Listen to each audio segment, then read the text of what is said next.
Good Wednesday morning, everybody. John and Lance along with Dell for the next 3 hours here on ESPN 97.5. You know what I learned yesterday? I learned don't use my full government. I'd never heard that before. Did you hear that? No. Did you see any of that? No. Don't use my full government. Full government name. Who are you talking about? Klay Thompson pissed at Kevin Durant.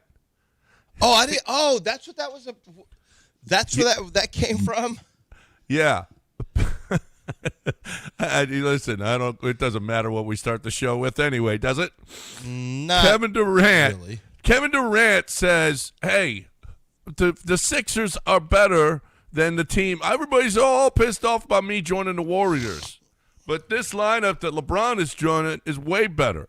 Ain't close in my opinion." Joel MVP recently, Jaylen Brown recent Finals MVP, Tyrese Maxey All-Star the last 3 years. We all know what Brown does.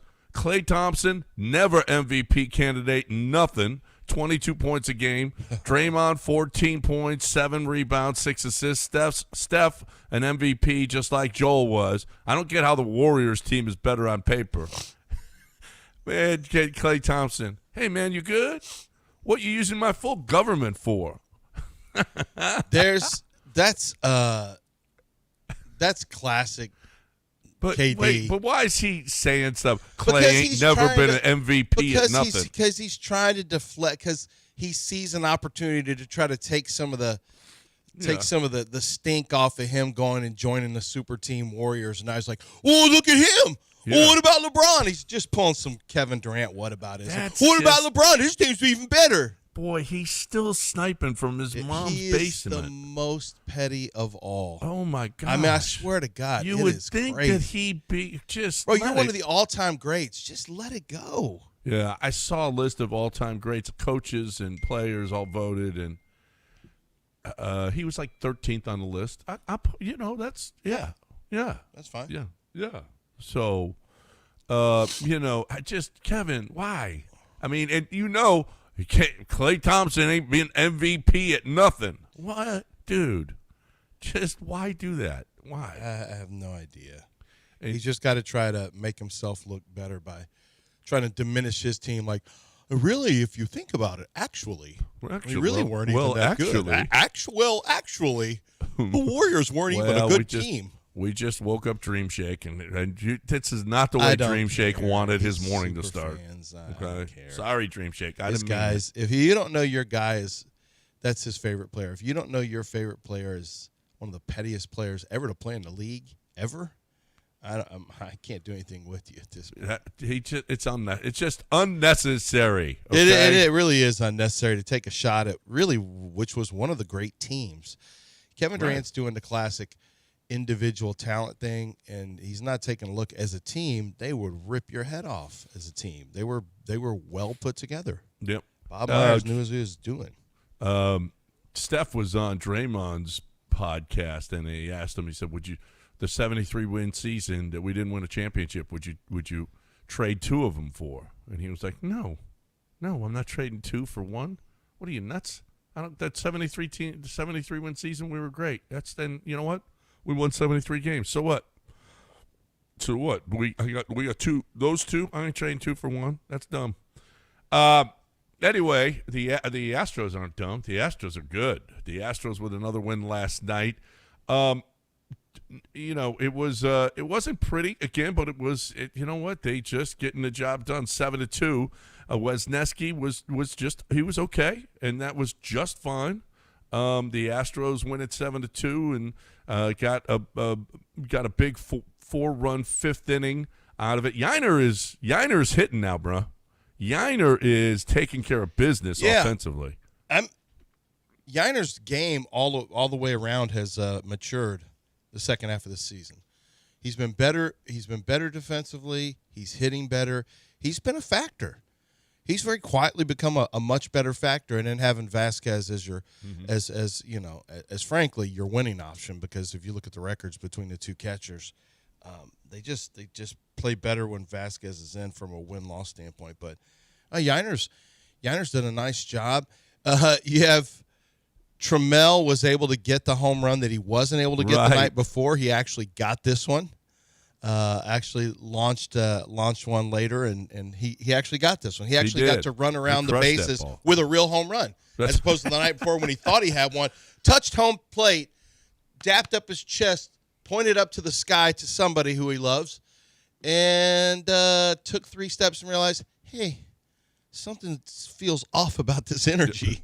Yeah. And dude, you've been out the whole time. He crushed that ball though. He did. It was a rocket. Hey, I mean, it got out fast. I'll tell you what was good. I do not want to see Savage get hurt, but it was good to have him leave the game. Well, it didn't hurt. That dude, he can throw now. He can pitch. So he left after 2 innings. In comes Dallas. Boom, boom, boom, boom, and crush him. They crush him. Anybody named Dallas, it's great to be in Houston and get crushed. Wisniewski was good. 4 strikeouts, 2 walks. Yeah, he's solid. He gave up a couple of runs, just 4 hits over 6 innings, just 78 pitches. That was nice. Mm-hmm. That was nice. So nice job, very nice job by Hayden Wesneski. I don't know that you're a World Series contender with Hayden Wesneski as your 4th or 5th starter, but you know what? Just keep on rolling along with him and keep on winning baseball games. At this point, it's just about winning a division. That's all. Just win a division and see what happens. 2.5 game lead and a 3.5 game lead. 2.5 and 3.5 over Texas and the Mariners. The Mariners are just not good. The Mariners are not good. They got pummeled yesterday, 8-0. They were down 2-0, then they went to 4-0, and then late, I think it was maybe in the 9th inning, where they threw 4 more on them. It was just the Mariners are a mess. This is a team that made some moves last year and in the offseason. Like, they put money into it, and they're getting nothing out of there. Boy, it seems like that happens a lot in baseball. If you put money into it in basketball, it doesn't always fix. I mean, I certainly don't want to make it sound like it always fixes. But it just feels like we see a lot of baseball teams throw a lot of money at players. I mean, obviously, most notably the Mets over the last several years. They just throw a bunch of money at it and think it's going to be fine. And not only does it not take, you are stuck with a big bill. You're stuck with a big, big bill. And you have nothing to show for it. No wins, no playoffs. In fact, this is the second time the Mets have had to unload some guys because their plan to stock up failed miserably. And they immediately, the same year, you remember the Verlander? No, it was not the Verlander. Who did the Mets have to? Who did they have pitching wise? They had Verlander and Scherzer. That's right. It was Verlander. Yeah. That's where the Astros got him from the Mets, right? Yeah. Yeah. Yeah. Well, he came back the second time. Yeah, the second time was from the Mets. I was trying to remember if it was the Mets, and it failed miserably. Those guys were gone. Both of them were gone before the trade deadline in the same year they were signed. And frankly, that was probably the last Verlander year, really. I mean, the Astros got him, and that was really it. I mean, Justin was just downhill from there. Yep.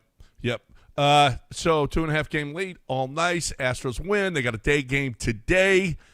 See if they can continue this run of winning series after the opener, the first series out of the block against the Orioles, losing that one. Today, you got Hunter Brown against Thailand. That's a local guy, and Hunter Brown versus a local guy, Jamison Thailand. Got to feel good about it. Yeah, his birthplace says he grew up here, right? This says Lakeland, Florida is where he was born, but I think I'm pretty sure he grew up in the Houston area. I don't know, but I think you may be confusing him with somebody else. Maybe. Yeah, I think you're. Well, this says birthplace. Yeah, that's just birthplace. I'm pretty sure he grew up here, if I'm not mistaken.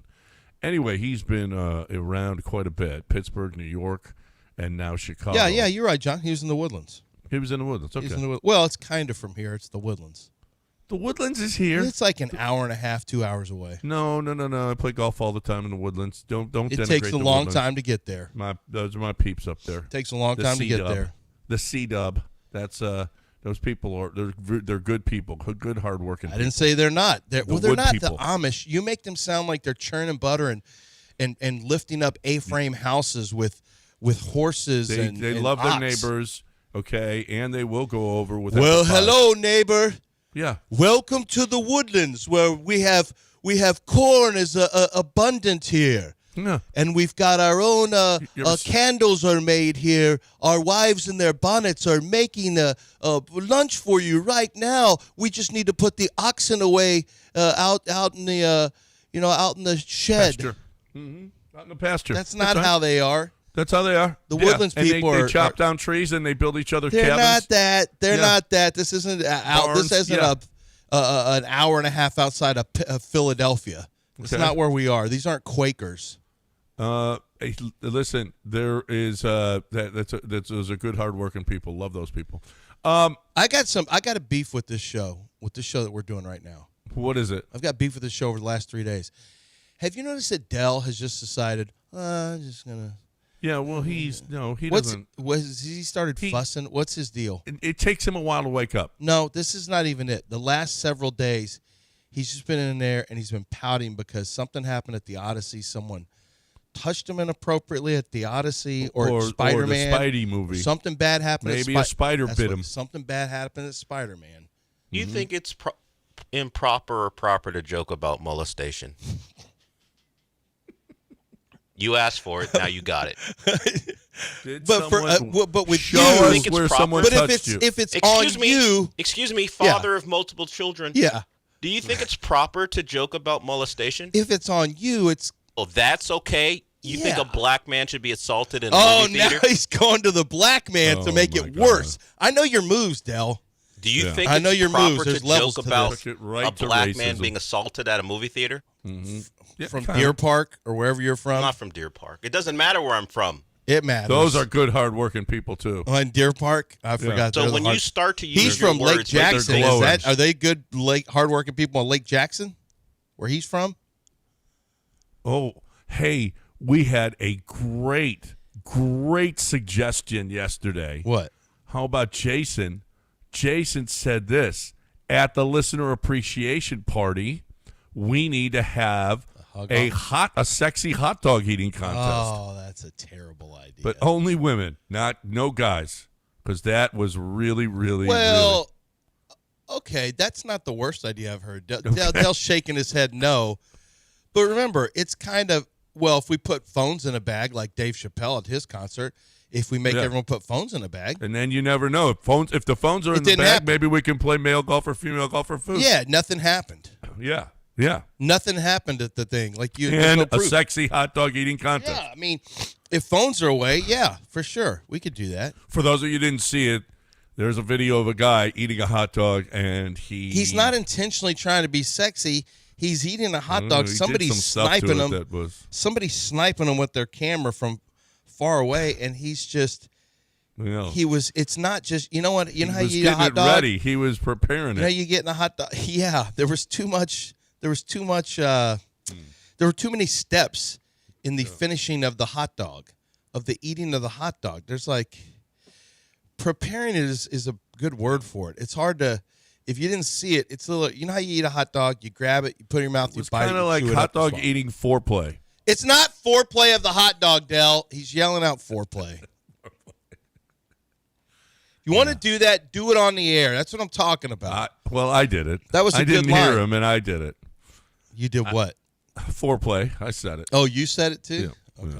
Yeah, it's terrible. I mean, but it's accurate. But that's a pretty good. Well, hey, you know what? We have a pair of tickets to give away. We got 2 pairs to give away because we didn't give it away yesterday.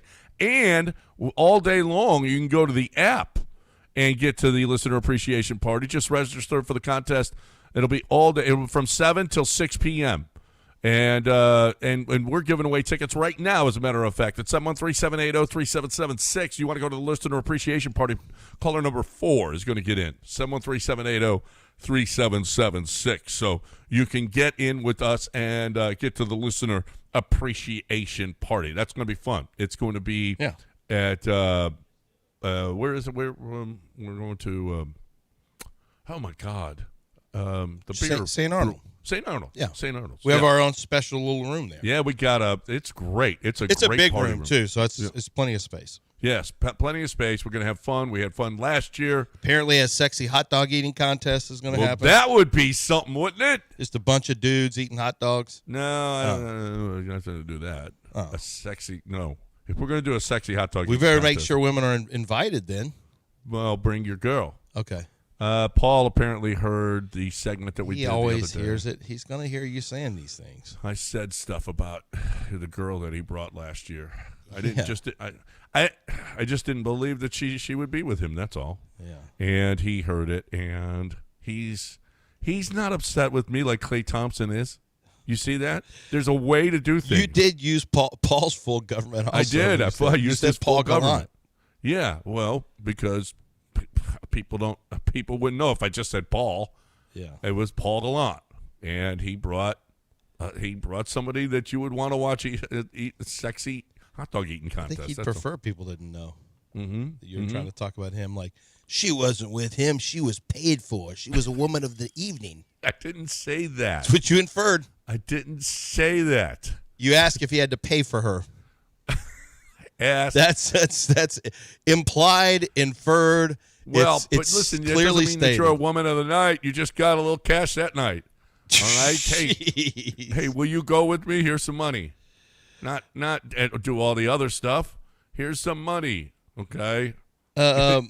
Jason's already got nominations for the hot dog eating contest. His own contest. We're not doing this. We're not doing this. No, we're not doing that. We're not naming names. I mean, if they come and then if it happens, then it happens. Right. But we're not going to put them out there like that. Right. 713-780-3776. Jadeveon Clowney had some interesting things to say. We will hear from him from camp yesterday. Next, right here on ESPN 97.5. Don't go anywhere.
You're listening to Houston's longest-running sports radio morning show on ESPN 97.5 and the ESPN Houston app. From the Huntington Bank Studios, here's John and Lance.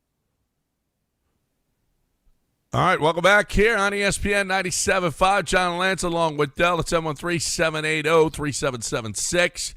We'll get to Clowney in a minute, but the shortest wait times in the history of radio right here on the show. Let's get Gus. It's Gus, right? Hey, good morning, gentlemen. I do have a sports question, but I wanted to ask you something beforehand. Is it not back to week school in Houston like it is up here in the Midwest this week? No, not yet. It's not back to school okay. this week. Man, this is early. Too hot. Hold on a second. Yeah. Are you talking now? Football teams are practicing, but you mean kids go back to school? No, yeah. So a little background. I got a 10-year-old stepson. Trying to turn him into an Astros fan. Listen to you guys all the time in the morning. Taking him back to school first day today. Starting on the car, and the first thing I heard is Dell was asking, "Do you think molestation is something to joke about?" Yeah. See, that's then Dell. Dell brings these kind of topics to the show. Yeah. That's why he can't be trusted. Well, I think that also then the next thing was, how about a sexy hot dog eating contest? Yeah. So, And Was that's that John. me too? And that's John. Well, but you said something about it yesterday. So No, I didn't. yeah, you.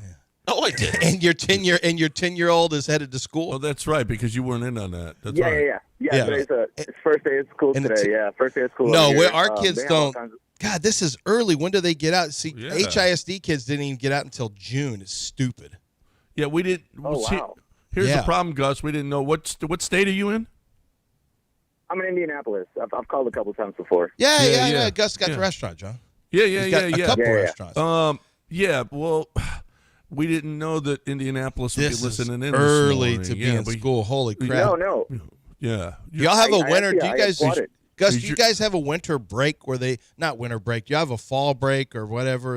Yep. We don't really get those. Yeah. How long is it? Is it a week? Yeah, all that.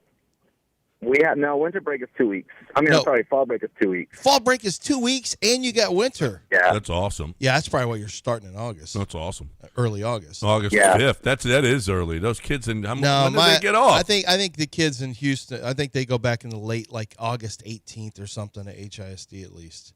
Not this early. Oh wow. Yeah, not this Oh early. wow. So my sports question is, you guys always we talk about you guys have their succession plans for like Tillman's got his son working for the team, and obviously Cal with the Texans. Is there anything like does Jim Clean have any kind of succession plan or Yeah, is his there son anybody in the is- family that's gonna? Yeah, his son is the president of the team. Oh, okay. Yeah. All right. Sorry, I did not know that. He Yeah, took okay, over so for Reed how do you Ryan guys back feel- in like what 19, John? Yeah. After the 19 season. Yeah, he's the business side of this. I think still. I'm not sure. The- I know but- he but did. his He took name- over for Reed. But Yeah. his name never comes up though, John. No.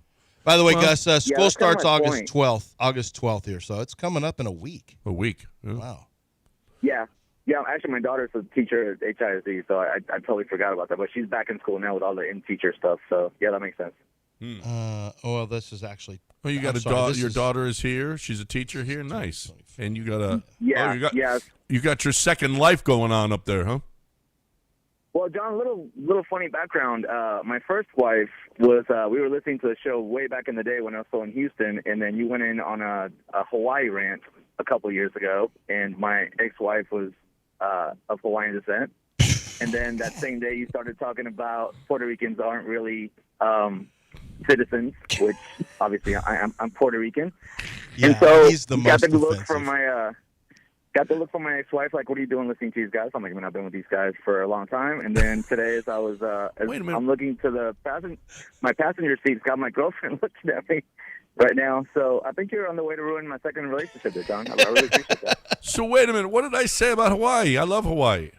I never Dude, been. it was so long ago. I can't remember. It had something to do with, like, baseball or something, obviously having to do with sports. But I don't all I remember remember that, is it was a rant about Hawaiians. Yeah. And then literally the same breath, you just went into Puerto Ricans aren't really citizens, which I appreciate I that. don't And think. my I'm pretty sure I never said that. The problem. my grandfather that Yeah. served in World War II appreciates that, and my dad that served in the Korean War. Oh, and my man, uncle he's just that has laying it a on him. Purple Thank- Heart. Woof. Yeah. A Purple Heart. Thank you for your service. Yeah. No. No, I skipped. No, I skipped. Yeah. Yeah. Sorry that you were Puerto Rican, though. I don't apparently. remember. me and Puerto Rico have gotten along. That sounds like something you 100% would say. Like, they're not really Americans. In that tone that he uses. Yeah. Now, the Hawaiian thing, I don't remember that. I don't recall. But if Gus heard it on the air and his ex-wife got a little hot about it, it happened. Yeah. It may have been. Maybe I Trust was me, not. I remember it. Well, did she have? No, I just want to- What did she feel? How did she feel about male golfer, female golfer food? Yeah. Well, I just wanted to say before I go, because I do have to walk into the school line. I do want to say that this is the best, most violent relationship I've ever been in, and it's probably the most abusive relationship I've ever been in over the last couple of decades. So Yeah, I not appreciate with it. with Thank your you so much. with us. With us. Yeah, with you, us. correct. Yeah, Well, with you. John. Right, With right, John. Well, with John. With the problem. Yeah. It's with- not. Right, I'm right. not. Thanks, Gus. I'm not the problem. You are an abuser, though. You are abusive on the show. You're an abuser in You don't general know what with, your words, with listeners. how your words are going to strike people. He's You just say delightful with stuff. Wendy because he doesn't want to take any chances. No. But with us, it's Oh, like he bottles up all this stuff for everyone else. I give the Cajuns their due. Okay, Yeah, but you're not messing with Wendy. not Wendy. You per tread se, but really her lightly people. around Wendy. So what Her do you do? people. You take it out on us. It's like when the dad on one of those on one of those after school specials has he's got it rough at work and they're really down on work and he comes home and he gets all liquored up and he's and he comes in there with the belt late at night. Sounds He gets like home me. from the bar. Yeah. You do. It's like metaphorically on the show. How many listeners have to explain to their significant others that John's actually a pretty good guy? How many times do you think it's that's happened said? so many times, just so they could keep listening. Yeah, I to know. the show. I've met him at a couple listener He's events. not as bad He's as he not comes as bad off. as he sounds. He's a pretty good guy. He's better than he comes up. How This mu- is mostly an act. How many explanations have to This be is had? mostly an act. Wait, why do you like this show? Why are you going to the listener Why party? are you listening to this? Oh, that's just John. He's a really good says- guy. he If you ever says get to stuff meet like him, this just for effect. That never He's a never shock happens. that has to happen No. a lot, particularly No. for lifers. Gus just told you it happened. We like him. Gus particularly- just told you Yeah. kind of broke up his first marriage. particularly for lifers who have listened for a long time, and if they enter into a new relationship and now this person's riding in the car, so the relationship is furthering, and they got John's just like that. He's actually a great guy. He's actually a great guy. Yeah, I'm a really I'm a good great guy. He's a really good guy. I'm a great guy. I can't imagine how many times that's been said. I was the first day of school. I'm sorry, is actually August 10th. So I guess kids are going back to school fast. Whew, gross. August 10th is Why would they go on Wednesday? It's Why next month. Their today is school, the first day of their school? school is not. They do not have a lot of time off. They get like 2 months off. Yeah. Well, Indianapolis probably they need more school, more education. No, Indianapolis gets extra days. We only get. I'm talking about HISD. Yeah. It ends in early June, and they're started back up in August. Now, just saying. me, get Have on you ever out been of to Indiana? Kids need more. Here we go. schooling. Well, they're getting less schooling. They're taking summer. They get Here we 2-week go. fall breaks. Look at him. He's at it again. Here we go. These dumb kids. Yeah, I mean, man. Nothing against your kids, Gus. All right. Nothing against your. Gus is in a perilous spot. He's a step. He is. He's a got stepdad. right now. She's looking at him, going, "What?" And he's Listen a to what he's stepdad saying to now. He's probably actually. You're probably Listen to lucky. what that a-hole's saying now. He said he had to get into the line for school, so maybe none of this is being heard. But you put Gus in a tough spot. Gus, sorry about that. When I come, I'll come eat at your restaurant. Yeah. When are you gonna be in Indy? Never. Yeah, I ain't- never. I I'm a ain't never great coming. guy. I'm actually a great guy. I'm a great guy. I'm actually a great guy. We got a break. You got to cut that, John. Thanks for the call, Gus. We appreciate it. When we come back, Jadeveon Clowney and what he had to say. Kind of funny why he left. Don't go anywhere.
John and Lance. On ESPN 97.5 and the ESPN Houston app. Live from the Huntington Bank Studios, here's John Granado and Lance Zierlein. All right, welcome back here on ESPN 97.5. I don't know if it's trending on your guys, but did you see the video of Justin Herbert and Madison Beer on the practice field? I want someone to look at me the way Justin Herbert is looking at Madison Beer while she's playing with his hair. Oh, he's cooked. I told you under on wins for Chargers. Yeah. I told you that already. You know, there was a stat. We'll get to the Clowney thing. There was a stat. Well, Colin Cowherd came out with this. I don't know if it was yesterday or the day before, but at least every year, at least four new teams in the playoffs. An average of 6 every year. An average of 6. So every year there are 4 new teams. 4 teams in, 4 teams out. At least. An average of 6. I didn't realize it was that high. I know the NFL, I think that's why the NFL is great, is because, and it makes a difference, the scheduling, having a first-place schedule versus a last-place schedule. It makes a big difference. But there is turnover. So every fan base, not like baseball, where the A's don't ever get there. You know, there's so many teams that just don't get. You're in Pittsburgh, you ain't getting there. You know, you just got so many organizations that just can't get there. In football, you know, it flip-flops all the time. Even the smallest markets, Carolina, they make the playoffs. Green Bay makes not only makes the playoffs, but they have great teams. Right. So that's why I think we love football, is because everybody's got a chance if you do it right. If you can put together, or you get somebody who can put together an organization. There's actual real hope. Yes. There's real hope, and your geography does not. Your geography and size of city and size of radio and television market does not dictate your chances of winning. And we, you know, I've got thoughts, and we can do this later if you want. Is who will be in and who will be out this year? Who will be in and who will be out? But I was shocked at average of 6 teams every year, new teams in the playoffs. Yeah, no, it's built the best way. I mean, Yeah. and it's because they have fewer games, it's easier because everything is centralized. So your TV deal is centralized. The money is centralized. So you have, you know, the money is now some owners have, like notoriously Jim Irsay did not have the cash that some of the other teams have. So they're not cash spenders. And so free agent-wise, you'll see all this free agent space that the Colts have. Jim Irsay wouldn't lay out that amount of cash in free agency, so the Colts weren't buyers up to the number that they could have been. Other teams have that kind of actual cash because, remember, when you make a deal for a player, you have to be able to put that amount of guaranteed money in escrow. You can't just yeah, I got it. We'll take care of it down the road in 3 years when that contract, you know, when his third year of his contract. No. You have to pay in escrow for every year that's guaranteed on that contract. So if a contract is guaranteed for $140 million, or Darnell Wright, for example, just did a deal. He's the highest paid right tackle in history for the Chicago Bears. His deal has $95 million of it is guaranteed. The Bears have to come up with $95 million and put it in escrow. It has to be. So you got to have the cash. You got to have the cash to do those deals. That's why some teams, that's the big difference. You know, they do share revenue for the TV deals with Amazon and Netflix, but you do have to come up with the cash. So I don't feel like free agency is nearly as important in football as it is in baseball. You have to have basketball. smart free agency in football. Right. Yeah, I mean, you can spend big, but yeah, you're probably right because, and I think the reason is because the draft allows you to rebuild baseball. Yeah. You know, baseball, it's a little sketchier. It takes so much time. If you want to draft high school kids, it might take 3 years for them to be ready. And NBA, a lot of times, just has 3 or 4 players that can actually play in the league. Right. All right, let's get to Clowney. Hey, but before we're going to get to Clowney, I also want to mention, keep it right here because Mike Sando's quarterback tier list came out. He's going to come on the show Friday. But his quarterback tier list came out. And at 8 o'clock, I'm going to give you the tiers of he is the most plugged-in insider that you're going to read, a columnist that you're going to read. No one else is more plugged in than him. Mike Sando is, I mean, he gets responses from tons of front office people and coaches across the league. He came up with his quarterback tier list, not with his own opinion, but what people in the NFL said about him. And you need to stick around for this. There's going to be the league sees some quarterbacks way different than some other people do. Interesting. We all see we all saw Bill O'Brien, and we didn't have to deal with it.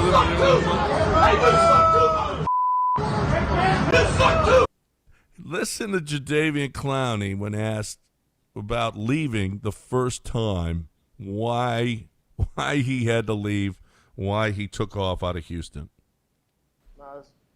I don't take nothing personal, man. I always say to my head, it don't matter if they pick me on the moon to play football, I can do that. You know what I'm saying? I can play football. So I ain't had no hard feelings. It was just O'Brien at the time. Man, him bumped heads. And I couldn't really understand because I was an easygoing guy. I was like, all right, whatever you want from me type of guy at this point, especially when I'm 21 years old, 22 years old. I was just taking people's advice instead of really looking in the mirror trying to figure myself out. I was listening to other people. As I got older, I started saying, just take care of yourself, Connie, and, and it's going to work out for you. And I started doing that when I left here. That's how I think I lasted 8 more years in the league, where I just started taking care of myself and, developing my game and having fun with it. To be fair, Jadeveon was not a worker. I mean, Bill O'Brien, it was time to get rid of him before paying him. He was not a worker. Jadeveon Clowney, he even told people that he didn't put enough time into the game. He kind of alluded to it there. I'm not sure what a lot of that meant. He took advice from other people. I don't really. He didn't expound on. The fun part is O'Brien and the whole place laughs. That's what Bill O'Brien's tenure has been. We all just know, we're all like, oh man, those are the bad old days. Those are the Steven Catino of the Astros Well, actually, I could come up with before they got James Harden. The Rockets were in a real pickle for a while, but the Bill O'Brien era was we just laugh about it. It wasn't funny at the time, no. It was hard. It was hard to root for that team. Hard to root for those teams with Bill O'Brien at the helm. Honestly, when they went on that run and won however many in a row, and it was like, who cares? I mean, it's just too hard to root for you. And Clowney was like, it was just O'Brien. That's all. I had to get out of here. and who didn't? Who didn't at the time? And of course, Brian didn't want him because he wasn't like you said, he wasn't a worker. So I don't know what advice he was taking. Maybe he was taking advice from people. Don't work too hard. Just cruise through. My dad saw him at Danny Arnold's place. Danny at the time was training. He had physical therapy place, and Danny's longtime trainer here. Danny actually was one of the big trainers early on before Exos and these mega facilities started to get college prospects ready. I was able to go watch Peanut Tillman and Charles Woodson and although Charles was already in the league, I didn't see him train, but he would come back to work out. Casey Hampton, Sean Rogers, Derek Johnson, Haloti Nada, Julius Peppers, they all came and trained pre-draft right there in Stafford and Sugar. They all trained here because Carl Poston was their agent. And Danny had Jadeveon Clowney out there years later, obviously. And my dad was working with an offensive line, and my dad said he was talking to Clowney. They were just talking because I like Clowney. I had good conversation. And Jadeveon admitted, man, I'm starting to get along in my, I'm like 28 now. At the time, he was about 28, and he said, I got to start working on my game. Like, I don't know enough pass rush moves. And he was kind of self-reflective that he really hadn't put enough time into his game in developing who he was as a pass rusher. He just used his little inside move and didn't really tighten up his game until it was too late. And I wonder if he has regrets about that. He's made a good living, and he's lasted in the league, like he said, but I wonder if he has regrets. He's a 12-year vet, but if he thinks, God, I wish I would have actually worked on my game harder. I know David Carr had regrets, he said, when he didn't learn what it meant to approach an NFL, to get ready as an NFL quarterback. He didn't know what it even meant until he got to the Giants with Eli Manning and Tom Coughlin. And that was like,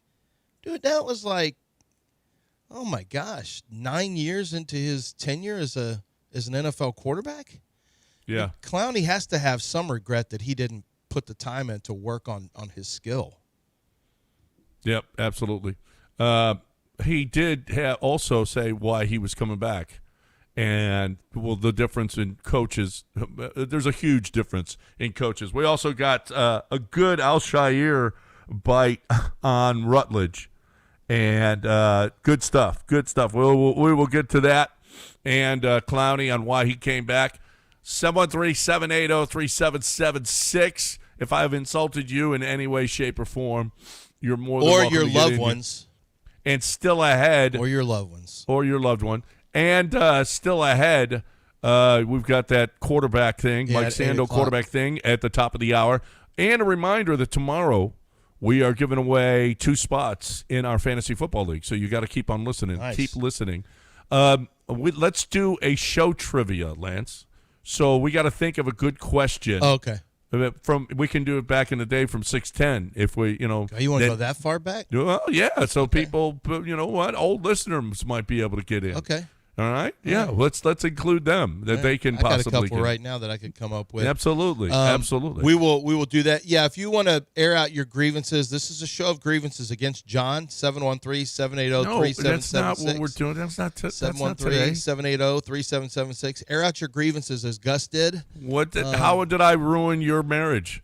Okay. Yeah. Whatever grievances you have against John, call in. I want to tell you a grievance I had was against my nasal passages for years and years, and I just figured, well, I mean, it's just this is the way it's going to be. Then I met Dr. Michael Kaplan, and it all changed with the balloon sinuplasty. Goes in, you're out, you're under. They go in. Well, let me start. You come into the office, and they'll do a scan of your face, and they basically can look into the sinus cavities to see what the issues are, and it's pretty clear. Like some people are worse than others. But I was one of those people. I wasn't the worst he had ever seen, but I clearly was going to benefit from this procedure. And boy, did I ever. They go in with balloons, they inflate them. He can tell you what the process is.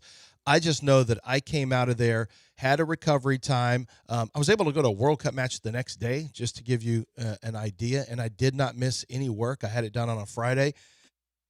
But once you recover from that, you start to, oh, that's a little bit better. Oh, it's a little bit better. And as the internal swelling goes down, there's no black eye. There's nothing like that. You start to experience things you didn't. You smell better. I mean, your sense of smell is better. You can breathe easier. You can breathe with your mouth closed. You ever been one of those people that you just can't even breathe when your mouth is closed because you're that impacted by your sinus issues? Get it fixed. Dr. Michael Kaplan. That's an ear, nose, and throat office. So any ear issues, nose, throat issues, they've got you covered, and they do an amazing job of clearing up the sinuses. It's a major. We've already had a few listeners who have gone in and had the procedure done. You need to be the next one to go in and see if you're a candidate. It's kaplansinusrelief.com. Go read about it right now at kaplansinusrelief.com.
You're listening to Houston's longest-running sports radio morning show On ESPN 97.5 and the ESPN Houston app. from the Huntington Bank Studios. Here's John and Lance.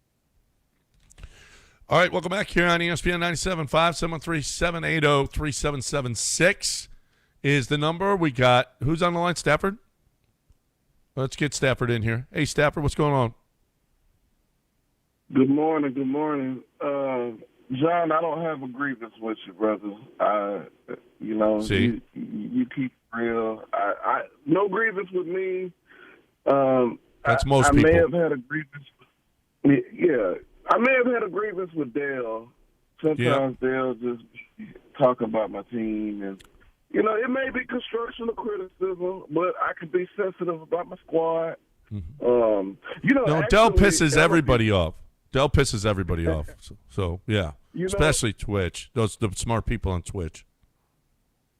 I called in to talk about the Dodgers, but I had a moment just now. When I called in, so a while back, Dale, on his show, he was talking about how a lot of people didn't know he was black, right? And that he sounded white. And me personally, I never thought he was white because of his last name. I'm pretty sure that is African origin. I could be wrong, but I never thought he was white. So I never thought anything about how he sounded. But when I called in today and I spoke to the intern, answered the phone, and I was like, "What's up, Dale?" I thought it was Dale, and then so he kept talking, and I was like, "Oh, this ain't Dale." I was like, "Oh, maybe he does sound white." But the Dodgers are cheating, man. The Dodgers are cheating. How are they cheating? That's so. They are giving players contracts, and the contract is like a 50-year contract. Yeah. That's. I mean, it's not. It's happened before in baseball, but I mean, imagine if Jerry Jones could do that. The Cowboys would have everybody. You should. Like, if you're going to pay a player, that contract should have to be fit. I know baseball does 10-year contracts. That contract should have to be filled, during that 10-year free agency. Yeah, it's they're doing deferrals, and it's ridiculous because they have the amount of cash. Like, most teams don't want to put that on the balance sheet because it makes it impossible to sell a team if you have, they have $1.1 billion deferred. $1.1 billion. Yeah. I mean, that's insane. You can't sell a team. I don't think that these owners are going to be there when Shohei's going to collect that $68 million a year. They're going to sell the team, and whoever gets that liability, they'll accept it because you just bought the L.A. Dodgers. But I really do believe these guys are just like, what the hell? We ain't going to be around for 10 years anyway after this. Magic, I don't know how much longer we're going to be around, but we're gonna cash in now, and we'll cash in when we sell the team. Somebody stupid will buy it with $68 million a year that you have to pay Shohei. Yeah, they'll still buy him. I don't know. I don't know if they. Oh yeah, they'll still buy him. But I'm just saying, I don't think they. You can't have that much on the balance sheet. That's the problem. That's a tremendous amount that you are taking on, that debt for players who won't, who in some cases won't even be paying. Well, Shohei won't be there. That should be off the. You should take that off the buy price, and the buy price is going to be really, really high right now. So, I don't know that anyone's looking to sell it right now. I'm not sure how long that. Not will right take. now. Not while they're winning. They ain't selling it. There's a but lot. When this is over and you got to pay off that $68 million, let's dump it. I'm telling you, this is.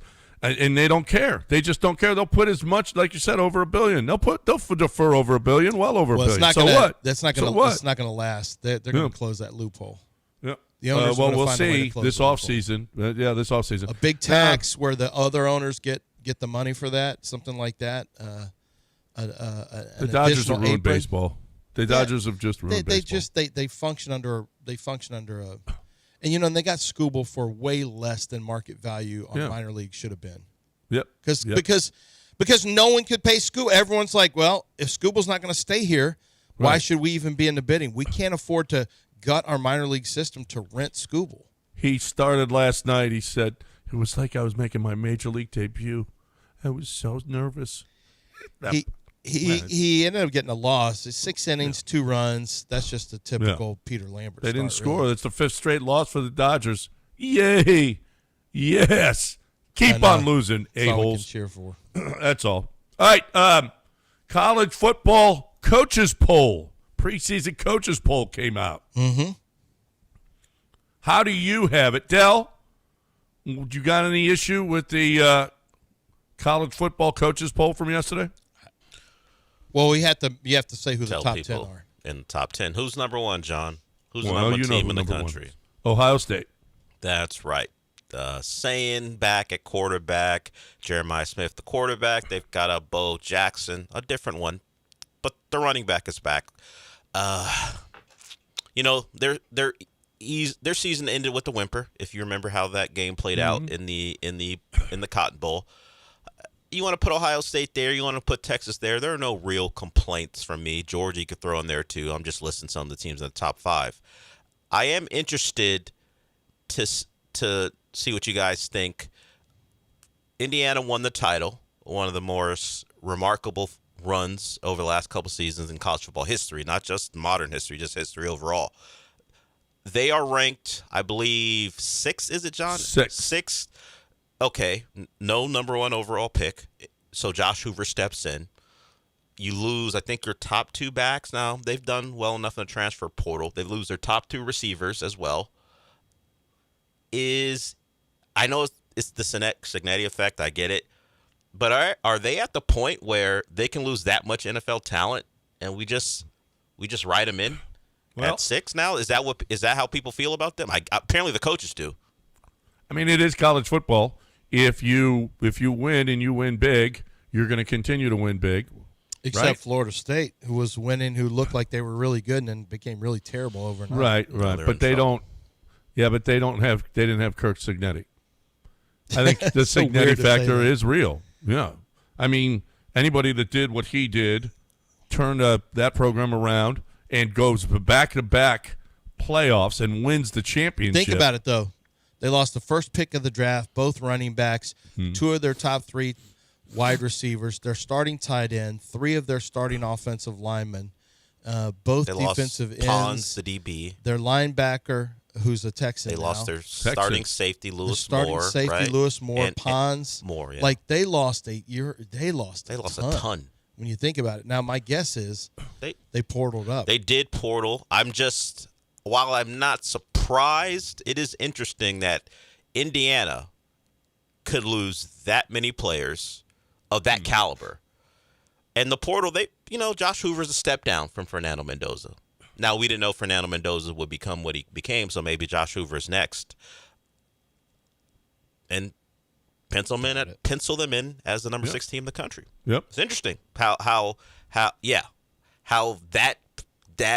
the thoughts about them have changed, not overnight because it took a couple years, but we're just gonna say he's gonna do it again. So if he is what he appears to be, he'll do it again. Well, we've seen Alabama teams lose a bunch of players. We've seen Georgia teams lose a bunch of players. That was in a different era with recruiting because they were locking down 5 stars class after class after class. Yeah, it's not happening the same way. But now they're locking down the portal. That is correct, but there is. He mentions Florida State, Mike Norvell. It doesn't have to be as drastic as that, but there's sometimes you just miss in the portal. Yeah. You can hit like they did last year. Yeah. Other times you just whiff, and the guys you think are going to come in and play well Right. don't play well. I'm trying to. You want to go through the rest of the top 10? So it's Ohio State 1, Oregon 2, Yeah. Georgia, Texas, Notre Dame, Indiana, the U, A&M 8th, Oklahoma 9th, Ole Miss 10.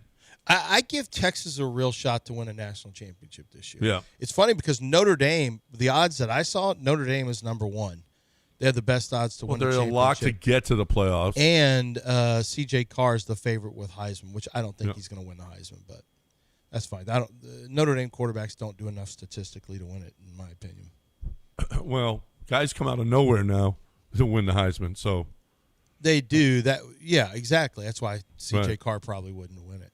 I mean, the look at the projected best quarterbacks in college football last year. All of them sucked. All of them. Now this year, Arch. I mean, Dante, saying, I don't know about Josh Hoover. C.J. Carr, we'll see. Probably. I mean, with their schedule, He's over there. Is it Sam Levitt in LSU? Yeah. In Lane's Sam Levitt offense, is at you're going to have to LSU. keep an eye on him. Yep. In Lane's offense. We'll see what Trinidad Chambliss does. I mean, we know it's going to be a quarterback, Mateer. even though the best player in college football is by far Jeremiah Smith out of Ohio State. Chambliss is up there. Yep. You got there's some there'll be some Mestamaker good is quarterback everyone's play. hyped on Mestamaker. Our We'll see. resident Big Ten ombudsman, Tony, chimes in. Indiana should make the playoff, no question, if you've seen what they have on their schedule. It is certainly out of conference. It's soft as baby bleep, and that's how they've scheduled throughout the decade. If you look at their future schedules, they are not acting like a top tier team because even the ones we take shots at will find a way to get somebody on their schedule that we're interested in them playing out of conference. Indiana's still scheduling, and we'll see if things shift like they are the Indiana of old. This year, now, not a lot could be done. These things are scheduled years in advance. But North Texas, Howard, and Western Kentucky are their out-of-conference games. Then you get into the conference schedule. You got Ohio State on it, USC, Michigan. So there's stuff there. But I would just have everyone take a look at Indiana's future schedule. And they are still scheduling like they're trying to make bowl games.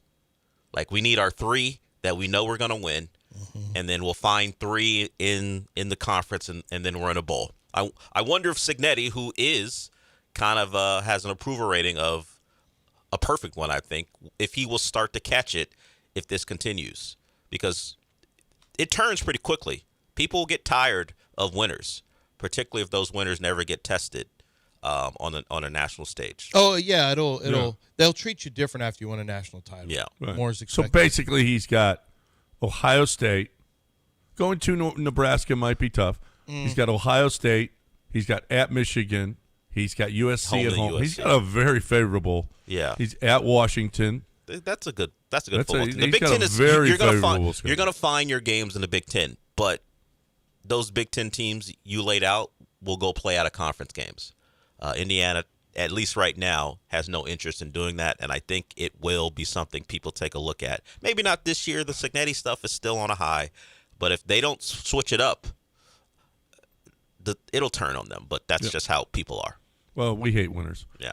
All right, we got a break. You know who we love? I mean, I tweeted yesterday about I'm sitting in after the round. We're sitting around drinking, and I'm real, okay? I'm not phony. I'm drinking a Coors Light. Not only after the round, but a few during as well. And today could be much more of the same, okay? And that's because, it's hot. I want to be refreshed. I want to be chill, okay? What does Coors Light do for you? It's chill. It chills, okay? Because it's cold, clean, crisp, and refreshing. And no matter what you're doing, it could be out at the pool. You could be, just after work. You want to have a beer, with your boys. You go home to the wife. Hey, let's sit down and drink a nice cold, clean. Let's be refreshed. Let's keep things chill, okay? If there's even any little tension in the house, let's keep it chill with a cold, clean, crisp, refreshing Coors Light. Make sure when your boys come over that you got some stashed in your fridge for them, because they will really appreciate you. I know I will. Cold, clean, crisp, refreshing Coors Light. Climb on, brother.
All right.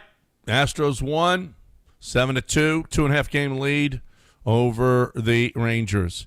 We had Jadeveon Clowney. We heard sound. We'll hear some more in the near future. Hear from Aziz Al-Shair as well on Rutledge. Woody Marks had some comments about the running back position. Carlos Correa has been cleared to start swinging, so we got that to talk about a little bit. But Lance promoted that Mike Sando has his quarterback rankings out. And this is not Mike Sando. This is the league. Every year he does this, and it's kind of a – Mike Sando, just to give you a heads up, he was at ESPN for years, ended up being part of their cuts, I think 2 years ago. And Sando has been around for a long time and is extremely plugged in with he writes. He's not on their TV shows or anything like that, although I did see him on Dan Patrick was doing something. But so he hasn't been a TV guy. He's an insider, but not like gets the scoop on contracts and things like that. He's an insider in that he talks to coaches and executives about everything. So when Mike Sando talks, I listen. I always have, because he's that plugged in. This year he talked to 50 executives and coaches from around the league. And so he hits on every team, different coaches and executives. So this is there's 50 people who rank 35 veteran quarterbacks. He says, let me see, the quarterback tiers are just as you would expect. There's tier 1, there's tier 2, there's tier 3, and there's tier 4. And then he describes what those tiers look like. Tier 1 is going to be quarterbacks who carry the team each week. The team wins because of him, expertly handles pure passing situations, and has no real holes in his game. Would you like to guess who tier 1 is, John? With all of those things that I just mentioned, yeah. I gave you very clear criteria. Mahomes, Josh Allen. Yep. Matthew Stafford. Yep. Joe Burrow. That's correct. Have you looked at this? Yes. Oh, then I'm not going to ask you anymore. That's exactly. I saw this yesterday. Yeah. Okay. Then that's exactly who is in there. Here's what the voting looked like. Pat Mahomes got 49 tier 1 votes. He got 1 vote for tier 2. One of the quotes on him was, I know no one sees this list, but no one wants to be the one that takes the one off. He has earned that one. Let's see. Yeah, I mean, he's just got, it's typical Mahomes. Mahomes is a guy we all know what Mahomes is. Mahomes in tier 2, the one guy who had him in there said he's not carrying them every week anymore. The GM placing Mahomes in tier 2 said they had the season 2024 when they were historically, you would say, lucky in one possession games and then got trounced in the Super Bowl. They were not as impressive in one possession games in 2025. Now he's coming off injury. Is he going to deteriorate physically? I think that's a fair question. A fair question. They were lucky in 24. We talked about how many games they pulled out, and then they got hammered, and then last year they weren't good, and Mahomes is coming off an injury. I wouldn't bet against them, no. The money should be on him being tier 1 for sure. Yeah. Then number 2, Josh Allen. They had 48 votes for him in tier 1, only 2 in tier 2. I'll just keep moving on. I mean, you could guess. The same thing, 48 votes for Matt Stafford, 2 in tier 2. His football intelligence matches his football talent is one of the comments. Now, I'm going to read this for a very specific reason. He wins at the line of scrimmage, and then he's got this elite arm talent, and they're well schemed, the GM said. Everything they put on him at the line of scrimmage, he makes it come to life. Best in the league on that. So this is a big part of actual NFL is how quarterbacks perform at the line of scrimmage.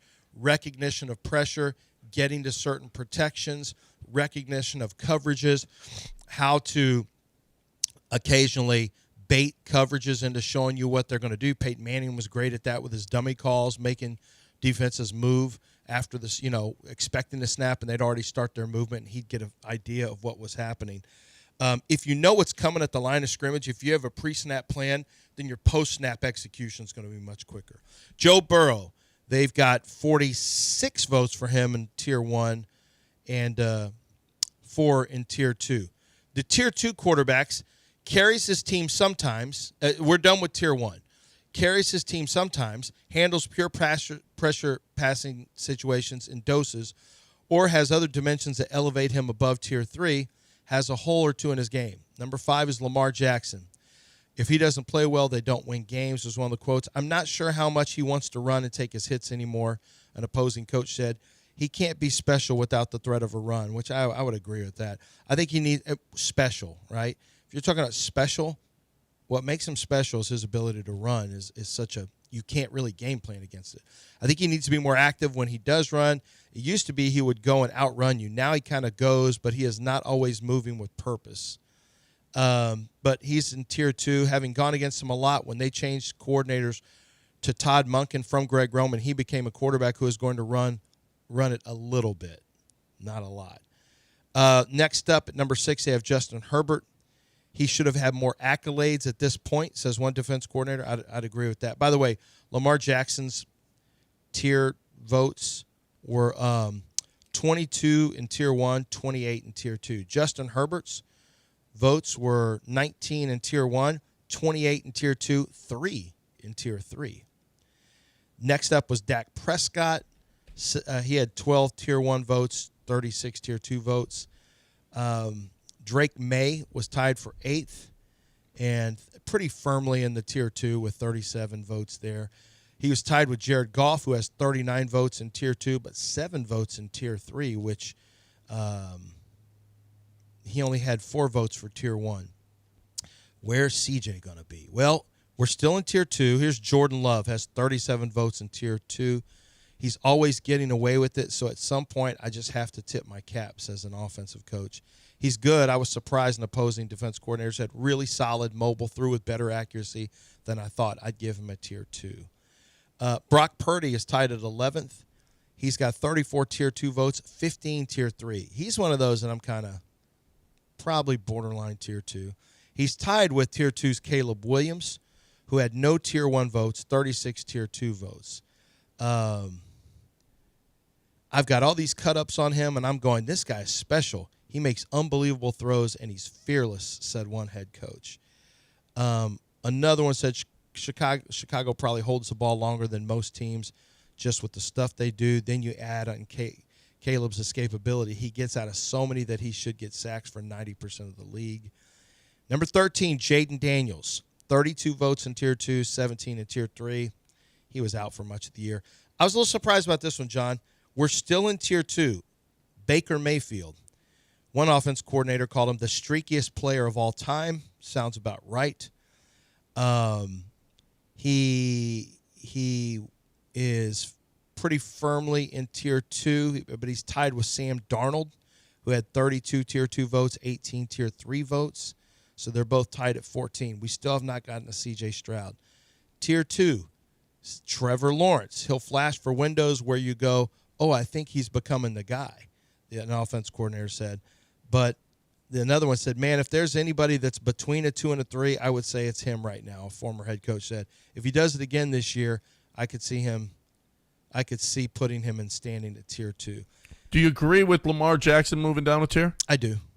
He's not I don't think he's the same because he doesn't run as much. Do you agree with, well, when he defined what Tier 2 looked like, I'm like, yeah, that sounds like Lamar Jackson. My problem with Joe Burrow being in there is he's not available all the time. Yeah. When he plays, he's good, but he's not like these guys moved up a tier. Drake May moved up a tier. Yep. Caleb Williams moved up a tier. Sam Darnold moved up a tier. Trevor Lawrence moved up a tier, and Daniel Jones moved up a tier. Daniel Jones went from Tier 4 to Tier 3. Trevor Lawrence, yeah, I get okay. Sam Darnold, obviously, I can see winning a Super Bowl. Caleb Williams, I can see where people think better of him. Sam Darnold probably legitimately is between 2 and 3. He's probably in that but because he finished strong, you kind of have to bump him into 2. I think Caleb Williams is legit in Tier 2 now. Yeah. Moved down a tier. Lamar Jackson moved down a tier. CJ moved down a tier. Geno Smith moved down a tier from 3 to 4. Deshaun Watson moved down a tier from 3 to 4. CJ went from Tier 2 to Tier 3. Here's Jalen Hurts is 17. He's still in Tier 2. Now we're in Tier 3. Bo Nix, 18. 19, Aaron Rodgers, 19. Number 20, C.J. Stroud. Now, these are NFL coaches, coordinators, executives. And this is what they say about C.J. Stroud. Coaches and executives saw Stroud similarly. 37 of them placed him in Tier 3, nearly triple his total over the previous 2 seasons combined, 13, meaning everyone's out on C.J. Quote, prior to last year, I would have thought he is going to be on the fringe of being in that upper echelon right now, a defense coordinator said. I want to say he's 3 based on the last couple of years, but he's a 2 if I'm being fair. He's, quote, he's starting to fall into that category of a quarterback who's hard to protect, an executive said. Now listen to this. He doesn't beat you at the line of scrimmage and get the ball out. He holds the football, and then when he holds the football, he makes mistakes. Then they've signed some pro offensive lineman this season, a coach said. He plays hurried sometimes because he thinks he's going to get rushed. Then he looks, I'll just say crappy, but that's not the word he used. Then he looks crappy when he's not rushed. But he thinks he is, and then people are like, what is this kid doing? Making bad decisions when he's not under duress? Quote, Slowick got fired because the offensive line sucked, not because the quarterback really played poorly, another coach said. The old system's a little friendlier to quarterbacks who are not as fast processing, S2. Last year, it looked like CJ might be one of those guys. Hopefully, it was just first year in the scheme. But I do wonder, do you have to make it easier for this kid so he can play fast? Stroud has declined each season in quarterback tiers. Quote, this is a big year for him. He has it in him. He has it in him. There's some pretty damning stuff in there. Yeah, it is. Yeah, it is.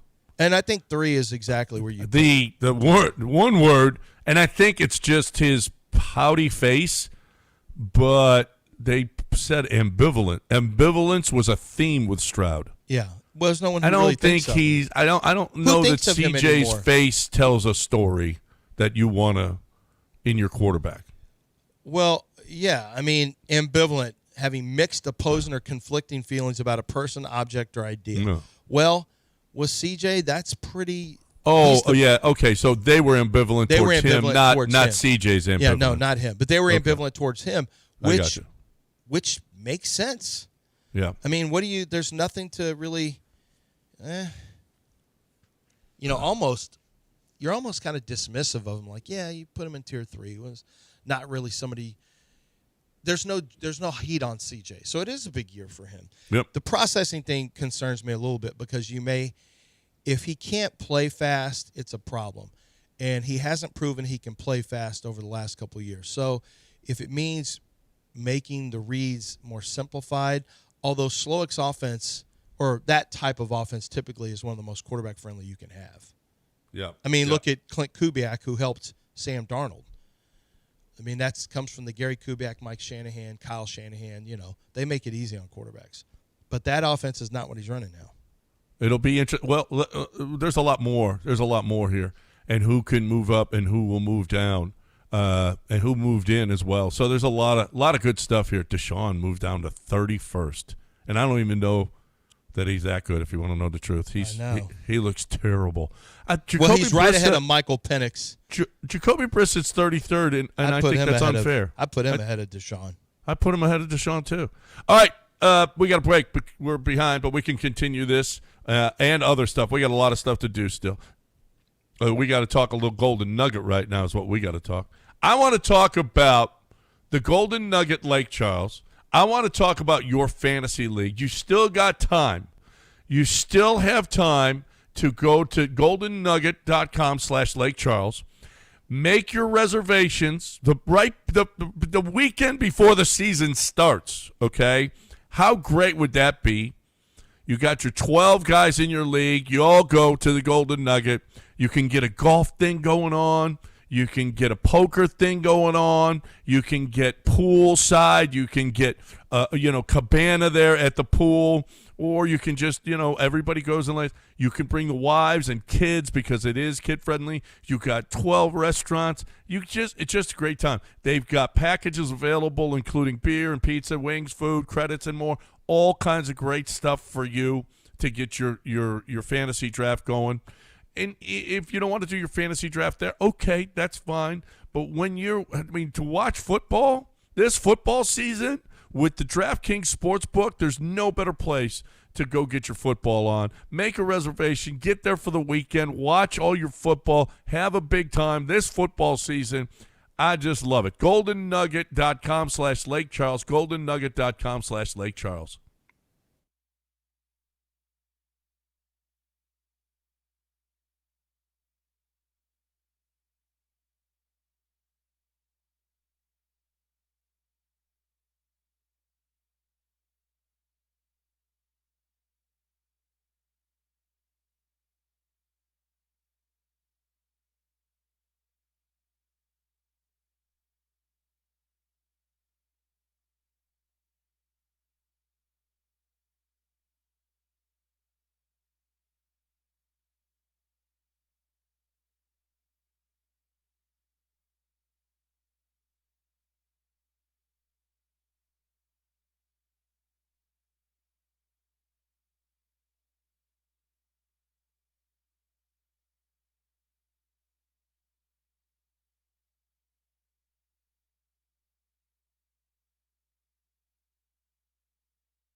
You're listening to John and Lance. Broadcasting live from the Huntington Bank Studios, here's John Granado and Lance Zierlein. All right, so man, we're hearing a lot of good stuff. I read this morning that somebody's been. I mean, Rutledge is just looking great. He's bringing an attitude and he just brings it every single day. Every single day. This is the kind of swarm that D'Amico's looking for offensively. Dude he is bringing it. I don't think, and somebody said there is no way he's not on the field, that he's not starting. Do you know yesterday? So I'm in the middle of. They just hit me with, "Hey Lance, we need you to write an article, your top 25 draft prospects for next year." I'm like, oh my God, I'm gonna have to, get through about 70 players of tape to go find them. So I've been starting on that. I was here until about 7:30 last night. I get to Chris Cole, linebacker, Georgia. He's on a list of players for me to look at. So I'm like, let's see. Let me find a good game for Georgia. Oh, I'll watch him against Georgia Tech. So I turned that on, and I didn't even think about Rutledge. And like the second play, I'm like, I see an offensive lineman slapping a defensive player's hands off of his jersey after the play's over, being kind of pissy. And I'm like, oh, crap, it's Rutledge. And I swear to God, I'm trying to watch the linebacker number 9, and every play, number 77, I think it's number 77 or 76, something like that. Every single play, Rutledge is in it. Probably 4 out of every 5 plays Rutledge has got. He is either blocking through the whistle, giving you an extra push.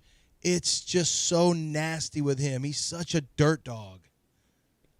I love him. It's not fake. And it's that not, dude's it's bringing not fake. an attitude. No, it's not fake. He doesn't like the people he blocks. Who's got the most attitude on the team? Well, who had it? Azeez Al-Shaair. Here's Al-Shaair talking about Rutledge. Man, I told you guys, I think in OTAs, one, he went to Middle Tennessee State. I know Georgia Tech likes to probably claim him, but that boy's Conference USA all the way. We talked about it when he first got here. For me going to FAU, you got love for those guys, and he plays that way too. He plays like with a chip on his shoulder, plays the game the right way, works hard at that position. It doesn't take a whole lot of talent. Obviously talent will take you really far, but I feel like especially early on, before you even know all the techniques and all that, it's more of a mindset. You're the first line of defense for the quarterback, and you got to have the right mentality, and I think he does that. Funny because it's like first day, or I want to say it might have been the first day, and we're going on, and obviously we all got pads on, so I always feel bad punching him in the chest with no pads, and he's bringing it, and I'm like, oh, okay, well, he's bringing it, so I guess I got the next shot to bring it. So it was just good because, just the mentality in general, like pads, no pads, he's just trying to work hard, and, most thing I always talk to him about is just working smart. That's a different level of being a pro. I think I'd rather tell you to slow down or be smart than to tell you, hey, man, you got to pick it up. So I feel like to see him doing that, I got up and I was okay, so I'm not mad at it. I play the game hard too, so for me, especially knowing him as a rookie and what he's trying to accomplish and what our team is trying to accomplish, I was happy with it. They were talking about when Azeez got taken to the ground, which is kind of a no-no in camp. You don't want to stay with up, no stay pads up, on. stay up. They always yell, stay up, stay up, Yep. stay up. And now you're at some point you're probably going to have a little bit of an issue with him when you scrimmage against other teams because no one wants to get punked. Everyone's trying to make a statement in camp, especially those second and third string guys or guys trying to make a team are going to be quick to show how tough they are. But like you said, John, it's just in him. When I watched him in the draft, it's the first thing you notice is like, God, this guy's nasty. And he's nasty for real, too. Because some guys, you can see him picking on DBs. Like you'll see certain tight ends trying to pick on DBs when they're blocking, but they don't have the same energy when they got to, block, or if they got a crack on a lineman or whatever. That energy goes away. That toughness goes away. Dude, he's like, if you're a corner, you can get it. If you're a safety, a linebacker, a nose tackle, it doesn't matter to him.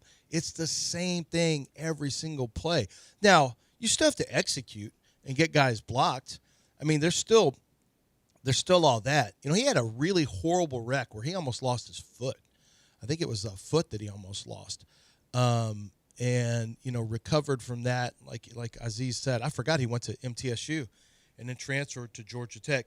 So he's one of those guys that started lower level, relatively speaking, and then got portaled up. Those guys always have attitudes. They always have a chip on their shoulder, because they were told they weren't good enough. Yep. And so when they make it up there, man, how do you think Indiana won with all those James Madison guys? Those guys are all dogs, all of them.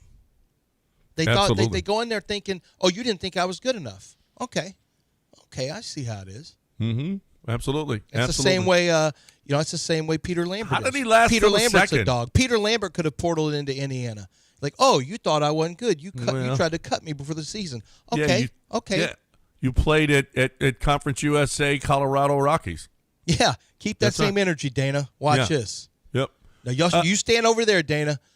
You stay on that side while I'm over here trying to win this Cy Young Award. That's right. How did he last till the second?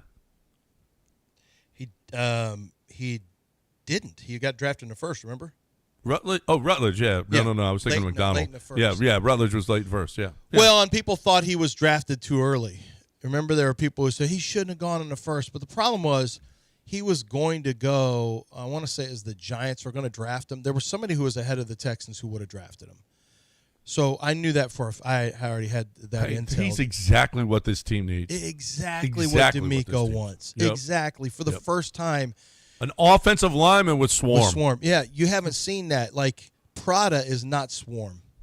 No. Gucci is not Swarm. D'Amico had to get rid of the Prada out of the offensive line. Coach bags are not Swarm. No. Not Swarm. Coach? You think those guys were buying Coach bags? I don't know. What's wrong with you? I don't know They Coach, know the guys Prada wear or Coach Louis too, or Prada, Yeah, Louis, Chanel. Although there's going to be some guys in there that are tough guys that probably have Louis bags. I hate to say it, but I know it ain't Rutledge. No, it's not going to be him. It ain't Rutledge.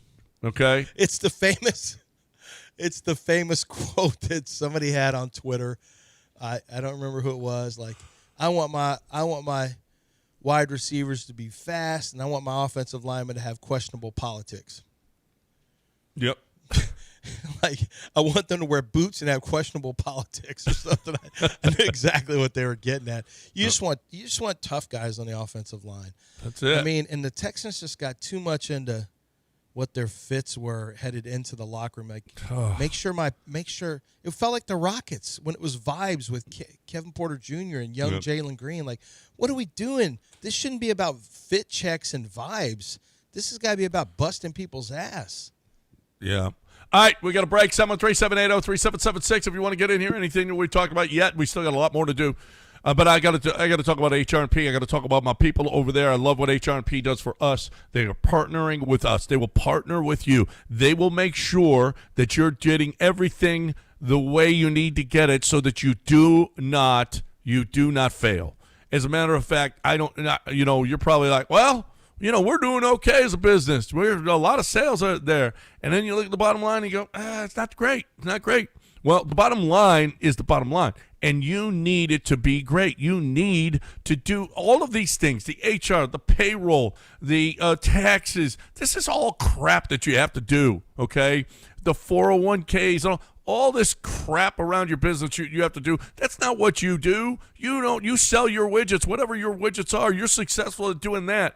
All this other stuff, this periphery stuff, you don't do it. You know who does that? HR&P. Professionally. They have got proprietary technology that the other guys don't, that just makes it so easy, so wonderful for you. We, as a business, we love it. I've dealt with the payroll people over at HR&P. We have a direct line to them. It's so easy. You don't get involved. The HR&P takes care of all of any kind of issue whatsoever. I created the issue. It wasn't because of them. I created my own issue, and HR&P figured it out for me. You need an HR&P, because you don't do this stuff that they do. You can't possibly do it as well as they do. They do it the best. HRP.net, 281-880-6525. Get a free evaluation at HRP.net.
You're listening to Houston's longest-running sports radio morning show On ESPN 97.5 and the ESPN Houston app. from the Huntington Bank Studios. Here's John and Lance. We haven't talked Astros baseball in a while. They win again, 2.5 games up on the Rangers, 3.5 on the Mariners. 7-2 win last night. You got a day game today, 1:10 game against Hunter Brown. Brown against Tylon. And Jameson Tylon from the Houston area, from the Woodlands. We had that conversation. Good people, great people up there. Great people. Not good people, but the wood people are awesome. They're not called the wood people. They kind of are. They're Woodlandians. This is a great. I don't know that Major League Baseball knows, but what they did for the Astros right out of the All-Star break, they got the Thursday off, right? Mm-hmm. Then they got another Thursday off, the next Thursday off. Now they get this Thursday off as well. And then they get the following Thursday off, followed by the following Monday off. This has really been a very positive. This is, usually you'll go through stretches where you play 26 out of 27 days or whatever. This has been a nice, and the Astros are taking advantage in a big way with this rest. And with the,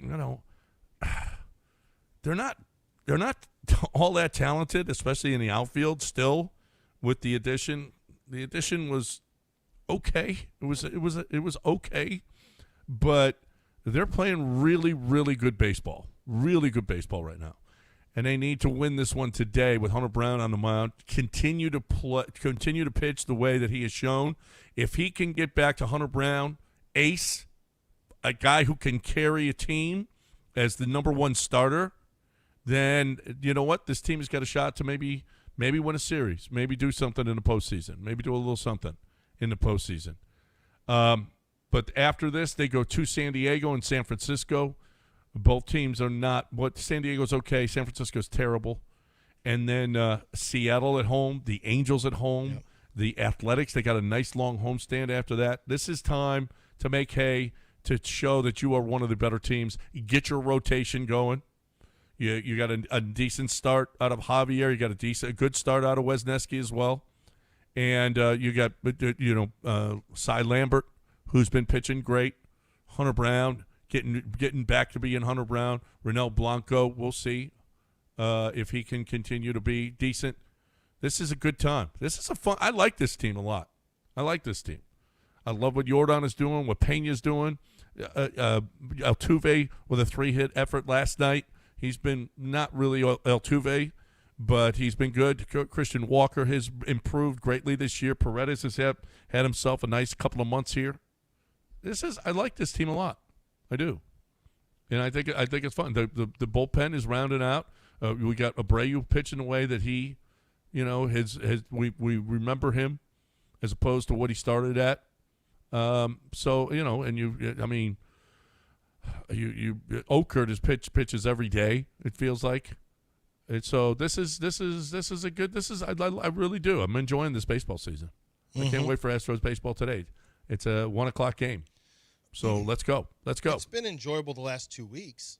Yeah, I'd say the rest of the season wasn't so enjoyable. No, April, May, June, and most of July.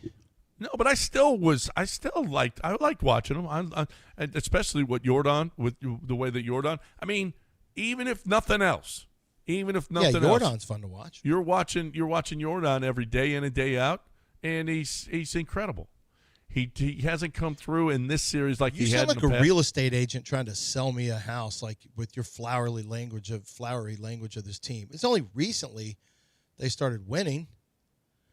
Real estate agents can make anything. I sound still enjoyed beautiful watching them, even when they were. I told you that I was this not. Lovely foyer has a lot of natural lighting in here. Yeah. You can. I'm like you're selling us on that. This has just been a blast to watch this Astros team this year. No, it wasn't. You keep going, and the more you say it, the more I realize you're enjoyed lying. it. You're lying. I still no. Jordan has been fun to watch. I told you before. Jordan's fun to watch. I still was watching them, and It didn't mean it's good. It didn't mean you liked it. You were watching. I was watching, and There's been other seasons like I turned That's them like off. you say, do you like that song? I heard it with my ears. So, yeah, I heard it. I heard the song. But did you like it? Did you like that movie? I saw it. Was it good? I saw the movie. No. That's not the I question. enjoyed it. I enjoyed. You're not enjoying Astros baseball for the entirety of the year. You are now, as we all are. I was not. I was upset the way that they were playing, but I still was watching. Well, No, yes. listen. Yes. That's not like a movie. That's nothing like a movie. Because you can turn them up. It's 162 games. You don't have to watch them all. You do. You're in can LA. Still, What are you going to do? You know what? You can turn them off, but I didn't. You watch everything, though. Yeah. You have a bunch of TVs. You're in LA. You watch a lot of TV now. You don't have a Lulings there. No, I don't have Or a little- Damaris there. You don't have your barbecue spots that you go to drink, and I don't even know if you get barbecue at any of those places. Why do you go to barbecue places to drink? They just seem to be the most welcoming. Okay. Yeah. And you know, I mean, Yanni. I would go to Nick's all the time if it wasn't so. It was far. So Yeah, but and I if he would be sold at Nick's. brisket. Nick's is very welcoming too. That's what I love about Nick's place. It's very welcoming. It's just a little too little far. more of a drive. It's not Yeah. really far per se, but just once you live inside Well, the for loop, me, it you was feel like inside it's the loop. far. It's not. It's You're like, it's a loop. oh God, it's the longest drive Well, down Westheimer. You are not that far from Nick's. No, I'm not far from Nick's. I went and watched Belgium beat the brakes off of the U.S. from there. By the way, I had a long talk with Glenn Davis yesterday when I was up here watching my tape. He was up doing his show, the show entitled Soccer Matters. You may or may not have heard of it, but more than likely you have heard of it. And he really enjoyed doing the stuff with us. We were talking about whether or not the MLS gets any carryover from the World Cup, and it's just feels so unlikely. No. And even Glenn said, listen, I've gotten excited about this stuff before, so I'm much more cautious. Because my whole thing is like the Premier League is going to get a big bump early. But Glenn said, let's see if the same people stick with the sport in 4 and 5 months. Del, I just saw we have a list of friendlies over the next couple of months. The U.S. has a list. But here's the thing about those. And I was like, oh, I want to see who are we going to play, and that's going to be neat. But a lot of times for it's not even close to the USMNT team, right? Yeah, you're getting preseason. It's like preseason What do you mean? football. You mean as far as the competition? The starters, you don't get the real playing. U.S. team. It Who's depends playing? on a certain window and what their club teams will allow. Like the September window is as it'll all be international breaks, but the question is, Are they already on international break in September? yeah, for different reasons. The question is, will the club allow one of their best players, or at least one of your best players, to go? So it's more about that than the U.S. Not wanting certain guys, and with Pochettino being locked in for another 4 years, he may not pull like, let's use Pulisic or a Robinson, because he wants to see other guys that he couldn't give a chance to because the World Cup was coming up. He needed a set lineup. So to your point, there's no real guarantee you're going to get the best of the best, particularly this early in the cycle. But you do want to find out how many guys can actually play for you, because if you go back to the World Cup, if you look at that roster, maybe it went 14, 15 deep as far as guys he actually wanted out there. You would like to add some depth, and maybe you do that by going young. So you never really know. That's why the camp call-up, when that list comes out, then you find out, am I going to see the stars? Am I going to see young players? And then you determine how you want to, or if you want to watch a game. And they got 2 windows in September and October. And the friendlies are Peru, Chile, Mexico, and Canada. So a lot of CONCACAF in there and some South America as well. Mm-hmm. And does it give you an idea how good they are? It really depends on who's out there, and really depends on who's out there for the other team too. That's something you have to take into account. Does Chile feel like this friendly is important to them, that where you see their A team, or do they want to get a look at some young guys? So that is the thing you have to maneuver through with these friendlies.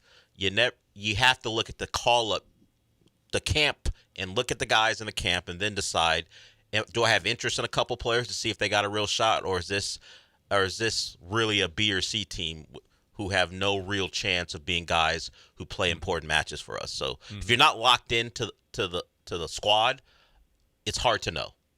I'm in contact with.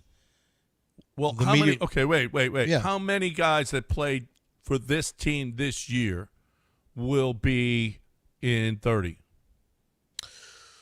There's some age questions because some of your Hopefully Reem. your best they'll be 40 something, so unlikely. he's out. You've Beat got it. Well, you've LeBron's got still playing.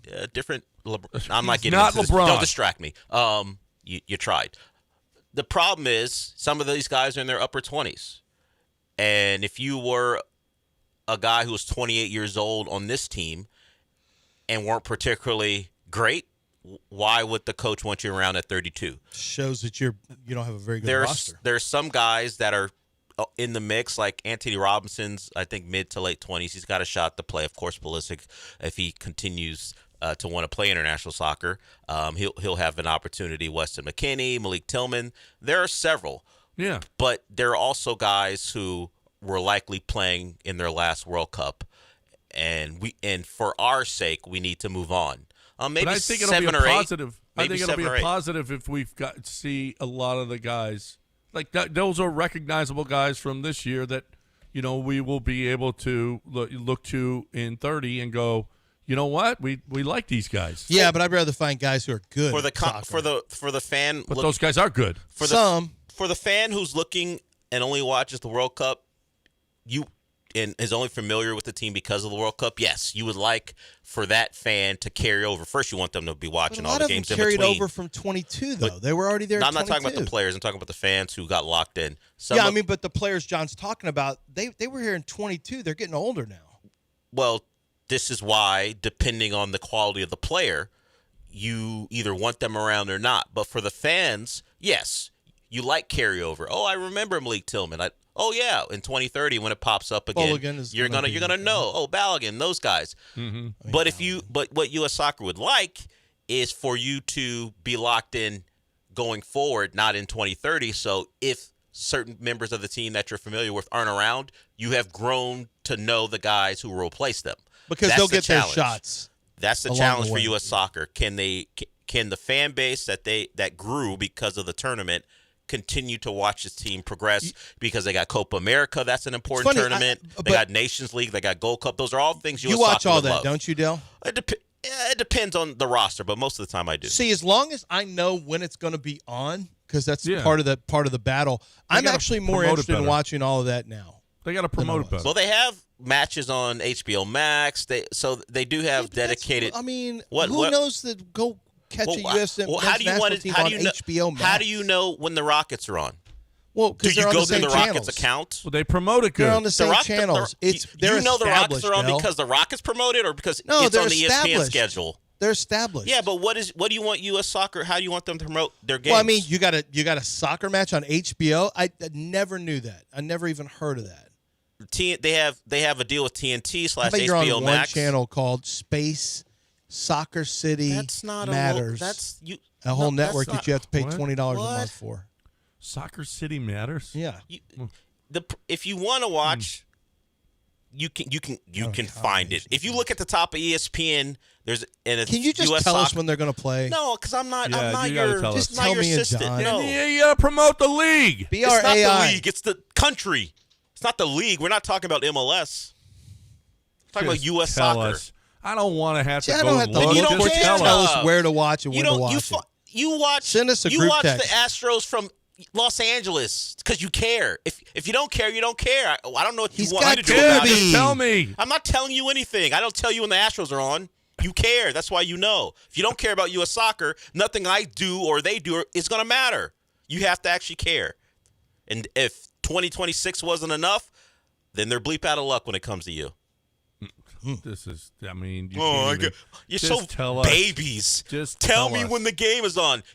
Make it easier. You don't get told when other games are on. If you care about it, you'll search it out. You'll find the network. If you care about U.S. soccer, you will make sure to know when the games are on. Tell me, bunch of babies. Tell me. I'm going to tell you about ProDunk.com. That's what I'm going to tell you about. I'm going to tell you about Pro Dunk because it's the best goal in the history of goals.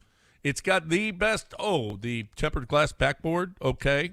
It's not like this white backboard that the paint is chipping. No.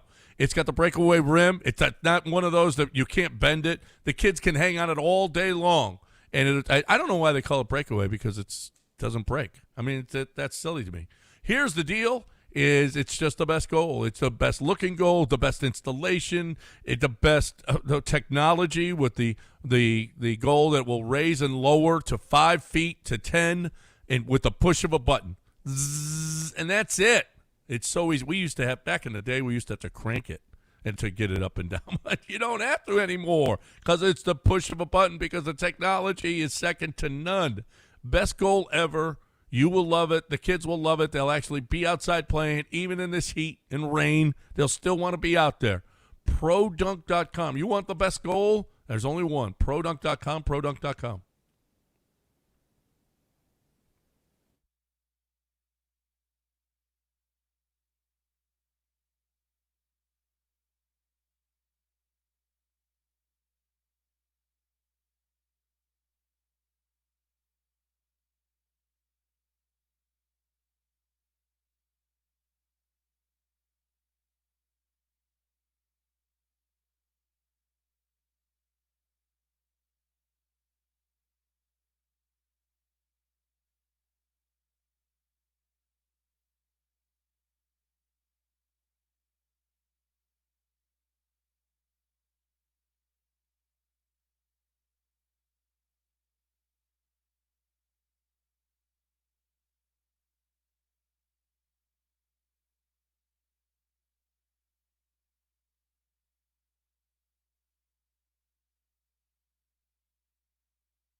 All right, our final hour this morning here on ESPN 96. I feel like we've gotten a lot of good stuff done today.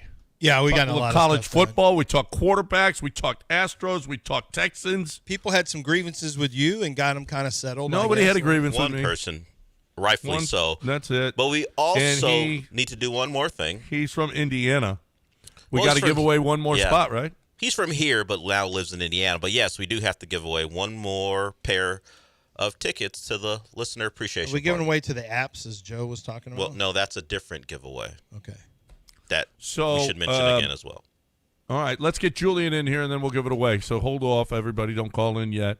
But we're going to give away a spot to our listener appreciation Yeah, he's party. off suspension.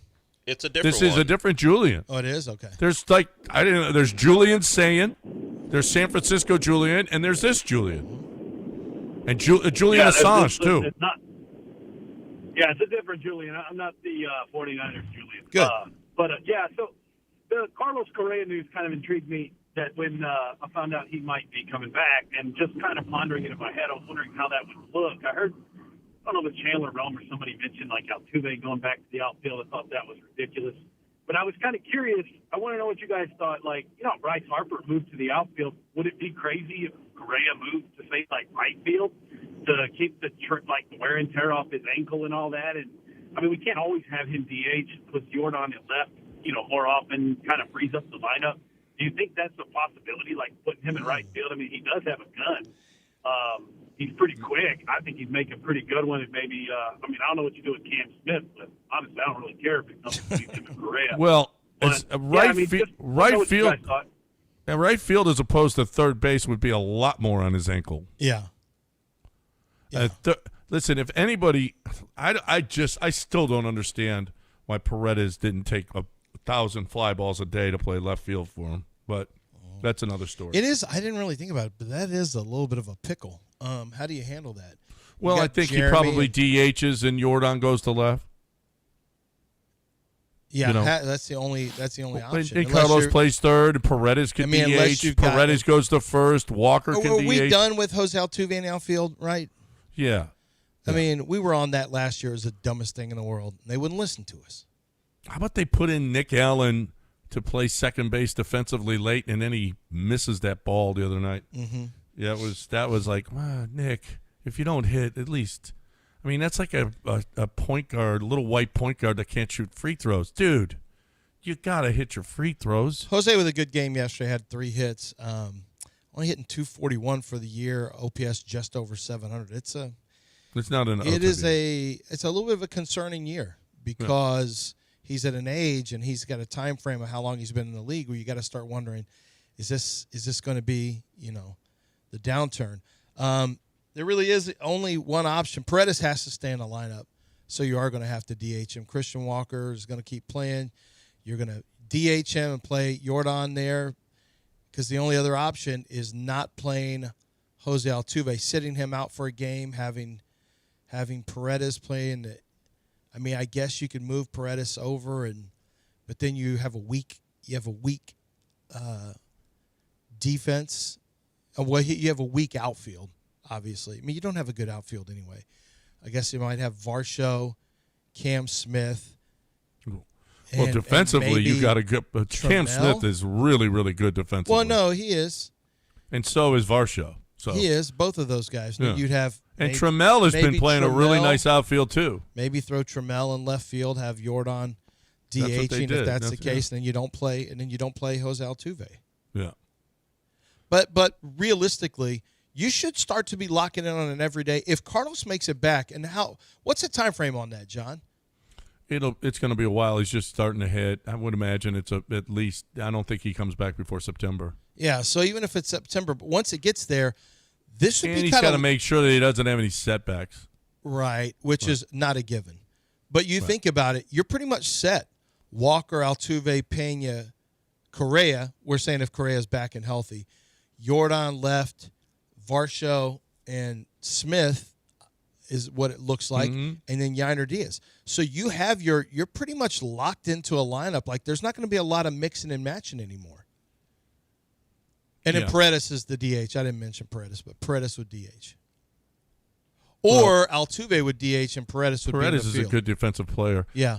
Correa DH one day, Paredes DH. Actually, Paredes that's can go more to, likely. Paredes goes to first, and Walker DHs. You got a lot of options. You got to keep. The main thing is you got to keep Paredes in the. You got to keep him in the lineup. I'm almost in favor of him if you can. Maybe keep him static. In other words, maybe Carlos just DHs. Maybe that's just what he's going to do, just out of fear of. Although running the bases is going to put more strain potentially on that ankle than playing third, as you mentioned. He's not playing short; he's playing third. Yeah, there's going to be a lot less movement. No, he doesn't play short. He's not playing short anymore. Not especially with that ankle. No, he's got ankle and back. How's the back holding up for him? Okay, I don't think he had a problem this year. Okay, good. Yeah, but it'll be a little while. He's got to get back to. He hasn't swung a bat. He's got to get back to that. He's got to be able to. He's got to have confidence. Don't forget, he got hurt in the batting cage. He was putting his weight forward on his left ankle, and it just snapped. Right. So he's got to have the confidence in that first and foremost, and he's got to get all his timing back and everything else. So it'll still be a little while, I would imagine. Mm-hmm. But having him back, it creates a nice problem for you. We got too many hitters. Okay, good. Oh, terrible. How terrible is that? And you can work in as long as you can put Jordan in left field. I know that they don't like to play him in left field on the road, but if you can put Jordan in left field, you got your best lineup. Yeah. And listen, Taylor Trammell, if Cam isn't hitting, Taylor Trammell can play right. Not that he's hitting all that great, but he's been. Hey, Cam's been better lately. Trammell's been better lately. Mm-hmm. Altuve's been better lately. Yeah, it's a reason. There's a reason that they're doing what they're doing right now. But guys are playing better. Jeremy's been unbelievable. Jordan's been unbelievable. So that's a good problem to have when Carlos comes back. 713-780-3776. Let's hear from Clowney on why he decided to return. We talked about a little bit earlier why he left, and it was Bill O'Brien. Now here's why he decided to return. Texas is good. Everything is big. What the hell was that? Texas is good. Everything is big. From the man himself. That was Clowney. That was Clowney? You haven't heard him in a while. He does not have that accent. I just heard him a little earlier. He didn't sound anything like that. He does voices. Here's Clowney with his normal voice. Less fun about why he's back. Let's see. Texas is like good. I said, my whole thing was to chase the Super Bowl this year. No better place for me to do it here. I think they had great defense last year. I said if I can go there, help the guys. It wasn't about the money because I could have went other places for a little bit more money than this. But I'm like, it's year 13. I started here, go back here, try to win there, and see how, rest of my career go. But it's been a great run, man. It's been great. I've been having fun with it. Is this the last stop? We don't know. Can't speak on. I go year by year, man. But I'm gonna enjoy this one. He did go on to say, what? He did go on to say, is this about him coming to camp early, Del? No, I got a question for you guys. Oh, okay. Go ahead. Before that, he did say, "Hey, man, I came in. I don't go to camp, right? He hasn't gone to camp. He signs late. He doesn't want to be there before. He learns on the fly, whatever team he goes to. He's been switching teams every year. So he's like, I don't feel like going to camp. But this year he said, I wanted to come to camp. I wanted to meet the guys. I wanted to, learn the system. I don't want to be learning on the fly in week one, introducing myself to everybody. I want to be part of the team. He seems to be more committed this year than he has in the past. Oh, well, you're with D'Amico Ryans and Aziz Al-Shaair and Will Anderson. You better pull your head out and act like you want to be there. Yeah. That's the standard. He could have done it, though, where he didn't sign until late. But this is what the Ravens had in early 2000, and it's carried over for over 2 decades. Yeah. Do you recognize that's what Houston has right now? Yep. The standard is now very high and elevated, and if you come on this team – you got to tackle, you got to hit, and you got to be ready to get to work. Yep. And Clowney will figure it out. Do you think athletes should stop saying I could have gone elsewhere for more money? Yeah, prove it. Exactly. Prove it. If you're using that as a way to say, look, I'm just about ball. The money isn't a big deal to me anymore. Well, I'm about winning the title. What are your offers? I want to see. Well, if you have brought that, I wouldn't would you ask bring it up if you didn't? Show me your offer sheets. I wouldn't ask otherwise, but if you're bringing it into the conversation, I'd like to know. Who offered you more and you turned down? Curious, what were the numbers? What were the numbers? What did your How agent? much of that was guaranteed? What did your agent work out for you in another place and you decided not to? Because I don't you know. wanted If to you're win going to here? bring it up, I feel like you probably had offers. Why? Then I want to know. Who's going to check you? Who's ever going to prove you wrong? No one can prove you wrong. Yeah. You can just say it. Yeah. Hey, I could have gone elsewhere for more money, but I want to be here. It is an easy way to win people over. I want proof. Because no one was asking. 33-year-old guy who's played for like 8 different teams. Yeah. No one was asking. No one there was like, man, hey, Jadeveon, were there better money offers and you decided to come here? No one was asking. This was all about the This reunion. is for love of the game. Yeah. I did this for love of the game. Now, hey, counselor, you've introduced the evidence. You've introduced this topic. I need the evidence now. You guys know me. I'm all about ball. Yeah. I came here because I wanted to be here and win. I could have, but I could have gone elsewhere for more money. Give me the offers. What were the teams? What were the guarantees? They don't have to guarantee you nothing. Then don't offer. They don't have to tell you then nothing. don't offer that info. I'm calling bullcrap. Don't on that. offer the info then. Don't offer the info if you can't tell me the facts. It's like just the facts. It's the same way. Like, you know what? I could be dating Natalie Portman, but I chose otherwise. All right. I just threw it out there with no basis, nothing out there that proves that to be true. That's what he did. Tell me.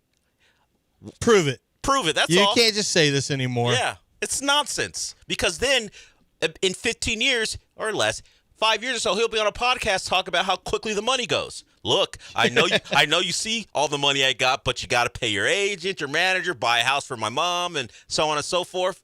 Now you wish you would have taken that money someplace else. So going forward, they need to be called out on this. I do wonder if I've just done that little game where I got in a rabbit hole. Like, what if a guy had $5 million? What could he do with $5 million just for that money, where he never touches it and it just continues to earn him money? These guys, if they have any sense at all, we're getting into the numbers where you can't blow it anymore. Like, blowing it, it's getting hard to blow it with the amount of guaranteed money you get. You could slap $20 million guaranteed, part of your guaranteed money, you could throw $20 million into something that earns you 3.5-4% and live off, like, they're getting close to the point now where you can't blow your money unless you're buying jets and 5 houses and 6 cars. And I know some people have to spend on friends and family members who glom on and stuff like that, but we're getting to some guaranteed money numbers where you got to be a real F up to lose all of your money. Like, you have to try 0% to put money away in an instrument that just earns you 4%, and you just have that money every year. Yeah. But every year. You don't know. Then you Uncle can't Sam live a takes baller half. lifestyle. Uncle Sam takes half. Then I got to get a house. I know, you have I got an agents. agent. Yeah, you don't know. I got to buy mom a house. Okay, Darnell Wright just got $95 million guaranteed. That's how much is it Shave really? it off, he gets to $45 How much does million. his agent get? 45. Agent will probably get 2%. So let's take him to $45 million. Throw in $45 million. How can you live on that? well, you're not getting it all at once, but throw in $10 million. It ain't easy to live on 45 anymore. Inflation Saying, in this economy. He lives in probably in an upscale neighborhood in the Chicago area. Maybe he moves to Indiana, considering where that stadium will be. Who knows? But you don't know. You just say stuff. If he throws 10%, I mean, You if he don't know. throws $10 million in, he'll make $400,000 a year. One bad Throw it in investment, a CD. and things go away No, pretty quickly. just throw it in a CD. 1 year, $400,000. Leave it alone. Leave it alone, and just let it keep. Can't do that. Just His throw buddy money in has the a next business he needs an investment in. He can't do that. He can't just put Tell that his money aside. Buddy to get effed. Wow. Yeah, that's how that works. What? He can give money. He can give some of the other money away. Like, look, man, I got you. How much you need? 12,000. Don't forget where you came from, Lance. Yeah, 12,000. He would leave people behind. Scratch off and pull 12,000. the ladder The mean up. streets of Richmond, Lance Rosenberg. would leave people behind and pull Hey, that ladder Krabs, up behind him. Quit trying to pull me back down in your bucket. He would pull the ladder up and forget I don't him. want crabs in a bucket trying to pull me down with your bad, You ain't a real one. That's with why. your terrible you ain't. ass offers. No. I got Okay. this restaurant I want to open. That's one of the worst investments. Restaurant, and you know how many players get involved in restaurants and nightclubs? Some of the worst investments you can make. Hey, I got a guy that you need to study, or and send Stephen Daly. He's returning to Hoosiers to Indiana for his 5th year. Well, Have there's you- a new rule that they're saying anyone at 2022 can get the 5th year. The so 5th year. Tommy You can- Castellanos also. Oh, maybe I got to watch Tommy C again. How about that? Well, was he not in this year's draft? Was he? I didn't write him up. I think he was and didn't get drafted. So now he has. I believe that was the case. Eligibility. What's the rule? So they basically just said if you were in 2022, you have a 5th. There was if you haven't already taken 5 years. If you came in 2020, 5. if you came in 2022, yeah. There's by the way the Save play College 5 now, Football not Act 4. or the Save College Football Act or whatever it is. There's actually a lot of stuff going on with that. Like they now have the blessing of the SEC and Big Ten signed off on I it. don't think they have that in some of the other conferences because it was written up by Notre Dame, the Big Ten, and the SEC. The other conferences aren't thrilled, but we got to go to break. Break. Would you stop talking so we can talk about Billy Brown? So we can talk about your plumbing? The Browner. Here's the thing. Milo call him Brownie. Well, that's Bill Brown. Okay. Billy, has Aqueduct Plumbing Company. Right. And here's the deal you have to have this phone number in your phone, 281-488-6238. Write it down. You're driving right now. Try to remember 281-488-6238. Because when you have an issue, when there's some kind of you spring a leak, and your pipes will spring a leak at some point, your floors are going to start to buckle. You could lose everything. Billy Brown and his guys will be there on the spot. First of all, over the phone, they'll probably tell you, here's how you turn your main water off. And then they'll get there. They'll find the leak. They'll open it if they have to, open up walls, open up floors, whatever, they do it. And they find that leak, and you know that you've got the best service you could possibly have as far as a plumber goes. Mm-hmm. I've used them. Lance has used them. We've had emergency situations. They're the best. You can count on them, but you can't count on them if you don't have their number. 281-488-6238. Tell Billy that you heard it right here.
You're listening to Houston's longest-running sports radio morning show On ESPN 97.5 and the ESPN Houston app. from the Huntington Bank Studios. Here's John and Lance.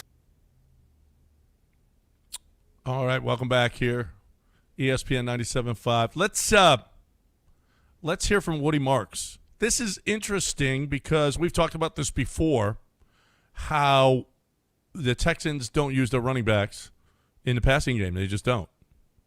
It is just something that I don't know, for whatever reason, they don't throw to the backs. But apparently, I don't know that if I'm Nick Caley and D'Amico that I'm thrilled with how Woody is giving away a lot of stuff here. But it's good for us because we're getting an inside look at what's going on over there at practice. I guess if you're at practice, you get, but the other teams aren't at your practice, so you don't want them to really know stuff. But here's Woody Marks on what Nick Caley is doing offensively differently this year. We importing more stuff. Some of the things we couldn't do last year, we can do this year. Just by everybody knowing what they got to do, putting different plays, different routes. With us splitting the running back out wide, putting him in the slot, running two-back running backs on the field. So he's putting a lot of stuff in, and we picking up on it good. I think he's doing a good job right now. Just put me out in different places, in the 3, in the 2, and on the outside. So he's doing a great job. And I say the receivers out there doing a great job with helping us with the routes and how we get off press and doing all types of stuff. So just working with them guys, I say over the summer and doing training camp right now, it's been good just getting releases as a receiver.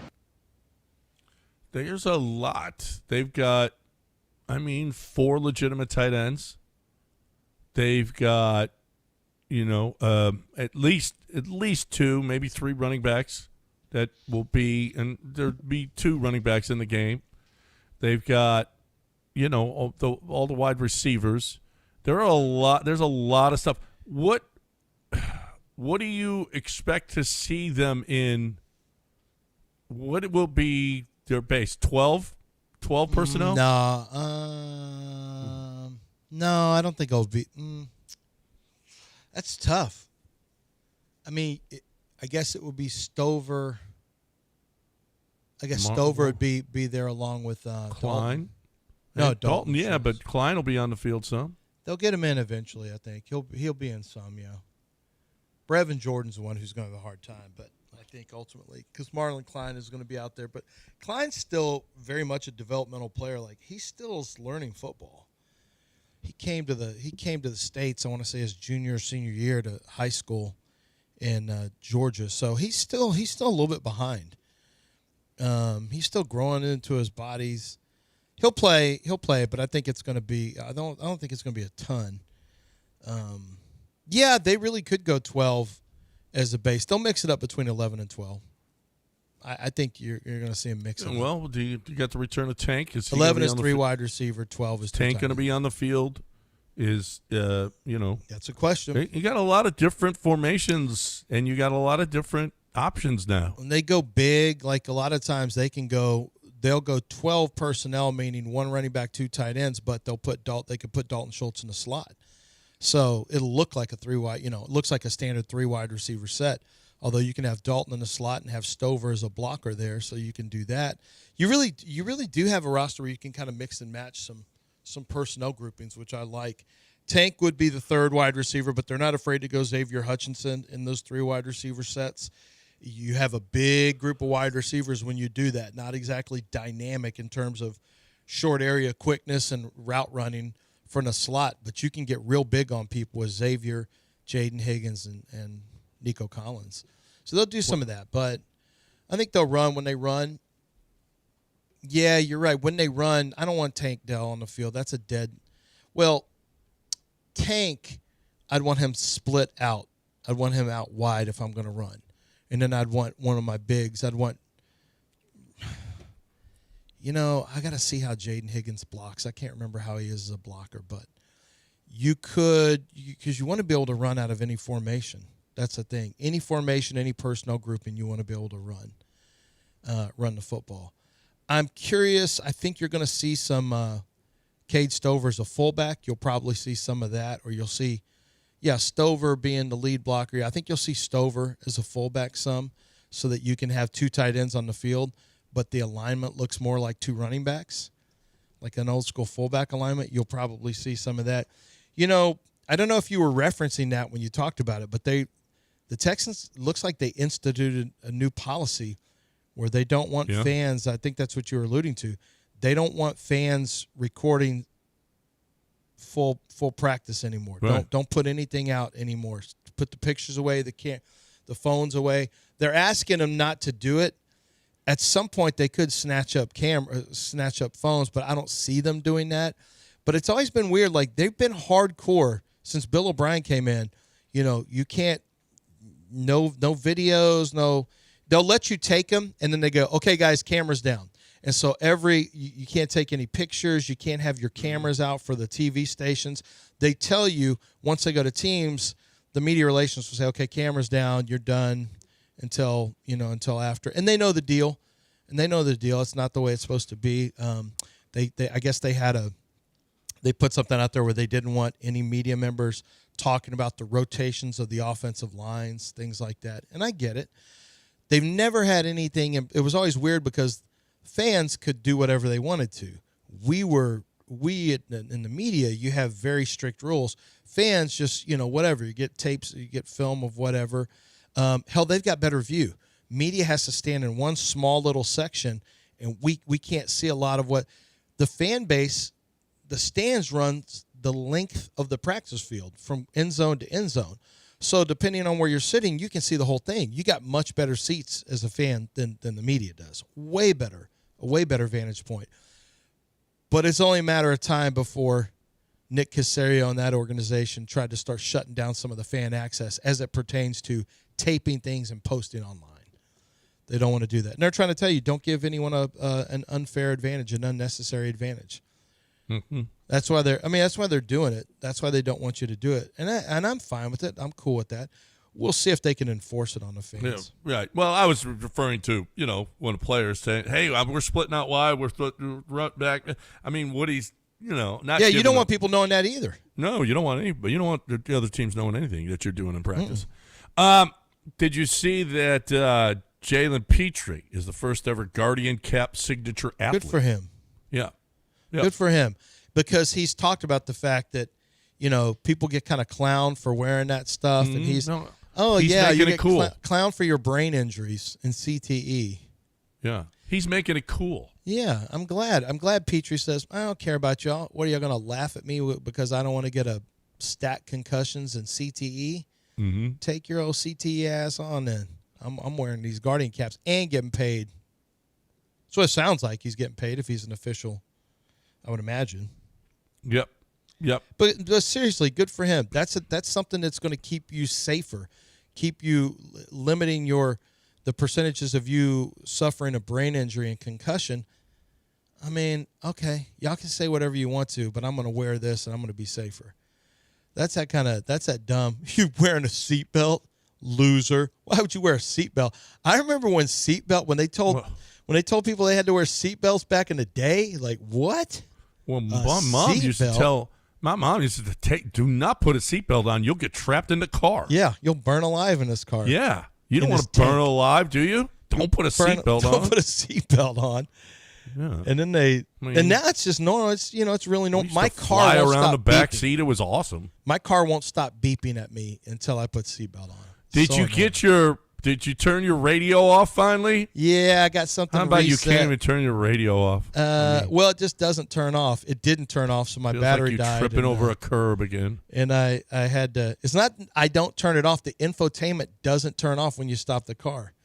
And I was going to have the company come out and switch cars out, but actually a listener was listening and said, "Hey, this is how you do you can do a hard factory reset on this." He said I had the same thing happen with my car. And he told me how to do it. So, yeah, shout out to listeners. Listeners know things. Listeners are the best. Listeners know things. They're so smart. Our listeners are the smart. We have the smartest We listeners. have very smart listeners. Yeah. There's other places that have very dumb listeners. Especially on Twitch, the ones that hate Dell. They're not smart. I think so. I think they're smartest listeners in the business. They're mean to our guy, Dell. They're not mean to them. They're just being honest. They're not mean to me because I'm not in the Twitch. They're just mean for Mean their to own air. self-flagellation, or at least they're trying to their own self-aggrandizement. I mean, they're just doing a thing where they can big up each other by making fun of me. It's fine. I mean, I don't ever see it, so it's good. I just think The target of their ire never sees what they're saying. I just feel like- Speaking of target of ire, Luka Doncic, his former fiance Anna Maria Goltis, requested Monday that the petition for child support she filed in March in L.A. Superior Court be dismissed. She said, quote, "I'm withdrawing my petition for child support with the specific intention of resolving the matter amicably and by a mutual agreement, which is in the best interest of our children." That is. That's great. So they have more. So their daughters, Gabriella, 2, and Olivia, 7 months, live with her in Slovenia. And they met as children in their native Slovenia and started dating as teenagers in 2016. The Lakers superstar, proposed to Goltis, a fashion and fitness model, of course, 3 years ago. What do you think she was? No, I figured that was going to be. She was going to think she was a barista. She was a no. She was going to be a model. fashion and fit. The fitness model. Dell's got his own thoughts on fitness models, but Why don't you express your thoughts? Why do I have to have thoughts on it? well, I mean, she's probably heavy into the gram. She's a digital creator. She's a digital Yeah. creator, and It what says he it did right was on he her. That's her found job. he probably You better found be. better digital creators and cut her out. You think You that's better what be. happened? Could be Why do you assume? because he's with the same girl since 16. And you think he's over it? Yeah, he's like, there's other digital creators out here that I need to get with. Wow. Wow. That's what we're calling them now, digital creators. That's what she calls herself. I don't know what she creates other than pictures of herself, but that's what it says on Yeah. her Instagram. Yeah, I'm on the Instagram. I don't see a lot of creation. Really? I do see a lot of pictures of herself, so I guess that's considered creation. Oh yeah, she's creating a picture of herself with a phone. Is someone else taking the photo? Because Well, if someone else probably is taking someone it, else, yeah. then is Sometimes, she yeah. creating? Sometimes she's taking it. Sometimes they're taking it. She's the muse for the She's phone. creating. I just don't know what she does. Because you said what she does, but I'm still not sure. Well, the couple broke off their game. Goltis objected to Doncic's desire to bring Gabriella back to the U.S. with him. Yeah, it was like a We knew about that. We had talked parenting about thing, that. right? Yeah. She called the police, but officers did not detect any elements of a criminal offense or misdemeanor. I don't think there's nothing. Anyways, as the couple broke off engagement shortly thereafter, Goltis deleted photos of her and Doncic from her Instagram account. Oh, that it's she official. has done. As Once I scroll, I don't see wipe any. them, once you wipe them from the gram, it's usually That's over. it. Or is it Fred Van Vliet? Or is it, since you wiped the Rockets off of your gram, sir? Sir? That's okay. We got a break. 713-780-3776. You got one last chance to get in on the show before we hit What news about- of the weird. What about IBEW? Nope. Well, that too. But what about giving people a chance to win a spot? When we come or two back, spots? we'll give them a chance to be at our party. Listener appreciation party. We'll give it away in the next segment right here on ESPN 97.5. But first, the International Brotherhood of Electrical Workers. They operate, okay, they maintain, they build the electrical grid. That's what they do. Do you know anything about the electrical grid? Probably not. Have you ever worked on it? No. But you know what? They could teach you, okay? They have been doing this for over 125 years. They got 4,800 members. They know how to do it. They can teach you how to do it. Well, I don't know anything about being working on the electrical grid. It's okay. That's what you're there. You're there to learn, and they pay you to learn. They pay on the job, paid on the job training. It's a nationally recognized career that you can get to within 3 to 5 years. That's a lot of learning, but you're getting paid. Okay, you're getting paid, and then you've got high wages, full family health insurance, retirement planning, and a peace of mind that you've got a career as opposed to what you're doing now. I don't know what you're doing now. But if you feel like you're in a dead-end job, if you're looking to explore a new career or just ready for a change, IBEW Local 66, IBEW66.com. They're located in Pasadena. IBEW66.com. Powering careers, powering the future.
You're listening to Houston's longest-running sports radio morning show On ESPN 97.5 and the ESPN Houston app. from the Huntington Bank Studios. Here's John and Lance. Our listener appreciation party is August 28th. It's a Friday night. We want you there. Okay, it's a great time, a great venue. If you have a party, St. Arnold's Brewery, they have a hall that is just fantastic for a party. Just great. I mean, I think you could do weddings there. You could do all kinds of great stuff there. So we're going to have our party, our listener appreciation party there. We have all kinds of food. It's great. It's a lot of fun. It's a lot of fun. So we're going to give away a spot here. You and your, I guess you get to bring your significant other with you. I guess. I don't know. Maybe. Just do it. Nobody's going to turn you away. Well, I don't know. We've got a certain No amount one of knows. alcohol and You don't food know. that we have. No, I actually do know that for an absolute There fact. is a check-in as well. So There is a checkout, Yeah. and Someone may there is turn an you away. absolute fact that your significant other could be turned away. So Well, bring 2 cars. If you come in 2 cars, then that's great. Then Just tell her to come in 2 cars, or check with Joe to see if you get a +1. I do think it's a pair. It's a pair of tickets. It's you and someone else. So you don't bring a +1. You've got 2 tickets. Yeah, you don't You bring got 2 tickets. another person. Yes, that's correct. No, you can't bring other people, but it's you and a person. Sure. And another person. You were not asked to come This along. is for 2 of you. And Yes. not a dog or something. And Just if you're you. a polygamist, you're going to have to pick one. You're gonna have to pick. You're gonna one. have to pick the one for that Friday. Probably the barb. Whoever's the Friday one gets to Probably go. the barb. The most fun one. Or I thought they go by day. It's usually day. So yeah. whoever the Friday one is gets to go. Well, at least in Big Love, that's that's That how it should works. be the fun one anyway, though. The Did Friday you ever one. watch Big Love, John? You really should. I haven't. It's worth it. So how are we gonna do this? we're going to give it to caller number 4. 713-780-3776. Hurry, call in right now. 713-780-3776. Call in. Caller number 4 is going to win.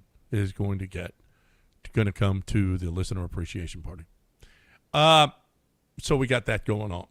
We got to a lot of stuff today. I'm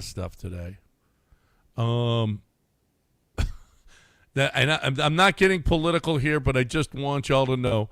I don't know if you guys have seen the video. There is a trans athlete in France who averages 20 points and 20 rebounds a game, and this is going viral right now. So we'll see. It says, "Hey, WNBA, are you all about this? Let's go. Let's see." And it would be something that would be eye-opening if this person were to play in the league. This person is very muscular and is dominating in the French league. So I don't know. And nothing political. I bet it gets real quiet on that WNBA front. Yeah, we'll see. But if you want, it's just one of the best players in the French league. 6'3". If you want a great player, you got one right there. Is the French who league has said, if they call me, I'm open to it. So that'll be interesting to see how, I know that there was all the stuff. There's all this stuff about Sophie Cunningham right now. There's logistic and political hurdles making it unlikely. Yeah. Well, I'm sure. I don't know what their stance is. This might not be the last of it. Might not be the last time that something like this comes up. We'll see. We'll see what happens. Because there's a lot of chatter. Oh my God! This Sophie Cunningham. Do you see how she jacked can play? Arms? It's huge. Yeah. So there's that. We'll see if that happens. Is there anything that we missed today, Del? Oh, is he on the phone? Yeah, he's on the phone. He's taking down the information. Did you have anything we missed, Lance? Let's see. We missed. There was actually. Hold on. There was actually one thing that we did miss. As a matter of fact. Hold on. Well, I know we never got to the bottom of the Mike Sando. We never really got to the bottom. It's terrible. Number 35, the last Shedeur. Is Shedeur. I wonder how Shedeur fans are taking that. Yeah, they're probably threatening his life. Whatever. They're annoying. We just deal. J.J. McCarthy's 34th. Jacoby Brissett. That's what I wanted to talk to you about. We see. I mean, Daniel Jones. We see guys moving up and down the quarterback list. There were 5 guys that moved up the list this year. Sam Darnold was one. Daniel Jones was one. Who's going to move Those are up the guys list? who are winning, though. Who's going to move up the list this year? They've got Bo Jackson Nix. Dart at 24. Jackson Dart got could. He's got a real chance to move up. Yeah, he can move up. I think Bo Nix could move up. CJ could move up. CJ could For move those up. who missed it, CJ's 20th. CJ moved down, so CJ's got a chance to move up. Yep. If you missed it, and there's a good chance you did, CJ Stroud was 20th. This is an annual poll that Mike Sando, who is a longtime NFL insider, he works with The Athletic now. Athletic's probably the most trustworthy reporting that goes on. This is really old school, very good writers. They do a really good job. And Mike Sando talks to 50 executives and coaches combined, and they rank the 35 quarterbacks. CJ finished 20th, and it was not good. Like the comments about CJ, we could try to shine a happy light on this or that or the other, although this show typically doesn't. We kind of call it how it is. But, they were – he declined by 1 tier this year. After his rookie season, they put him in Tier 1. Last year he's in Tier 2, and then this year he's in Tier 3. He declined by 11 total points. Last year he was 9th. This year he's 20th. Mm-hmm. And 37 of the respondents had him in Tier 3. 13 of them had him in Tier 2. But the things they said about him were not great. I would say TJ could jump up into Tier 2. I think Yeah. Bryce is stuck in tier I think 3. Bo Nix is at the top of tier 3. He could. You're right. He could move up. Yeah, Aaron Rodgers is going to be stuck in tier 3 if he even plays anymore. I think Daniel Jones can move up to a 2. You think so? Yep. I feel like Listen, if he stays healthy, dude, he was on his way. I think Jalen Hurts could end up in a tier 3. Jalen Hurts is in tier 2 at the back of tier 2 He's right at 17. He's He's last in tier 2. now. Yeah. I don't know. I kind of feel like Jalen could have a big year again. You do? How come? One of his best targets is gone. Yep, one of his best targets. But I don't know. Maybe And is Lane Johnson? No, he's not retired yet. No, Lane Johnson's there. I think Saquon. If Saquon emerges and has another big year, it'll help Jalen. I think it'll help tremendously. I think. I think Devontae could have a nice year. No, I don't believe Jalen's going to fall. Actually, I think that they're going to be okay. And he's on the verge. Maybe you get that cancer out of the locker room. It's addition by subtraction. Maybe so, but Jalen's on the verge of falling out. He's last in tier 2. Tyler Shuck is 26th. Cam Ward is 25th. You see either one of them jumping from tier 3 to tier 2? They're down the list on tier 3. Yeah, I don't know about that. I don't either. Not this year. I think Jacoby Brissett could move up. I do. To tier 2? Or from tier 4 to tier 3? Yeah. Oh, yeah, possibly. Yeah. Possibly. I mean, that's a little disrespectful. Dude, I don't know. You got him behind Deshaun. Yeah, but it's all it's all semantics. I mean, yeah, I'd put him ahead of Deshaun for sure. I'd probably put him ahead of Geno Smith, but that's about where he'd be, 29th. I might have him still behind Malik Willis. The thing with Malik Willis is he benefits from really not playing much. Well, I say benefits. They got him in tier 4 at 29th. Unfortunately, he's got – what has he got around him? That's a question. Yeah, lost Jalen Waddle. Yeah, but you got Achane. I wonder what is Achane going to have himself a big year on a really crappy team? Yeah, could. Probably. You'll have to catch and have to run. I mean, he'll have to do everything. You got no Tyreek. Tyreek's got no power in his. Actually, Tyreek's not even on the team. They cut him. So you have no Tyreek. You have no Jalen Waddle. Man, does it look different from the start of last year? I mean, you got it is. It's bad there. Who's going to be worse, the Cardinals or the Dolphins? Cardinals. Yeah. I don't know. The Dolphins are pretty bad. The Dolphins are pretty bad. I don't know. That is a good one. That's a tough one. All right, you got to talk a little M&J Electrical. M&J Electrical Supply. M&J Electrical Supply is they're a company who handles buying and selling and removing electrical equipment. And what makes them really special is the ownership group. And when it's a group, it's Jeremy is going to be the owner. So that group is his family, big family guy, big family man. And you may have heard me do an advertisement, an interview with his daughter. The way he handles Jeremy Coker, the way he handles his family is the same way he handles business.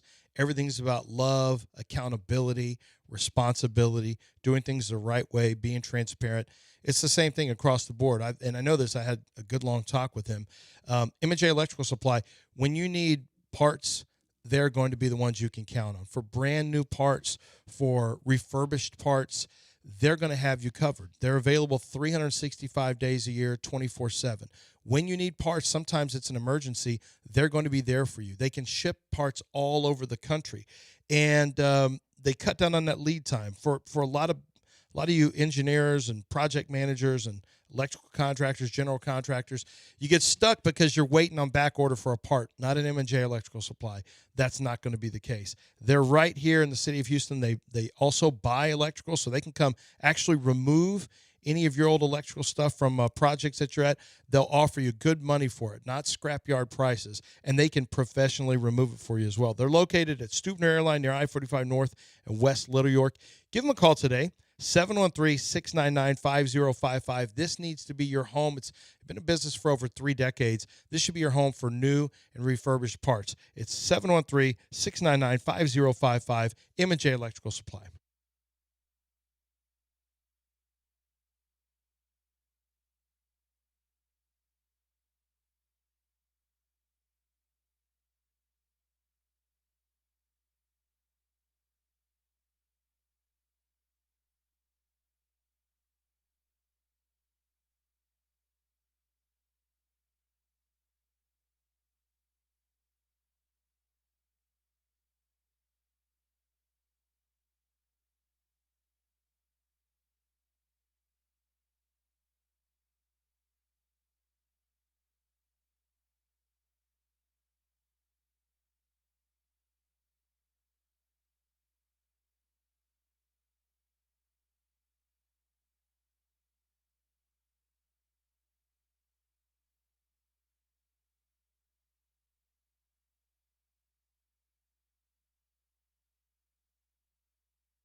A Florida steakhouse is offering naked dining,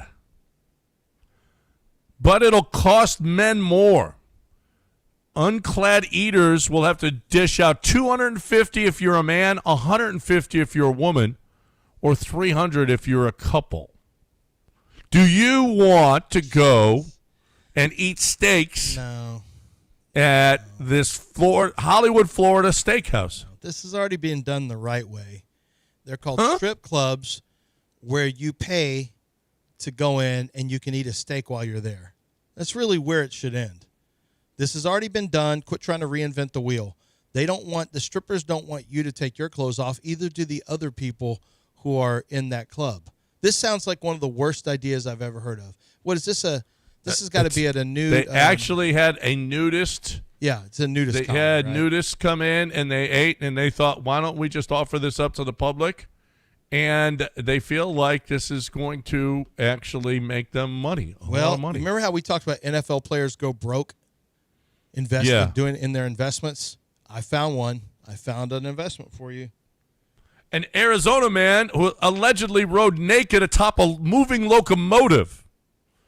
Do you feel like you should be able to take your clothes off and ride on top of a train? Why do I feel like that's not a surprise at all?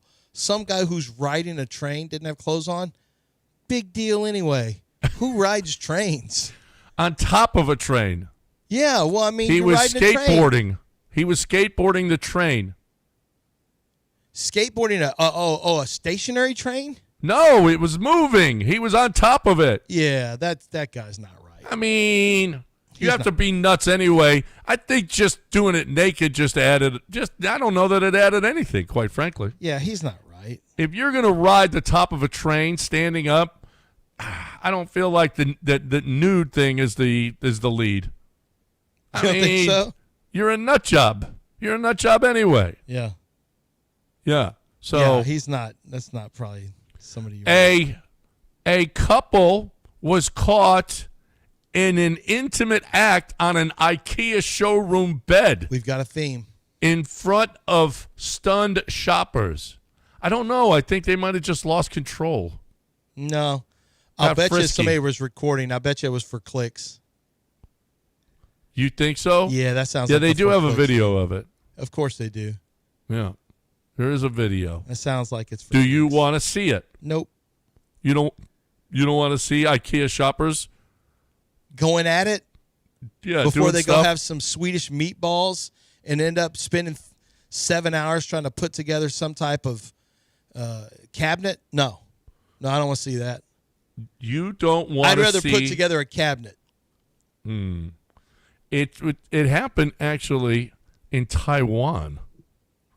Yeah, I'm not going to Taiwan. Yeah. In IKEA in Taiwan, would have a video. they could face up to a year in prison. Yeah, I don't think I'd mess around in foreign countries. That's only the kind of foolishness you could get away with here. Yeah, right. Where you're doing it for the gram. You may be right. They may have just been. They might have just people said, who just kind of lost it. I can't control myself anymore. There's a bed right here. Let's use it. Yeah, have you ever been? I mean, no. Have I ever been in an IKEA and just decided to go? Well, I mean, get where after it? You couldn't control yourself. No, I can control myself. I can control myself. I don't know. It depends on. It's not. You ever done something in a not in an IKEA, public, but in a shopping area? In some weird places. In the middle of retail. You know, you never know when it's just the feeling it just overcomes you. Yeah. That's it. We're done. Mopey and Mapes are next right here on ESPN 97.5. We hope you enjoyed the show. We will talk to you again tomorrow, everybody.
Welcome into the show. It's nice to have your deadline acquisition go out there and prove that the team was right in acquiring him. Look at Hayden Wesneski doing it again. Dana Brown, look at you. Look at that acquisition that you made over a year ago, actually. In the not this past offseason, the offseason before, when you traded Kyle Tucker for Wesneski, Paredes, and Cam Smith. And I don't know that it could ever be said that Paredes is playing the worst of the three right now. But at the moment, Paredes is actually playing the worst. He's in the middle of a big slump. But when you throw in Wesneski's performance and Cam Smith has had his moments over the last couple of days, nice return on the Tucker trade as it stands right now. And the Astros get another win. Wesneski avoided, I won't say a catastrophe, but it could have been bad. There was a comebacker that almost hit him in the pitching hand, but instead caught the glove, so that was fortunate. He was able to go 6 in the game, whereas his counterpart, Yasevich, had to get taken out of the game, and that was the beginning of the end for the Blue Jays and the start of the Astros finding a way to put some runs across, because Yasevich had handled them through – he hadn't been out there long. I believe he only made it through the 2, came out the throw to do his routine to start the third and felt the twinge and got removed from the game. And it all started with some hustle. Sometimes those baseball purists are right. You gotta run out everything. Altuve runs out a 2-out grounder, reaches base, and then comes around the score, and that's what got it going. There was another run scored. I remember it specifically because of how bad the Jesus Sanchez throw was. He was trying to gun down, I think, Trammell at home, and the catcher didn't even move to try to catch it. Yeah, Sean's. It was a little like half like, oh. No, it was so bad. I don't think like the catcher was in the pose like I'm gonna be able to. I'm ready to react. Whether it's a hopper or comes in straight, I'm going to be there and then be able to make a play. The catcher was in that pose and didn't move, much like an outfielder with a ball. No doubt about it. No doubt about a homer. This was a no doubt about it, no chance throw. It was backed up by the pitcher. So yes, Jesus Sanchez, man, I forgot how box office he is. Yeah, I mean it's not for the good that he does, but if you just can't take your eyes off of him when he's in the middle of a defensive play. Terrible throw. Trammell came around the score, and that led to the Astros running away with it as they win another one, and they have a day game today as they try to win the series. But shout out to former Astros everywhere. Mouse Straw continuing to wreak havoc on Taylor Trammell. He was the one who caught the ball that led Taylor Trammell to run around the bases like he hit a home run. Instead, he didn't. And then Mouse Straw hit a ball that it was an embarrassing moment out there for Trammell. Fell down. You never want to fall down as an outfielder, but Trammell, one of many guys who has contributed throughout this real run of success for the Astros. They still are only 2.5 games up on the Rangers because the Rangers got the benefit of another outfielder falling down. They were tied with the Giants in the bottom of the 9th. The ball was hit to right field, and the Giants outfielder simply had to stay on his feet to retire the batter. It would have gone into extras. Instead, he falls down. The Rangers get a walk-off win. So they remain 2.5 games out while the Mariners drop another game. They're in the midst of a bad run of play. So they're now 4 games below, 3.5 back. And they're flailing, which is funny. Well, or not funny, but it coincides with something John Heyman's. Was it John Heyman? No. Jim Bowden, who is the reason why we have that sounder where Lance goes, "Shut up, you ass! Shut up, you dummy!" It's him talking about Jim Bowden. Jim Bowden said the Astros haven't done enough, and don't be surprised when the Mariners get it together and they overtake the Astros. Has he watched? Now, of course, it's still only 3.5, but the Mariners have been bad. They didn't do really anything to bolster their roster, but he still has faith in this Mariners team. You know what, Jim? In the words of Lance Zierlein, I thought I gave him enough time. No, It's up at the top of my page. Yeah. To the left-hand side. This one? Go ahead. We'll try it out. Shut up, you stupid ass. Yes. Shut up, you dummy. Yes, that's about. I had to look up shut up. Shut up, yeah. That's about Jim Bowden. Land's very strong in his opinion sometimes. So Bowden is not moved by what the Astros are doing. But let's see if the Mariners have anything in the tank as they continue to fall further and further back. It is, especially with the Astros, now winning 12 of the last 14? Is that right? I believe so. It was 11 out of the last 12. Now it's and then 12 1 out of 14. Yeah. It does feel like, and the Rangers sold at the deadline. Even the Mariners kind of sold. Not, Castillo wasn't pitching good. Well, but they traded him away. And it's like, the Astros are going to kind of walk to this. And then I'd see the standings, whatever, at the end of every night or before every night's games. And I'm like, it still is very close. Yeah. It is not. It takes a week of bad play. Yeah, it's not.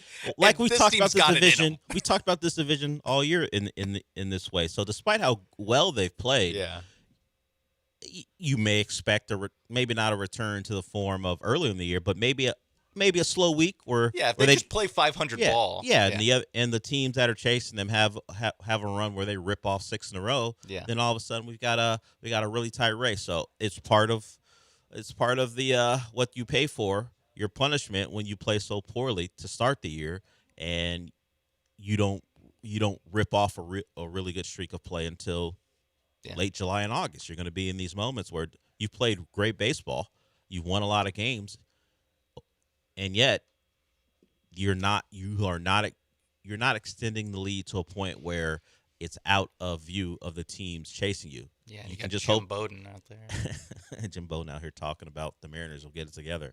Okay, we'll see about that. Shut up, you stupid ass. You're Shut much up, you nicer dummy. than Lance. Yeah, I mean, this was aggressive. It was about I don't know if it was about trading someone or I forgot what it was, but he had thoughts on Jim Bowden and not kind ones. It's from January of this year, so yeah, probably an off-season thing. Yeah, I'll have to look back and see. I can go through our doc and see why Lance had that issue. What clip did I play that led him to that response? Yeah, although someone looks right in how the Astros have played. The Astros are the cockroaches of baseball. They have played great baseball. They have played cockroach ball. Yeah. Roach ball. Roach ball. I don't know. It really is hard to make that not an insult. No, it is how we feel about cockroaches. I'm sure they have some redeeming qualities beyond that. They're hard to kill. We just don't know any of them because we look at them as vermin. Things to get out of our sight. I'm sure they're great pets. I don't know. I mean, we're I talked about Joe's apartment when this clip initially came out. So that's, if you revert back to Jerry O'Connell's like, they can't shut up about my movie. I mean, the most anyone's talking about. There are, if you want to call them clients or businesses or companies who monitor radio stations to make sure their stuff airs or clips are played or commercials are played or said in the way they'd like. Yeah. Could you imagine Jerry O'Connell hiring people to listen out for mentions of him on radio stations, and it's Joe's apartment he's hearing about over and over again on this station? And not even just this station, the hours of 10 to 12, he's hearing, wow. The last 2 weeks. Jerry, we don't know where it's come from. There's just a just an uptick of Joe's apartment mentions. Look, Jerry, I don't know how to explain it. There's some guy named Ken Rosenthal. He called the Astros roaches, and for some reason the host knows about your movie and just keeps talking about it. Oh, is it on Netflix? I'm sure it could be, or Tubi. I was assuming Tubi would be where you. It does feel Tubi-ish. I'll say the remake. No, it's not currently available in my country. The remake will be on Tubi. Yes. Tubi original. If they ever decide to feature talking cockroaches in a movie, I know what'll happen. I know where I know where it will be a Tubi original. So, today, Hunter Brown on the mound as they try to win the series. It's a day game at Daikin. So, let's see if Hunter Brown can continue what he was up to in his last performance, where he looked much more like Hunter Brown than he had in some recent starts as the Astros try to take out the Blue Jays one more time. There were some emotional words from Spencer Aggetti. He spoke to the media yesterday, discussed the trade and his feelings for Houston. Says Houston feels like home. Is always going to have a fond place in his heart for this city as he moves on with his career. He said he wasn't nervous before the trade deadline. I imagine so. I don't know how many people thought that, particularly once Scooble was out the door and Eric Getty had pitched poorly and then got injured, that he was on the move. If you don't, I mentioned the Scooble rep. I mentioned Scooble because when the Astros were casually thrown out there as a team who might be interested, we were trying to figure out what would the Tigers like. Turns out they weren't looking for major leaguers. They certainly were looking for prospects. And whether you think the Dodgers gave up too much or not enough, the Tigers leaned into the future as opposed to the present with a couple of the guys. One of the guys I think is supposed to be up there. I think I forgot his name, but he's supposed to be available or likely to be on the Tigers roster next season as he works his way up in the minors. But they weren't looking for a current starter. So Eric Getty felt safe. We just thought he'd come back from the IL and then he'd be back in the rotation, even though he had been struggling. Instead, he goes to Toronto and said he wants to put on for the country. Well, that's how I said it. He said it in a different way. Said he wanted to represent the country, a whole country, because, as we know, Toronto, the only baseball team up there. So good luck to Spencer Getty. I'm sure at some point the Astros will trade back for him because that's who they trade with, the Blue Jays. They trade guys there. They bring them back. It's just the Blue Jays and the Astros exchanging players. I hope, and the schedule for next season's already out for some reason and probably won't happen the way it's printed. I hope that it becomes a standing thing that every trade deadline, the games during trade deadline day, it's Houston, Toronto. Yeah. Just to honor have a guy. even though Dana Brown might not be here in 4 months. Most likely won't.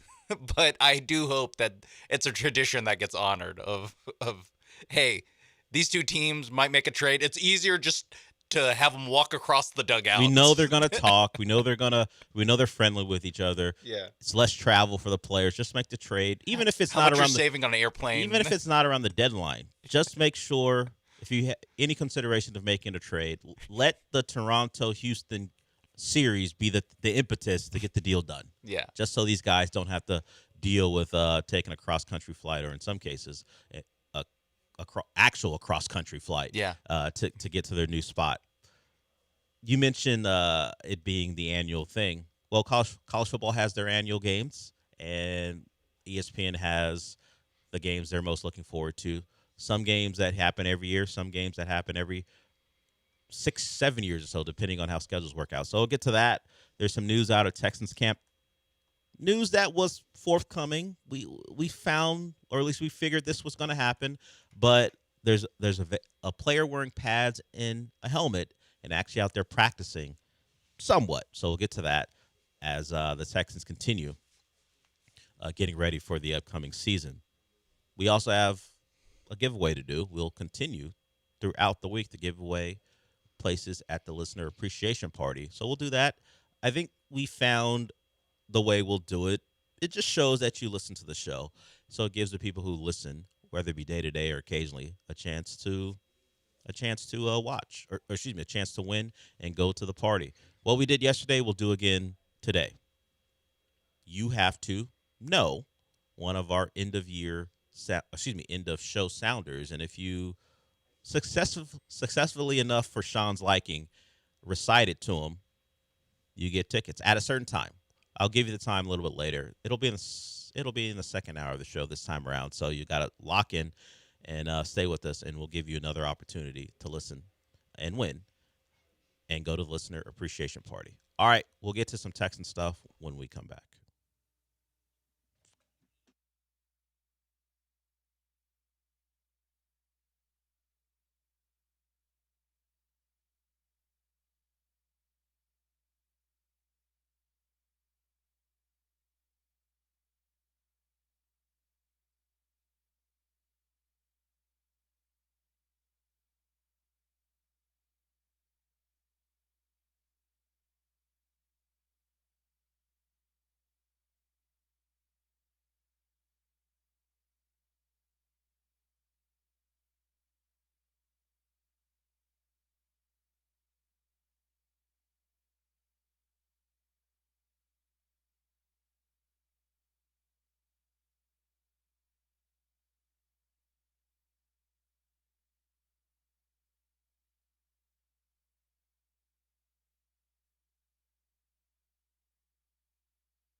This is the Del Alalea Show. On ESPN 97.5 and the ESPN Houston app. Live from the Huntington Bank Studios, here's Del Alalea.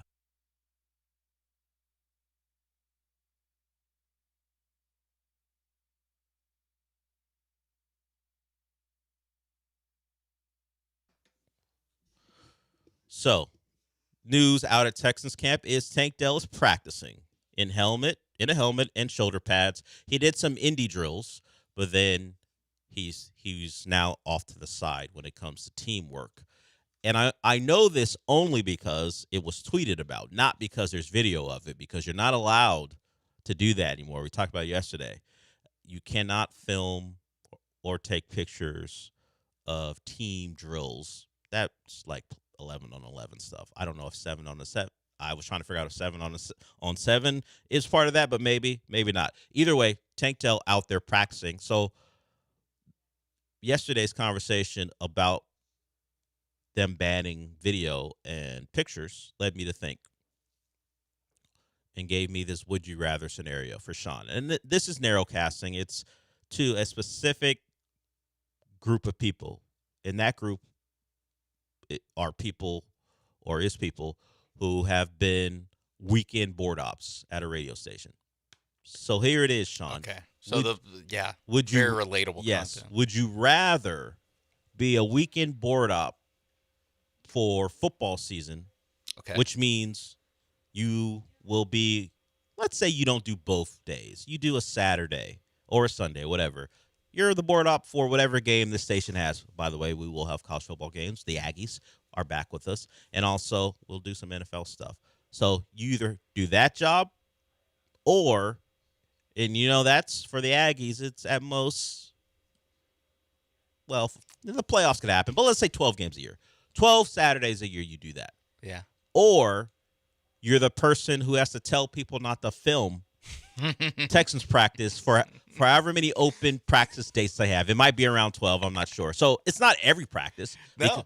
Because the fans in the crowd aren't there all the time. Yeah, and the it's like media a is couple times a expected week. not to do it. They don't need a minder telling them not to. But I saw a video of the guy walking through. Go, hey, you can't do that. So which job would you rather have? Weekend board up or the person telling fans to stop having fun? I'll go weekend board up. I'll go Del I know here. Okay. I'll go. You don't have to talk to anyone? Yeah. Normally, I mean, you have to be somewhat attentive, but only somewhat. Yeah. And there's a reason. It's like the first thing you do here. And yeah, I don't want to have to be the one that's like, hey, knock it off. What a job. Yeah, That's I tough, man. don't want to have to put on my like lifeguard voice and like, hey, no running, no filming, no filming. Yeah, and then people booing you and you having to be like, hey, I'm just following orders, and that never goes. Yeah, No, yeah. No one a loves lot of people in history have said, I'm just following orders. that guy's just following orders. Yeah. In the red polo, Yeah. in the battle red polo, that guy is just following orders. Sure. Yeah. When we have the Nuremberg trials on this, we'll see. We'll see if you're allowed to get away with that. Yeah. If you go out there, if you want to go out to practice and you pull out your phone trying to get a picture or two, just do it before 11 on 11 starts. The Texans don't want you giving anything away when it comes to Nick Caley's more expanded offense. A couple of things that have been the baseline of conversations with this Texans team when you ask players. It is Rutledge and his aggressiveness and the swarm mentality of his bringing that to the offense, and also the offense is going to have more things in it.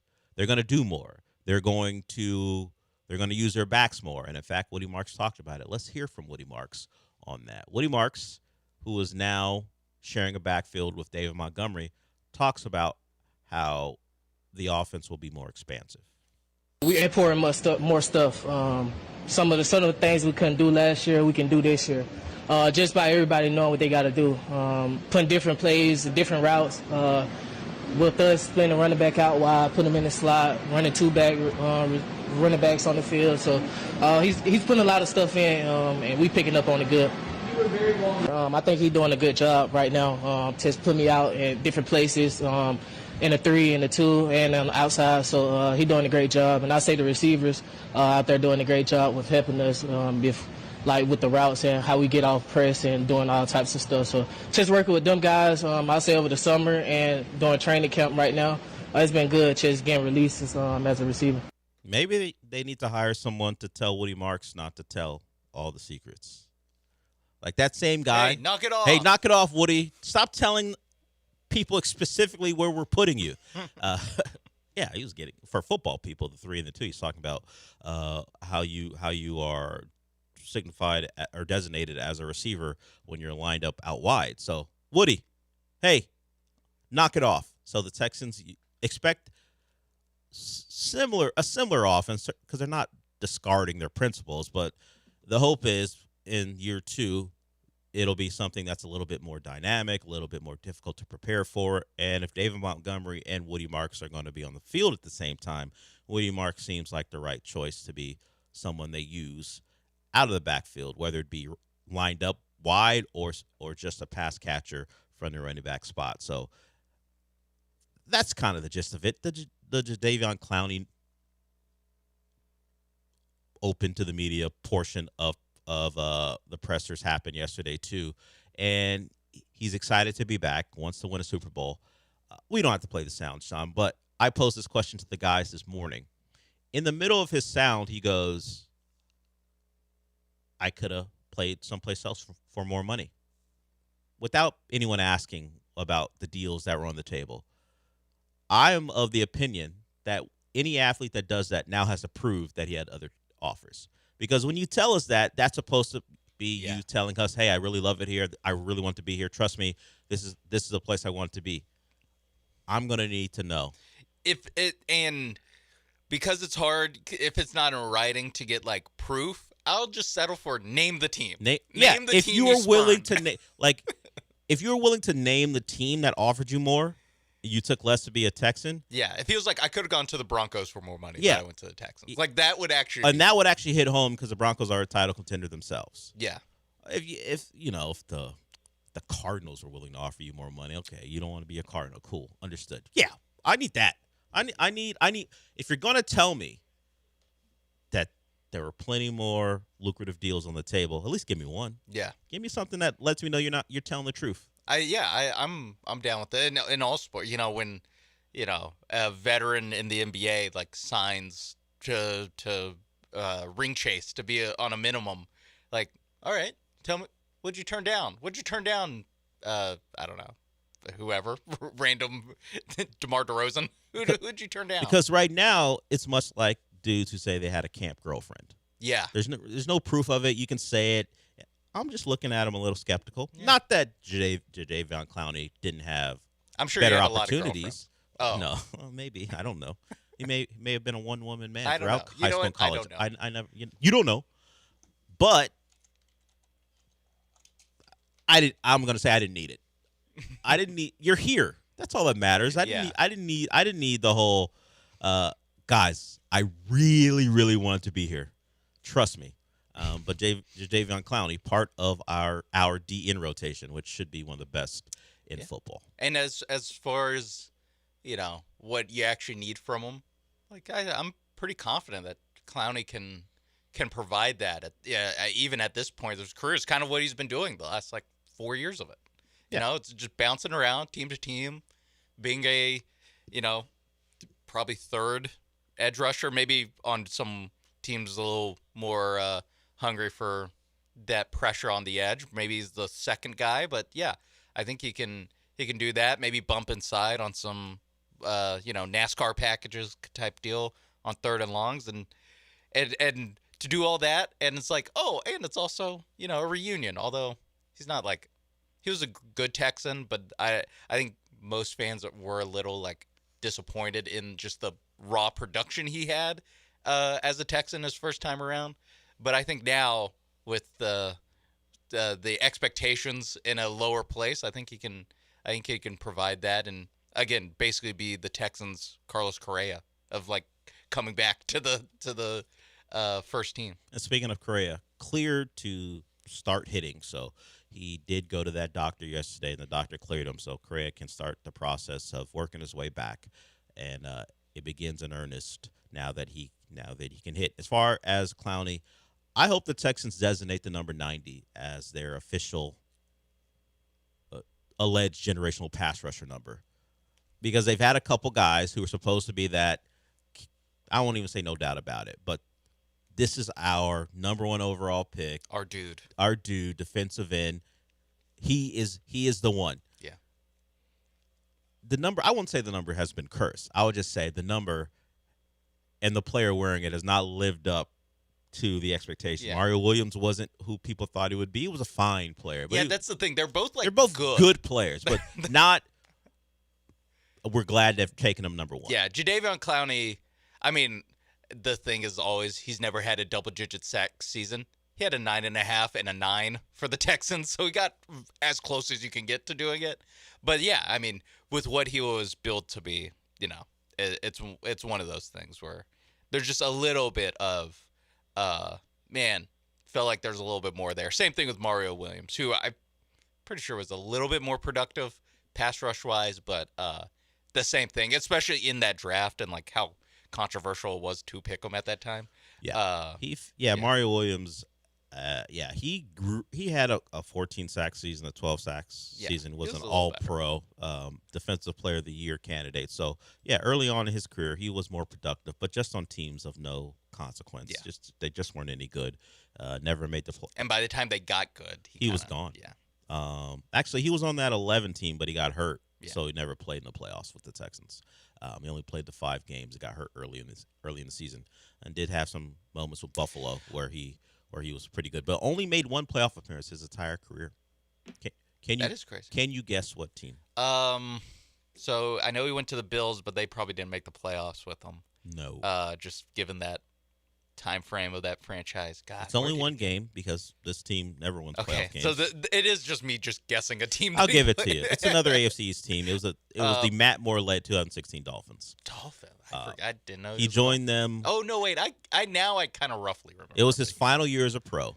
Yeah, he didn't play another game after that. It wasn't very productive in the season. Played 13 games. Only had a sack and a half, and that was the end for Mario Williams. He was done at 31 years old.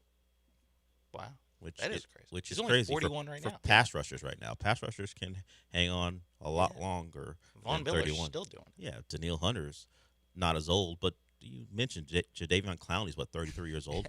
Calais Campbell is he still playing football? Did he go back to the Ravens? He was last year. He was with the Cardinals last year. He's now with the Ravens at 39 years old. So DNs, D tackle types, DN types can hang on for a while. And Mario Williams said, "I'm good at 31." I forgot the circumstances of that. I mean, he also made a lot of money. Yeah, lots and lots of money will do that.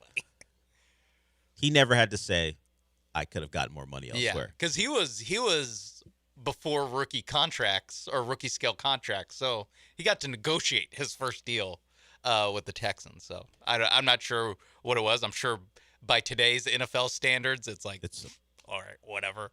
But walking into the league in 2006, making however much he was making, it's not shocking that he was done early. Yeah, particularly if football wasn't giving him any joy anymore. Okay, we'll do it. I think we did it yesterday at 10:45, right? We'll do it today at 11:05. 11:05, caller 4. All you have to do is call in with your favorite end of show sounder.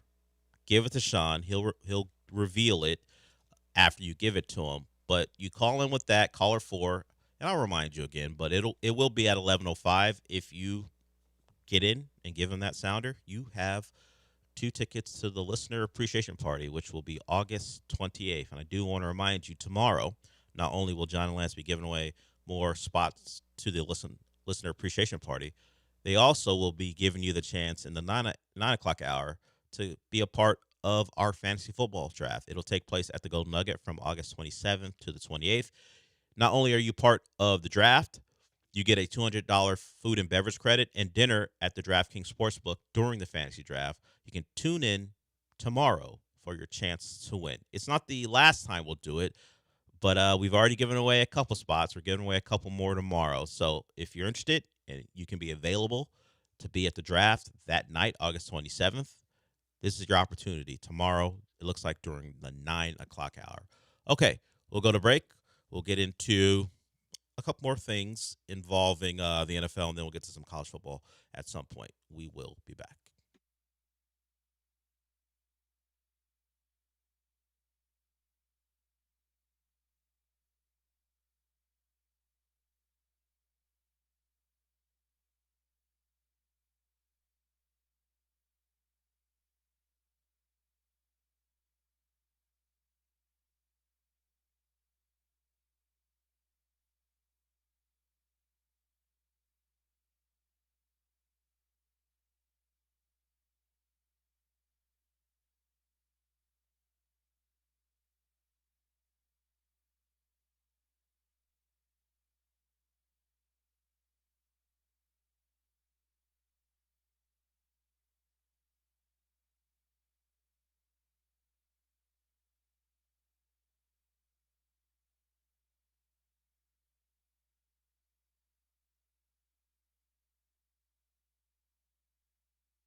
It's the Dell Olalea Show. On ESPN 97.5 and the ESPN Houston app. Live from the Huntington Bank Studios, here's Dell Olalea.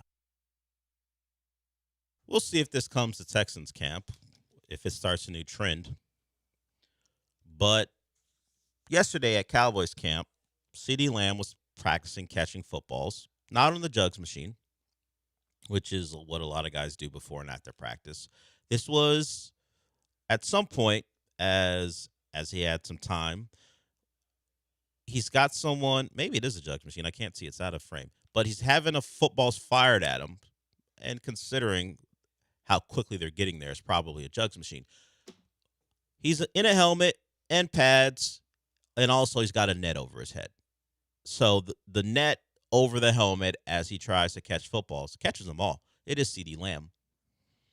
You know, I can't say that it doesn't help.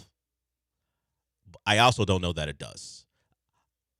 Like, it is much in line with how quarterbacks used to be trained, where a guy would hold a broom I was gonna and say, wave at them wasn't it Baker who was like on the sand training? Wasn't or was it Johnny Manziel? There was a quarterback on the sand training.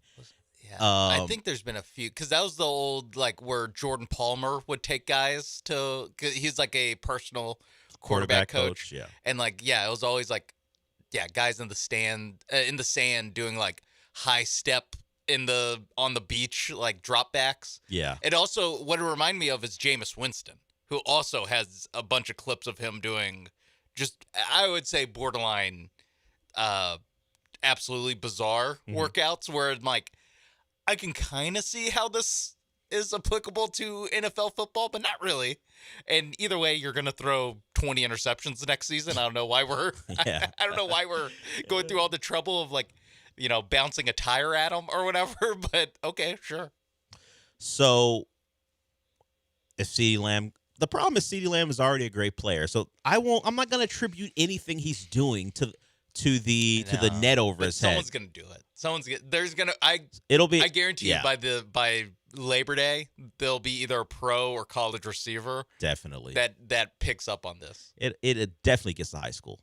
Oh Some high school players. Just high school, like that's a layup, easy lock. I might even go like it happens in a like Houston area high school. Like it's like it's gonna be so. I would just say Texas, but obviously he's in Dallas, so like I think it's a free square that'll happen in Dallas, in the DFW area. Someone at least it almost got me, but then I realized, okay, parody that CeeDee Lamb's fear of wasp has led him to throw that net over his head, so he can go catch passes. I mean, that is like to me as good of a reason as any. It's hot. It's the summer. You don't want to. Well, he's got a helmet on, so. You're probably going to be okay. Yeah. But throw a visor on that. He wears a visor in practice. There are literally no worries for him in regards to the Wasps. But, yeah, if it comes to Texans camp, know where it originated, at least where it got notoriety. Jalen Knoll It's CeeDee Lamb. Full beekeeper outfit. Beekeeper outfit trying to catch footballs. George Pickens tried and goes, I can't see a damn thing. Well, that's kind of the point. Really? Is that? I didn't know it was that hard. I think he is like another guy who wears a visor, and not like a regular one, the ones you actually are allowed to do in practice. In a game, he wears like a special one in practice, mostly to look cool. I think, but he's got that net around, and he's catching every football. But once again, I've seen CeeDee Lamb catch footballs for now. How long has he been in the NFL? And then you throw in 2020 draft. Then the years in college. Yeah, probably another 3 years. Yeah, I've seen him catch footballs at a high rate. Almost a decade. For almost a decade. I don't think the net will be of much consequence, but he's trying it. And maybe he had a lot of drops last year. I don't know. Anything to get better, I guess. And we'll see if a Texan. That's how the greats stay the greats. That's what I've been told. They throw a beekeeper. If you're not moving forward. Helmet on. We'll see if he gets to a beekeeper helmet. Simply a net right now. Like a malaria net almost. That's right. Like right now, almost just. Like a whatever, modesty shroud. yeah. Like a Victorian woman would have. Yeah, CeeDee Lamb's going to see CeeDee Lamb's going to be in the room with his husband for the first time, so he's got to wear the modesty shroud. Let's get to Jacob here. He wants to talk about CeeDee Lamb. What's up, Jacob? Hey, I literally just saw that video on Twitter, and the quote that was with it, I'm trying to figure out if it's true or not, but apparently he was wearing the net on his head. And he said, the owner or my owner won't put curtains up in our stadium, so I have to adapt. So apparently it's supposed to be some sort of message to Jerry about the sunlight being in his head or in his eyes. So I think that's why he was wearing the net. So people have made that joke because recently Jerry Jones, who has been firmly in the camp of, no, we're not putting up curtains like the World Cup did. I think he's kind of softened on that. I think I saw that in an interview. He may take into account the sun being a hazard to his football team. Because if you don't know, Jerry's World, he built it in a way that the sun shines through, and instead of the old stadium where it shines through to a center portion of the field, this one is coming through at an angle that blinds just through an end zone, basically. Pass catchers at certain points of the day in in the Dallas area. Basically, if you play in the late afternoon, which the Cowboys, because of the Cowboys, get a lot of games at that time, and particularly if they're good, they're going to get games at the time. The second window of games on Sunday, so it has been a problem, and we'll see if the message gets delivered. If I'm Jerry, if that's actually the message. If I'm Jerry, this is one where I'm like, I'm 85 years old. I've already dug in. Bleep you guys. Curtains stay open for as long as I'm alive. He remains resistant. Yeah. He was asked about it, and he remains. When Steven's the owner, he can put up curtains. I don't care. As long as I'm kicking. This is my contribution. Just like bleep you guys. Yeah. He's already basically said that, but I want him. I'd be disappointed if he ever. So the curtains he won't do, but he may go with tinted windows. No. He is thinking about tinted windows. I want him to. Is there a version? Double middle fingers. Is there a version of for stadiums like they have for cars, like the police? Too much tint. Yeah, you can't go over like whatever 4%. It's like what they do with. It's what they do with the visors. You can't unless you have a medical reason to have a dark visor. You can't wear one. Yeah. We will see if Jerry does add a little tint to those windows so it doesn't harm his team in a pivotal moment in a game. It rarely goes in the Cowboys' favor. Like I don't remember a time where I'm sure it's happened where the opponent was blinded and it screwed the Cowboys over. But I've seen CeeDee Lamb have direct sunlight in his eyes in the end zone and miss a touchdown because of it.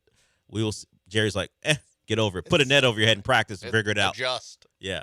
Maybe Jerry provided the nets. I mean, I can see where it's like, hey, you guys play here 8 times a season. Figure it out. Yeah, the opposing team plays here once a year. You guys, it should be our advantage. Be an advantage. Instead, it's a chaos agent to every game we play here. Yeah, Jerry's been dealing with, hey, shouldn't you change your stadium to better affect your players on 2 fronts? Like, of course, grass fields. It became a point of contention with the World Cup players. Unless your name was like Cam Hayward, most players were like, hey, we want grass. Not Cam Hayward. Cam Jordan. The Saints defensive end. Players want grass. The Cowboys players would prefer not to be blinded by the sun. And Jerry's a no on both. Tough. Cal was asked about not Jerry's curtains, but Cal yesterday was asked, or maybe 2 days ago, was asked about having NRG or Reliant now with the grass surface, bringing grass back. And Cal talked to a lot of people like they didn't know the Texans' history. He pretty much said, I don't know if you're aware, but we did have grass at one point, and it didn't really work. It shredded people's ACLs. And that's why, and it was like a tray system, and it didn't work. Yeah. And that's why we moved on to turf. And he goes, kind of what the owners have said consistently. We've gotten good reviews on it. I don't know if those reviews are coming from the players per se, but they have leaned into that. And Hannah gave a much more reasonable, thought-out answer. I know, big surprise. She said that we're actually just tenants. We can't do that unless the actual owners of the facility want it because they have all these other events that they want to put in. And if they're ripping up our grass, that's a costly thing that has to get replaced. So, and I think Cal chimed in either. I think the circus is coming in or something like that. Yeah, they also used to always blame the rodeo. Yeah. They'd be like, the rodeo. We gotta That's why they had to have trays so they could like take it in and take it out. Yeah. For the rodeo and circus and all that. Yeah, Cal led everyone through who doesn't know Texans grass history about the trays and how we had it and now we don't. Yeah. And then Hannah pulling up a Wes Welker highlight on his phone. Those kickers / punters who had their issues. But Hannah was like, hey, we don't actually own this place. We have to answer to we're tenants. We have to answer to the owner, and that is one of the reasons why grass isn't in there.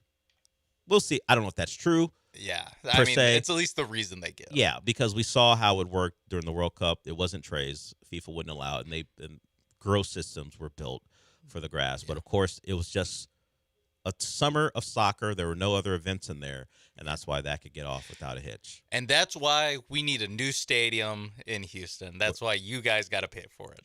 Peace. Like as much as See you in Bridgeland, as much as people will back the players on a lot of things. What you say? Yeah. Sorry, guys. That field turf looks pretty nice. Go ahead, keep playing. Well, we're building a stadium so you guys can put in real grass. That's the pivot I'm waiting for. It's like, hey guys, if you want to, how about this? We'll put a grass field when you you guys can pay for it. Yeah. And next, I don't know how much a new a grass field in an indoor stadium will cost for maintenance, but we're gonna toss that on top of the stadium cost as well. You guys want to do that? Yeah. All right, then stop talking about so. grass fields. Cut it out. Extra combative, Cal McNair. Guys, what happened to the jovial Cal that would cook me some barbecue? Well, you're playing about my money now. Yeah. I'm still my father's son. Yeah. You know how billionaires stay billionaires? Billionaires? They don't just give grass fields to their employees just because. They inherit it and then they keep it. That's true. They do things not to run the company into the ground if they can. All right, we'll go to break. Hour one's done. We'll come back with hour two. Remember, 11:05, caller 4. All you have to do is give Sean your favorite sounder. It just proves that you listen, at least enough to know that we have him to end the show. But yeah, end of show sounder, to be clear. End of show sounder that Sean plays as we wrap it up every day. You give that to him, and you win. Caller 4 at 11:05. If you want to get in for something beyond that, the number is 713-780-3776. We will be back.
We're just seconds away.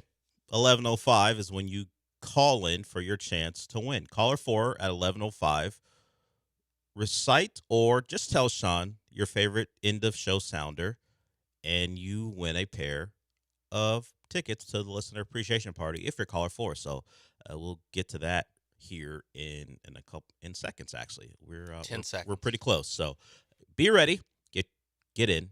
Actually, if you're hearing this, Yeah, it's like too late 2 now. seconds. We're on a bit of a delay. Yes, at this point. So we'll get our winner here shortly.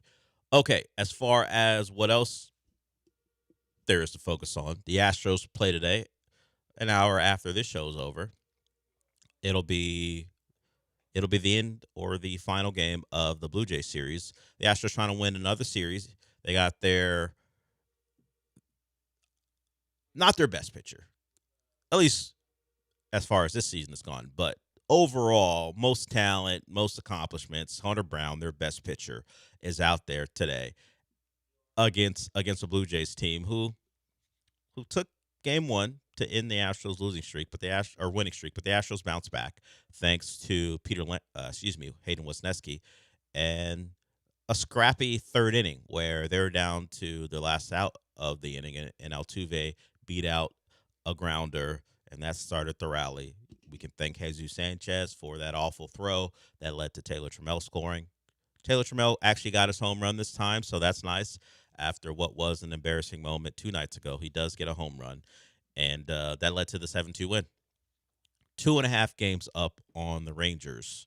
The Rangers took a lead against the Giants and wound up in the bottom of the ninth against the Giants team with the chance to go to extras, but with what should have been clearly a routine fly ball. It was, to the warning track, but a ball that should have been caught that would have led to extras, and who knows how that would have gone. Instead, the right fielder just falls down, gifts the Rangers a win to keep them within 2.5 of the Astros. So this lead could very well be even bigger. So unfortunately, the Rangers did win, and they close out their series, I believe, against the Giants today. Another early game on the slate. A lot of early games today, including the Astros, as we like to call them, as baseball people, we like to call them getaway days, and that's what the Astros and the Toronto Blue Jays have today. Astros, actually, I say that, but they have the day off tomorrow, I believe. So that is. So another Thursday off for the Astros before they begin their series on Friday against, why am I blanking on this team? Against the Padres. Ronel Blanco will be one of the starters, and so will Peter Lambert. And Javier is slated to be Sunday night starter. I say Sunday night for a reason. That game's on NBC. We're going to get a nationally televised Astros game. Padres versus, I had forgotten that NBC had the rights to Sunday night games. I remember from watching the NBA playoffs that they would mention it. But yeah, is this the first one? To be the first one for the Astros. At least. Yeah, I think so for the Astros. They've definitely had. I think it was Red Sox Dodgers last week.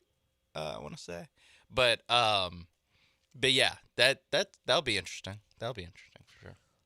So we'll see how the Astros are discussed on a national broadcast. Watch your mouth. I don't know. At Mike Tirico? I don't know. I don't know. If it's an big NBC property, I assume Mike Tirico. Yeah. Why wouldn't you? He's the Olympics. He works every job there.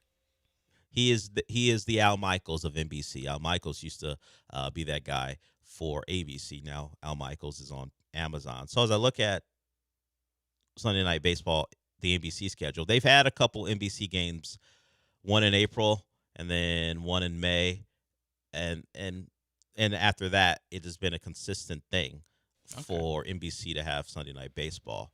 But the Astros, yes, it's their first game, and it'll be back-to-back Sundays. By the way, they've got the Padres this Sunday, and then they also will have the Mariners next Sunday. That series could be big. We were talking about it to start the show, that a good week from any of these teams and a so-so week for the Astros, and all of a sudden they've lost their lead. So we'll see where the Mariners and the Astros are 2 Sundays from today. as the Mariners come to Houston and Daikin Park for what could be a very, very, very big series. So we have our winner, right? Yes, we do have. We have our winner. Peter. Peter won. Shout out to Peter. What did Peter choose as his favorite sounder? We did it! The original. The The original. Rarely gets. It doesn't get Yeah. played as much anymore because we have so many. But that is the original. I think Art said he loves that one too. So And we unfortunately did have the original caller number 4 did not provide. provide. Have. Oh, he just called in. Well, no, he said bye Felicia. I was like, bye Felicia. Yeah, I'm looking at my page, not on. I don't think we've ever played that. No. Perhaps because it's a reference to Friday. That's very the movie old. That came out before I was born. Perhaps. Yeah. The only person I know who says that occasionally is John. Yeah. It might be a morning show. Wires. I don't Cross play it, situation. but it's not a sounder we play. Oh, then I don't know. Yeah, I don't know where that came from. Sorry. We're keep I'm working. gonna. Sorry, keep grinding. Listener party vulture, just hanging out. Look, Cherry picker. Cherry picking. Maybe that's nicer. We're talking about cockroaches. I'm trying to find a better name for the Astros. Vulture's tough. Cherry picker. Okay, I know you're cherry picking, looking for spots. I understand. We're giving them away all week long on all the local shows, but we're asking you to have at least some knowledge. An entry point into the show is the Sounders. Yeah, they end every show. Yeah, if you're gonna win tickets from us, listening to our show, you gotta listen all the way through. Here's the thing, for the person who said bye, Felicia. Today there will be another Sounder, even if that's not your favorite because you're a cherry picker. Just call in with that one, and then you win. Because how am I to know? I'm now realizing that this will just get easier and easier the more we do it. We don't want to make it. more of 'em. We don't want to make it hard on you, but at least for the first couple, a little barrier. Yeah, for people who listen. Yeah, I don't want this place being full of John and Lance only or Jeremy and Joe. No. I want some real Dell heads in there. I was looking for I was thinking about whatever nickname you're going to use because I knew it was coming. Don't like it. What, Dell? I don't need a nickname. I don't need to give the listeners a nickname. I just appreciate them. The Dell Army. Nope. Don't like it either. Because then I'm a commandant or a general. I'm not looking for it. I don't like that type of responsibility. I just want to do this dumb thing for 2 hours and go have some lunch afterwards. I'm not looking to lead anyone into anything, honestly. Okay, so no Armada? No. El Capitan, Del Olaleya. None of it. Don't need it. But thank you to whoever tried. Yeah. You will get another chance tomorrow. Yeah, keep shooting. Yeah, shooting that shot. And now you're going to have an opportunity to lie about your favorite sounder when we play whatever Sean plays in the show. Well, Or maybe it becomes your favorite because it's the only one you know. Yeah, we got there some it is. good ones. Yeah, I like them, but this person is clearly just trying to win tickets. Oh, Pena, who apparently can't call in, has chimed in with his. Pena, I'm gonna help you out here. We'll take if your number's still blocked, I don't know how. Yeah. If your number, Joe's here today. I'll ask Joe. I'll ask Joe when I see him. Did Pena do something that led to his number being blocked? What is that heinous even thing possible? What did he heinous say? thing could you do? Honestly, that's a proper word. What awful thing, heinous thing could you do that we would, or have someone figure out how to block your number on that old ass system? I can't believe that's what's happened. It's got to be something else. But either way, Pena, we're still thinking about you. Appreciate you calling in. We'll hold you down. Yeah, we'll find a way. While you're in listener jail. Allegedly. We'll send you money for the commissary. He broke into jail and stayed there. That's not what it feels like to me. I don't know how this happened. All right. So after yesterday's show ended, Sean came in with the news that the coaches poll's out in college football. Yeah, preseason poll. The preseason poll was out. I love a preseason poll. No accountability needed right now. Who cares? Because the coaches aren't exposed about how they voted. But we do have our top 25. It's the first thing we can rail against that has, well, this one has little significance. It's not even one they use on games up until the CFP. The AP poll is the one that's used. They put that number next to the teams. That's the number you see. It's the AP. The coaches used to matter. When was the last time the coaches poll mattered?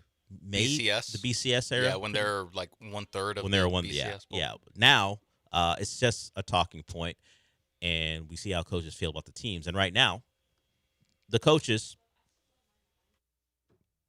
like anything else in the world of college football, there's an SEC lean to the poll, as I think the SEC has the most teams in the rankings. Yes, they have 9. They have 9. They also have 2 in the top 5. That is Georgia and Texas, number 3 and number 4 in the country, according to the coaches. Ohio State's 38 with the first with 38 first place votes. Indiana is 6th, but with 14 first place votes. So there are wide ranges about the Indiana Hoosiers. This could be coaches simply saying they're the national champions. They're the defending champions. So we're gonna give them the benefit of the doubt and make them number 1. To be the man, you got to beat Because the man. no offense, and you know what? Take offense if you so choose. Josh Hoover ain't the quarterback of the number 1 team in the country. Not to start the year. That might develop into something. He's got to earn that. But Josh Hoover, the TCU transfer, is the quarterback of the number 1 team in the country. No chance. I'm not saying it's all because of Josh Hoover, but when I think about quarterbacks who can win a national title, Yeah.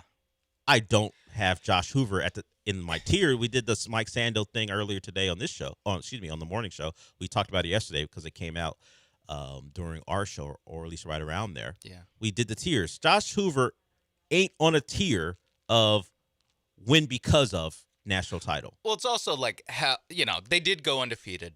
I understand. I get that part. And they did blow out a bunch of teams going into it, but they still, you needed every last drop of Heisman Trophy #1 pick Fernando Mendoza to beat Miami, to beat Penn State in the regular season. Ohio State was a close game. Was a close game. Yeah, so like the margins are thin, and just more often than not, you're going to, no matter whether you're Indiana, whether you're Alabama, probably not Alabama, but LSU, whoever, if you have a Heisman quarterback and then he goes into the draft, number 1 overall, chances are you're going to have a worse quarterback. Yeah. That is just how it goes. Again, I kind of accepted Alabama there because they've made it work. It really depends, with them. But I acknowledge the coaches rewarding a team. Yeah, I don't think it's because absurd, frankly, as I said, the poll doesn't really matter that much. So the coaches want to say, "Hey, we're going to throw 14 first place votes Indiana's way." Understood. Respect for the champion. But go ahead. What's most interesting is that they are second in first place votes, but 6th. This is what I'm saying. Yeah, the wide range of how the coaches feel about them. Yeah. Some coaches are giving them they're just due for winning the title. Other coaches are going, I'm looking at even the guys you brought in to replace these guys. Because Indiana lost a bit. Fernando Mendoza at the top of it because the quarterback, Heisman Trophy winner, #1 overall. That's understood. They lost 2 starting receivers. Were they both first? No, not both first rounders, but they lost the first round wide receiver. Yeah. Omar Cooper, I believe, went to the Jets, right? In the first round. They lose their top 2 running backs. They lose their best cornerback. They lost quite a bit. O-line. O-line. They bring back a couple guys, certainly. Yeah. But so it's a team that, despite the recent run, it's not like they're the recruiting powers of like other schools where if you lose these type of guys, you can bring in 4 stars and 5 stars who are just waiting. They've had to do it the way modern football is being done when it comes to rebuilding the portal. And you go from who was the guy who was it Rourke? Curtis Rourke, yeah. Curtis Rourke to Fernando Mendoza, and now you're doing the Josh Hoover. So yes, quarterback turnover. You only get these guys for a year. Miami's doing the same thing. It was Ward. It was Beck. Now it's Mensa. So that happens. But the difference is in these other spots where you may be simply replacing a quarterback. Yeah, the portal's still something you're going to use, but you at least have a baseline of high school talent that's been in your program for years. That at least you hope can help with the supplementary players that you're bringing in from the portal. Indiana, we will see if the guys that remained from previous portal classes who weren't NFL draft picks and the recruiting they've done in the short time that Cignetti's been there will be enough to keep a foundation so they can just sprinkle in portal guys, because portal guys can be hit or miss. The classes can be hit or miss. Indiana clearly hit when you bring in Mendoza and others, D'Angelo Pons as well. if you miss out on a portal class and you don't have that foundation of high school recruits, it can get real ugly. Shout out to Tallahassee and Florida State. They're the prime example of hitting on a portal class and then completely whiffing on one, and their program hasn't recovered. I feel bad for anyone who is a Florida State fan that listens to our show, because I also had the thought of, like, yeah, you can look at look at what happened to Florida State.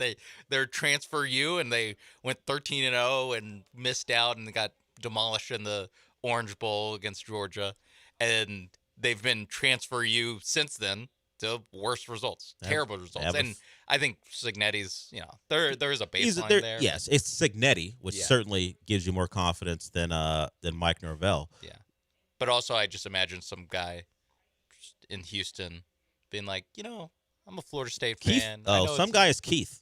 Oh, really? Yeah, he's a Florida State fan. I didn't know that. He was, and there are others who enjoyed the 2023 season, calling into. Well, this show didn't exist at the time, but calling into the John Lance show, knowing I'm a Miami fan. To put the cape on for them getting wronged? Well, that or just enjoying the season before they got wronged. Big up in Jordan Travis. We know, the record without Jordan Travis for Mike Norvell is not a good one. That was a load-bearing Jordan Travis. It was for Mike Norvell. Jordan Travis was a load-bearing wall that he ran against some bad football team late in the year, and that wall crumbled, and so did the program. Florida State, 13 points in the preseason coach poll. Not 13th. 13 points. They got 13 points. So voting points. As far as the Texas teams are concerned, Texas is number 4, A&M is number 8. You're going to hear a lot of Aggies football this year here on ESPN 97.5, and then Tech comes in at 12. They have a strong portal class. The question is, will their quarterback be a hindrance, as Will Hammond is in line to be their starting quarterback after the Sorsby drama played out in a way that led to Sorsby not being a quarterback anywhere this year. So LSU's 13. As far as other Big 12 teams outside of Tech, you've got BYU at 15, the two teams who played each other in the Big 12 title game. And then Utah's in there, and then you throw in the Cougs, who come in at number 24 in the country, right ahead of Missouri and behind Clemson. So the Cougs, a preseason top 25 ranking from the coaches after a really good year last year. Willie Fritz is a program builder, and the Cougs get a little respect after their good year last year. So that's the college football poll, according to the coaches. Whenever the AP comes out, we'll certainly get into that. I don't think there'll be much difference. We'll see if there's any giant changes between how the coaches feel about teams and the players. But we're getting ever closer to the season when the polls are coming out. We will actually have competitive football tomorrow.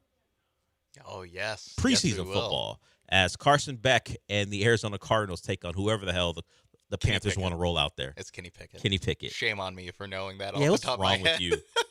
But it's Kenny Pickett versus Carson I Beck. know Carson Beck because he was a quarterback of my favorite team last year, so I'm going to know what he's up to. And apparently he's had a couple good days after struggling. That one open practice. Where everyone's like, ugh, man, why is every throw like that pick you through in your college career? He has been better since then, and we'll see what he has. As Brissett is the quarterback that will start for the Cardinals, the question is for how long, particularly if Beck shows anything in camp and in these preseason games. So real football, in some ways tomorrow. Mostly real football. I mean, it'll be there'll be football where there'll be flags, and they're keeping score. Uniforms, they'll be wearing their actual uniform. So in that way, it's real football. It'll end the feeling of real football 8 minutes into the first quarter, maybe, because the offensive lines will let you know when those backups are in. No one's executing. It's that, and then the whatever number a receiver wears, there's always at some point in the Hall of Fame game where I'm like, okay, I can tell by the number that's not a guy I when need it to learn used the to name be the of. opposite, where if you're wearing a number in the teens, you weren't a real player in preseason. But now if you're in the 80s, CeeDee Lamb aside, but if you're which that's a Cowboys thing. Going from 2, which would be the cool number to wear, which you wore in college now in the pros, to 88, because those are the numbers of the great Cowboys receivers of the past. All right, we'll go to break. We'll get into some more college football because ESPN has their best games to watch this season. So we'll see if we agree on that, see if you guys agree as well. If you want to get in, the number is 713-780-3776. But before we go, I want to talk about Aqueduct Plumbing Company. No question about how great they are. Simply go to the website and find out what they can do to help you out. While they are a plumbing company, it says it in the name. They do more than that. They do remodels. They'll run gas lines to your I'm trying to think of the name, to your barbecue. They'll do all that stuff for you, to your grill. They'll do it all for you as long as it's under that services drop-down menu. You can find that at aqueductplumbingcompany.com. If you want to call them, the number is 281-488-6238. That's 281-488-6238. Get your water heaters fixed or replaced. Have your drains looked at. Anything you need to do that you can't do, Aqueduct Plumbing will take care of you on the plumbing front. They are Houston's premier repiping company. Simply means if you need that giant job because your home's a little older, the pipes are bad, and you don't want it to affect the way you cook, the way you clean, just how your house function, get in touch with the people at Aqueduct Plumbing Company. Also, get yourself a free quote. You know you got a problem, but you don't want to be charged for the assessment of the problem. They'll do that for you. That free price quote is a big deal. You don't want the double charge. You don't want to be charged for someone assessing your problem and then have to pay them for them to fix it. That's no good. Aqueduct Plumbing Company won't do that to you. That's why they should be your plumbing company of choice. Just go to aqueductplumbingcompany.com. That's aqueductplumbingcompany.com.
Broadcasting live from the Huntington Bank Studios, it's the Del Olalea Show. On ESPN 97.5 and the ESPN Houston app.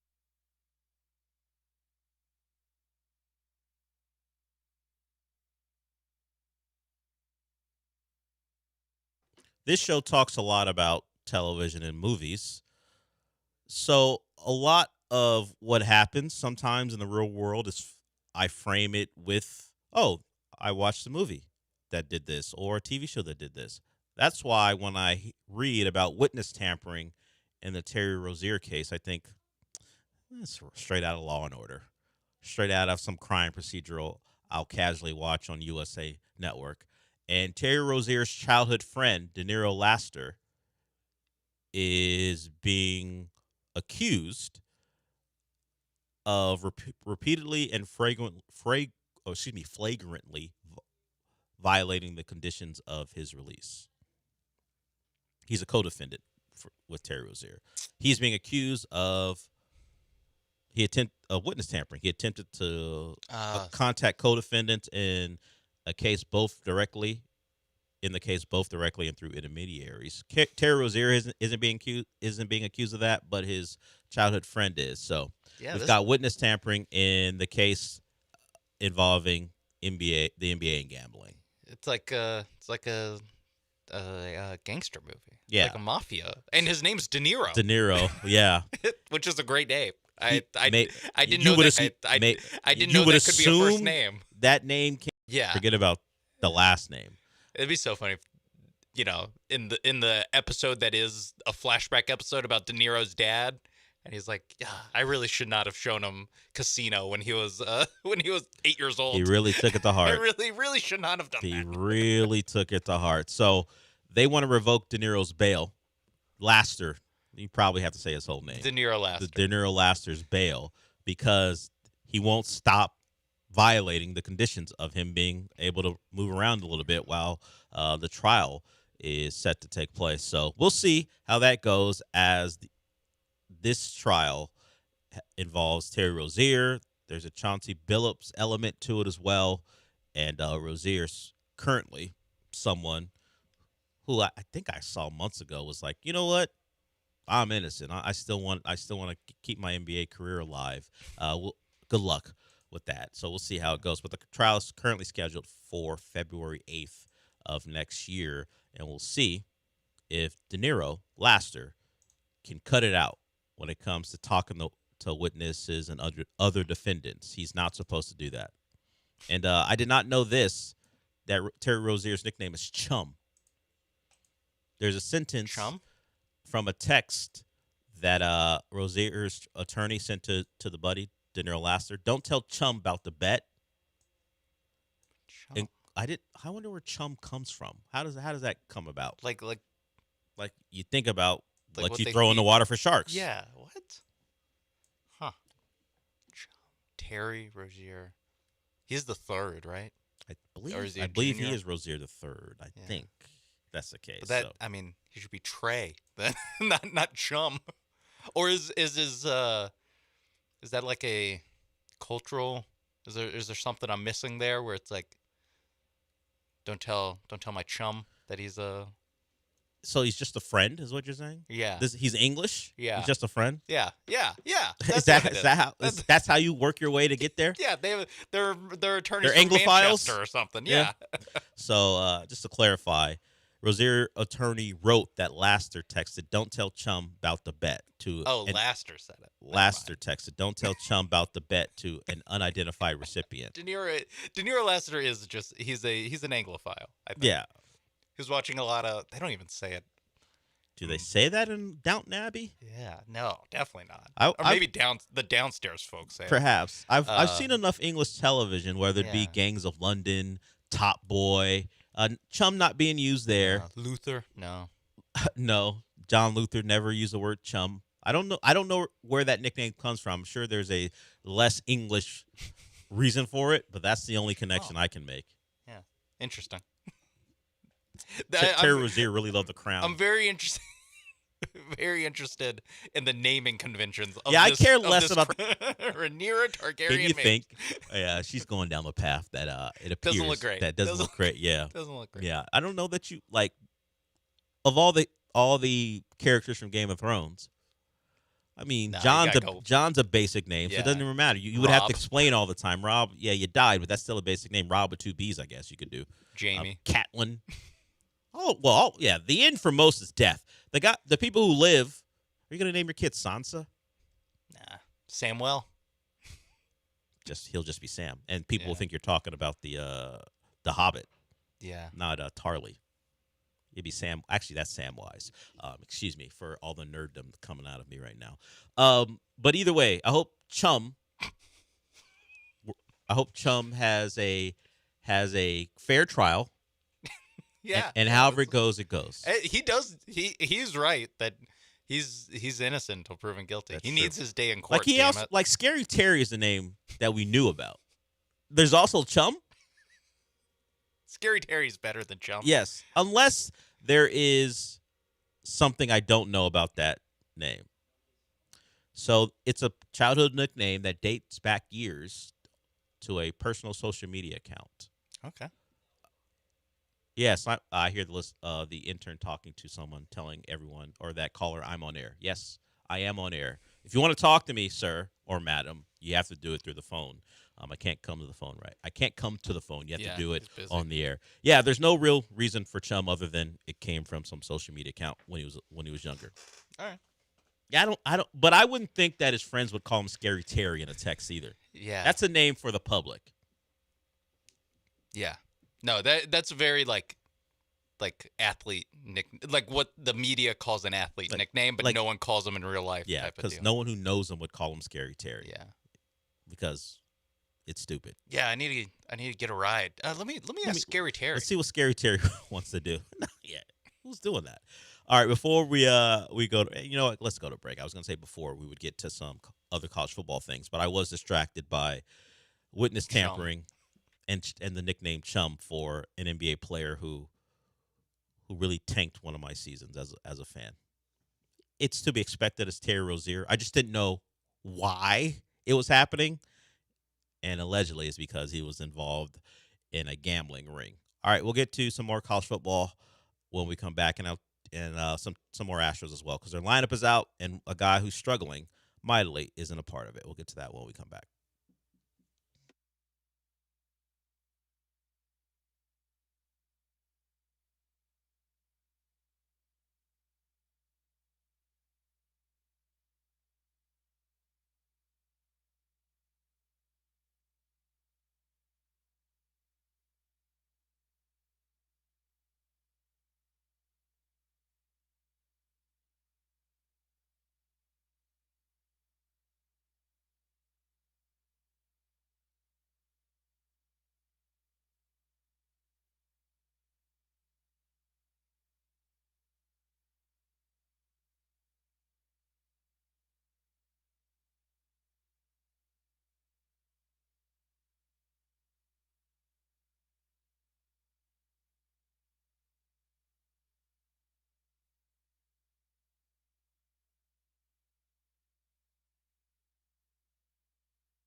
You're back inside the Huntington Bank Studios with Del Olalea and Sean Mapes. Last segment of the show, if you want to join us before we wrap it up, 713-780-3776. Okay, the struggling player in question is Paredes. He has been bad. Adam Spillane tweeted about it, documented it. At one point last night, he was 1 out of his last 15 with a couple walks. So Paredes, considering where he bats in the lineup, pretty important. He won't be in the lineup today as the Astros try to take the series against the Toronto Blue Jays. Good to see Hunter Brown out there again. Perfect guy before you get a day off and head on out to San Diego to try to close out a series, having Hunter Brown out there. So we'll see if he can continue pitching well and help the Astros win a series. College football-wise, ESPN has put out their games of the year, the games you should want to either go to or watch. Off the top of your head, even if it is biased because of the team in question, Sean, you got a particular favorite game of the year that you're thinking about right now that comes into your mind? Yeah, I mean, obviously Texas Ohio State is up there, but I'll go. I mean, it might honestly be my choice even above the game my team is directly involved in because it's week 3 instead of week 2. LSU at Ole Miss. Yeah, we talked about all the stuff that is going to feed into that game. Not only is Lane Kiffin going against his former team, but it's the perfect venue. He has to go to Oxford. He has to go to Ole Miss and deal with whatever an SEC crowd who's upset, who feels indignant, who feels wronged, and is able to imbibe in alcoholic beverages. Well, you can do all that. You put that formula together, and 2 good football teams. Yeah. You got a mixture that could be pretty exciting. I'm going to be, as the kids say, seated, Sean, for that one. I'm going to watch that one. I got, I don't. It's week 3, so Miami's not playing anyone of any consequence. So even if they are on at the same time, yeah, I know where the big TV will be on, and I'll put Miami on the second screen. But Ole Miss versus LSU is the one for me off the top that I want to see. Yeah. As far as SEC games, it's not even mentioned by Bill Connolly. Yeah, he does. He mentions in one of the other ones where, but it doesn't meet the criteria he set out for this, and I did just skip the criteria. The criteria is highest S&P combined as his ratings, the S&P ratings, and spread, and projected scoring margin under 8 points. So I don't know, because Ole Miss is in some of the games he says you should watch. So I guess and so is LSU. I'm just not sure why the 2 combined don't give you that. But either way, LSU at Ole Miss is at the top of the list. I will say the one that he points out is the week after, and it's Texas A&M at LSU, which is like the biggest letdown spot in the world for LSU. Yeah. Whether they win or lose, frankly. Like, it might be worse if they win in Oxford and then have Mike Elko's squad going in there with Tommy Moffitt ready to make LSU pay again, even though Brian Kelly's the one who didn't keep them. If you don't know the history there, Tommy Moffitt was LSU's longtime strength coach who was let go by one Brian Kelly because Brian Kelly never knows how to really ingratiate himself with a fan base and a community, which he tried his hardest, Yeah, he did the dance, he did the accent, he did all the things wrong that you can do instead of just keeping the longtime strength coach. But I get it, you're a coach, you want to have your own program, but that was tough for Tommy Moffitt and some of the LSU people to deal with. And Tommy Moffitt certainly now has an axe to grind against LSU, and he'll be able to, try to do it again because he had a good time in Death Valley as A&M took apart LSU last year. Yeah. And one of the reasons Brian Kelly didn't have that job anymore. Should be a closer game. With the letdown spot. You would hope so for LSU's sake and A&M's sake. Who knows how it'll go? LSU's a much different team with a new quarterback and a new head coach. So we'll see how it plays out. Some of the other ones, what you would expect, Ohio State at Indiana is one of the few Indiana tests this year. nothing out of conference for them. It should be a cakewalk for them. And then they go to Michigan. They have Ohio State at home. Indiana's only going to be tested in the Big Ten, so we won't know much about them until they're deep into their Big Ten schedule, really. The Miami Notre Dame game has legitimately only 4 words: yes, yes, I want, or 5 words: yes, yes, I want it. That's all he says about that game. And if you listen to this show or just know what college football was about last year, you know why. You don't need much to say about that game, especially and all with the implications. 2 teams who, their schedules who won't really be challenged. Murder's row. So it is like also in November, or early November, wow, we finally get to see these guys really throw punches with someone at their level. I mean, I guess Notre Dame plays BYU. And we shouldn't overlook them. They're a good team. Yeah, some solid teams, but this is like some real. And Miami has top Clemson. 10. We'll see if Clemson can regain any type of form, so people can actually take them seriously in the ACC. I mean, Vizina at quarterback. The noise Sean is making is what everyone thinks about when they think of the current Clemson team. They got they had a lot of talent on last year's team. If you watched the draft, you would have thought that this team was and awesome. Look how that worked out. And so, I have my doubts. You and others. They have a really good linebacker. Sammy Brown's really good. So their best player is an inside linebacker, which may speak to where Clemson's at right now. They have an edge rusher, yeah, right? They will always have those guys. But the one with much acclaim is an inside linebacker who was unlike past Clemson inside linebackers in terms of athleticism. He's not getting by with gall and his will. Woodaz is more NFL of a talent. He's an outside guy. Wasn't he an outside linebacker there? Was he inside at Clemson? I thought he was inside, but I could be. He's more angular than some of the other guys they've run through. I could be profiling there. Yeah, I don't remember. You might be right. He might have been an inside linebacker, but even Woodaz is more of that's an athlete out there as opposed to the Venables kid who played linebacker and others who have played that spot for Clemson in the past, the inside linebacker spot for Clemson. Sammy Brown's a really good player.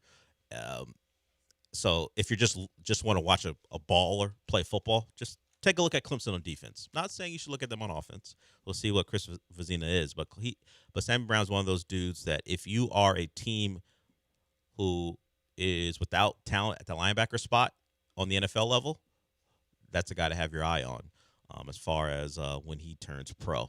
One of the better ones in the country, if not the best. So if you want to find the entirety of the list, it's certainly on ESPN. But is there a Cougs game? I hand up. It would have to be Tech. Hand if it up. is. I skipped over. I did not see the Cougs Big 12 schedule. Well, that's because you're biased. I am. No, the Cougs aren't on the list at all. Neither's Tech. I guess it's a lot of BYU and Utah on the list because it has to be within an 8-point spread. Yeah, I guess the Tech game is supposed to be a blowout against the Cougs. I guess that's where that comes from. Yeah. He does mention it in passing, but Houston going to Tech, but it is not one of his featured games. I think if the Cougs are who I think they can be this year, the winner takes a giant step to winning that conference. I think the Cougs, as long as wherever that quarterback play comes from, as long as it's good, I think the rest of that team is good enough if they get the competent quarterback play to be a real contender for the playoff by winning the Big 12. What they do when they make the playoff, that's a different conversation. But I think the Big 12 is one where they can really compete. It'll be Tech, it'll be BYU, Utah under Morgan Scalley, and I don't know if Arizona State will be able to play football as opposed to panhandling for money. Right, they're going to play football, right? Or is Kenny Dillingham going to continue to ask for money instead of coach? He might have a play sheet in one hand and a cup in the other. Ting, ting, ting, ting, ting. But he will be shaking playing it for coins. Tips. Yeah, like he's he's a waiter. You can't a waiter playing for tips. Yeah, you can't go 2 weeks if he's available for media. Yeah, there will be a mention of how tough it is out there in them streets for Arizona State, and they need people to donate. Yeah, I mean, Kelvin Sampson did that earlier in the year. Yeah. I mean, you are allowed to do that. You're allowed to do it. He does it a lot. But the only time maybe it's because he's the coach of Arizona State. But the only time I hear from Dillingham is because someone is highlighting that he's asking at a press for people to donate money to the program. And it's always like some like cockamamie idea of like, hey, listen, we only need 2 people to donate $25 million. He's asking for Cody Campbell's. Yeah. If we had 2 Cody Campbells. Or he does the we need a lot of little investors. And he's like, if you're a Tempe area restaurant, why don't you put like the Sam Levitt sandwich or whatever? Like, yeah, I remember that. He did that too, where he's like, name a menu item after one of our players. They would have had to take that sandwich off the menu pretty quickly. That's why it's a terrible. Yeah, why in the era of NIL, why would you want a player being the focus of like 75% of the draw for of the players. businesses? The Raleek Brown hero. Yeah. I mean, how long is he going to be there? Yeah. Not long. So Arizona State in a bit of trouble, at least if you listen to their head coach with their funds as they try to compete. Look, I get it, man. You want to compete at the highest level. You see where these rosters are going. These rosters have gone from like 15 to 18 million to now some of them allegedly are in the 30 to 40 million dollar range. When you talk about high school recruiting and retaining your own players, that's tough to compete with. If you don't have a large, not just fan base, but donor group, benefactors who really wants to pay to make sure their team that they root for every Saturday is good. And that's why he's begging for his own Cody Campbell. It's got to be the best feeling in the world, though, to be a multi-millionaire and that can just write a check, be like, let's get a receiver in the portal, huh? What do you think, Coach? Coach I got it. You know what? I like your idea. Yeah, it must be so great to be a donor. I mean, Texas had to deal with it in a negative way for a very long time. Who was going to be able? That also would be great. Who was going to be able to get the donors in line and make it go in one direction and allow the coach to be the coach? I understand why that was a headache for Mac Brown. I'm sure for Steve Sarkisian, for Tom Herr. I'm sure, yes, for the coach, it's a headache. But if you're Joe Jamale with your name on stuff, it's got to be great. You always have a say. You can always get your coach on the phone. They have complain. to answer. Imagine that. Just being able to, like, on Monday, be like, what's up, coach? Really like that. What the hell? I really like that fourth quarter stand. Yeah. Whatever you want to say, he's going to have to answer. Coach is in the meeting. Delay the meeting for 5 minutes. Yeah. I got to talk to him. I'm Red freaking McCombs. He'll talk to me. He will. Yeah. Yeah, that'd be so great. I couldn't imagine being the one who has to deal with it though. Like, it's great. That would not be great. It's great for the money, man. Yeah. Like, it is one of the top things of, like, if I were ever stinking rich. Yeah. Like, I just immediately like I'm whoever will be the Texas coach in 15 years, you'd love to be able to, like, get him on the line at any point, and he has to answer. Okay, Coach, I call up Charlie Weiss Jr. I need to talk to him. Like, my daughter's got a party. I really love you there. Oh my God, yes, that too. Getting them to show up to your event. To, like, a wedding. Yeah. My nephew's wedding. He really likes it, Coach, and I really love you there. It'd mean a lot. Yeah. To the couple. And that's all you have to say. Yeah. And I'll send, and you don't even go, can I? I'll send you the invite. I'll send you the invite, and then maybe, after the wedding or at the wedding, like, we can talk about, my level of investment into this program. Yeah. Why are you running such soft zone coverage in the red zone? Oh my God. Pete Kwiatkowski would the get football stuff you get into because you need to have a say on things. The Steve Sarkisian's red zone offense. Imagine if I could talk to Steve Sarkisian about that. I mean, what are Arch's legs for if you're not going to use them? That's what I'm saying. Things like that. All right. Sean's fantasy of being a meddling booster out on Front Street. The worst part is that it's Texas and there's 15 others. Yeah. How much money would you have to be the first in line? So much. The first call that Sark or whoever's in the position would have to take. So much money. Imagine being in that group and being the one who has to wait. You don't have to wait for anything else. Exactly. That's why being Cody Campbell's the best. Yeah, being the only one. Yeah. And waiting for no one. All right, we're done for the day. We got our winner for the listener appreciation party. We'll do that again tomorrow. I do want to remind you before we go that, of course, Houston Restaurant Weeks is going on. Just go to HoustonRestaurantWeeks.com to check out everything they have to offer. It's a great thing for the Houston Food Bank. It's going on through September 7th. You can think of it like an all-star lineup of restaurants with their menus. You get a little bit cheaper than normally during this time, and your help goes to the Houston Food Bank. Dine out, do good, and check out the full lineup at HoustonRestaurantWeeks.com. It goes to a good place, Houston Food Bank. Since we're done for the day, Sean, what's it going to be? We did it! The original and still beloved. Yeah, we really don't play it enough. I'll get on that. Who's this we? I don't play it enough. I'll get on it. Come on. What's an honor? I'll stop fantasizing about being a headache. Yeah. I always want to shame Jason Tatum. We don't do it enough. We'll talk to you tomorrow.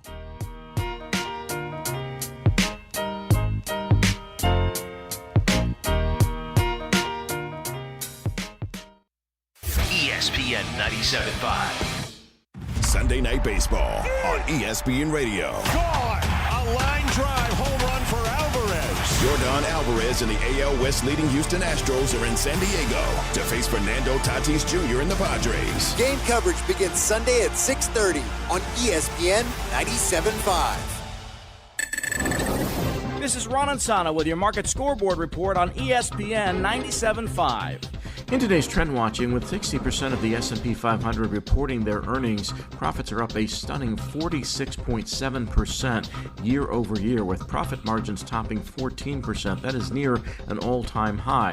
Now, if you exclude Alphabet and Amazon, profits are up 28.8%, which is still well above expectations and well above the norm. Those two companies alone added 19 percentage points of the index growth, but that is some of it coming from non-operating income. In other words, their investments in other companies accounted for that rise in earnings, so it's not actually a profit coming from operations. So the numbers are astounding no matter how you cut it, but there are some asterisks next to the figures, with two companies accounting for almost half the gains in second quarter profits for the S&P 500 companies. Still, it's what's underpinning the stock market and pushing it higher again this morning as both Palantir and Pfizer deliver better than expected results.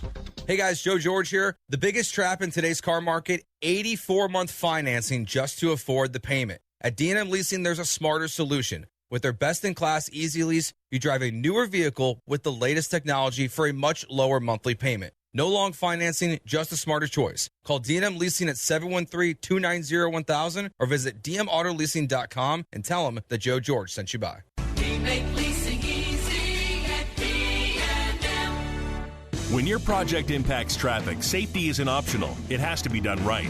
That's why contractors and municipalities across Greater Houston trust Buyers Barricades. From traffic control plans and custom signage to equipment rental, setup, maintenance, and final pickup, Buyers Barricades manages every step of the job so your crew can stay focused on the work. They're service-driven, safety-inspired, and available 24/7. Buyers Barricades, the Texas authority in barricade rental. Learn more at buyersbarricades.com. John Granado here. Brinkman Quality Roofing is a local family-owned and operated business and has been the most trusted name in Houston for 50 years for roof repairs, roof maintenance, and roof replacements on both homes and businesses. They're experts in shingle roofs, tile roofs, solar shingle roofs, metal roofing, and commercial roofing products. Brinkman Quality Roofing is the one to call at 281-480-ROOF. That's 281-480-ROOF, or go to brinkmanquality.com.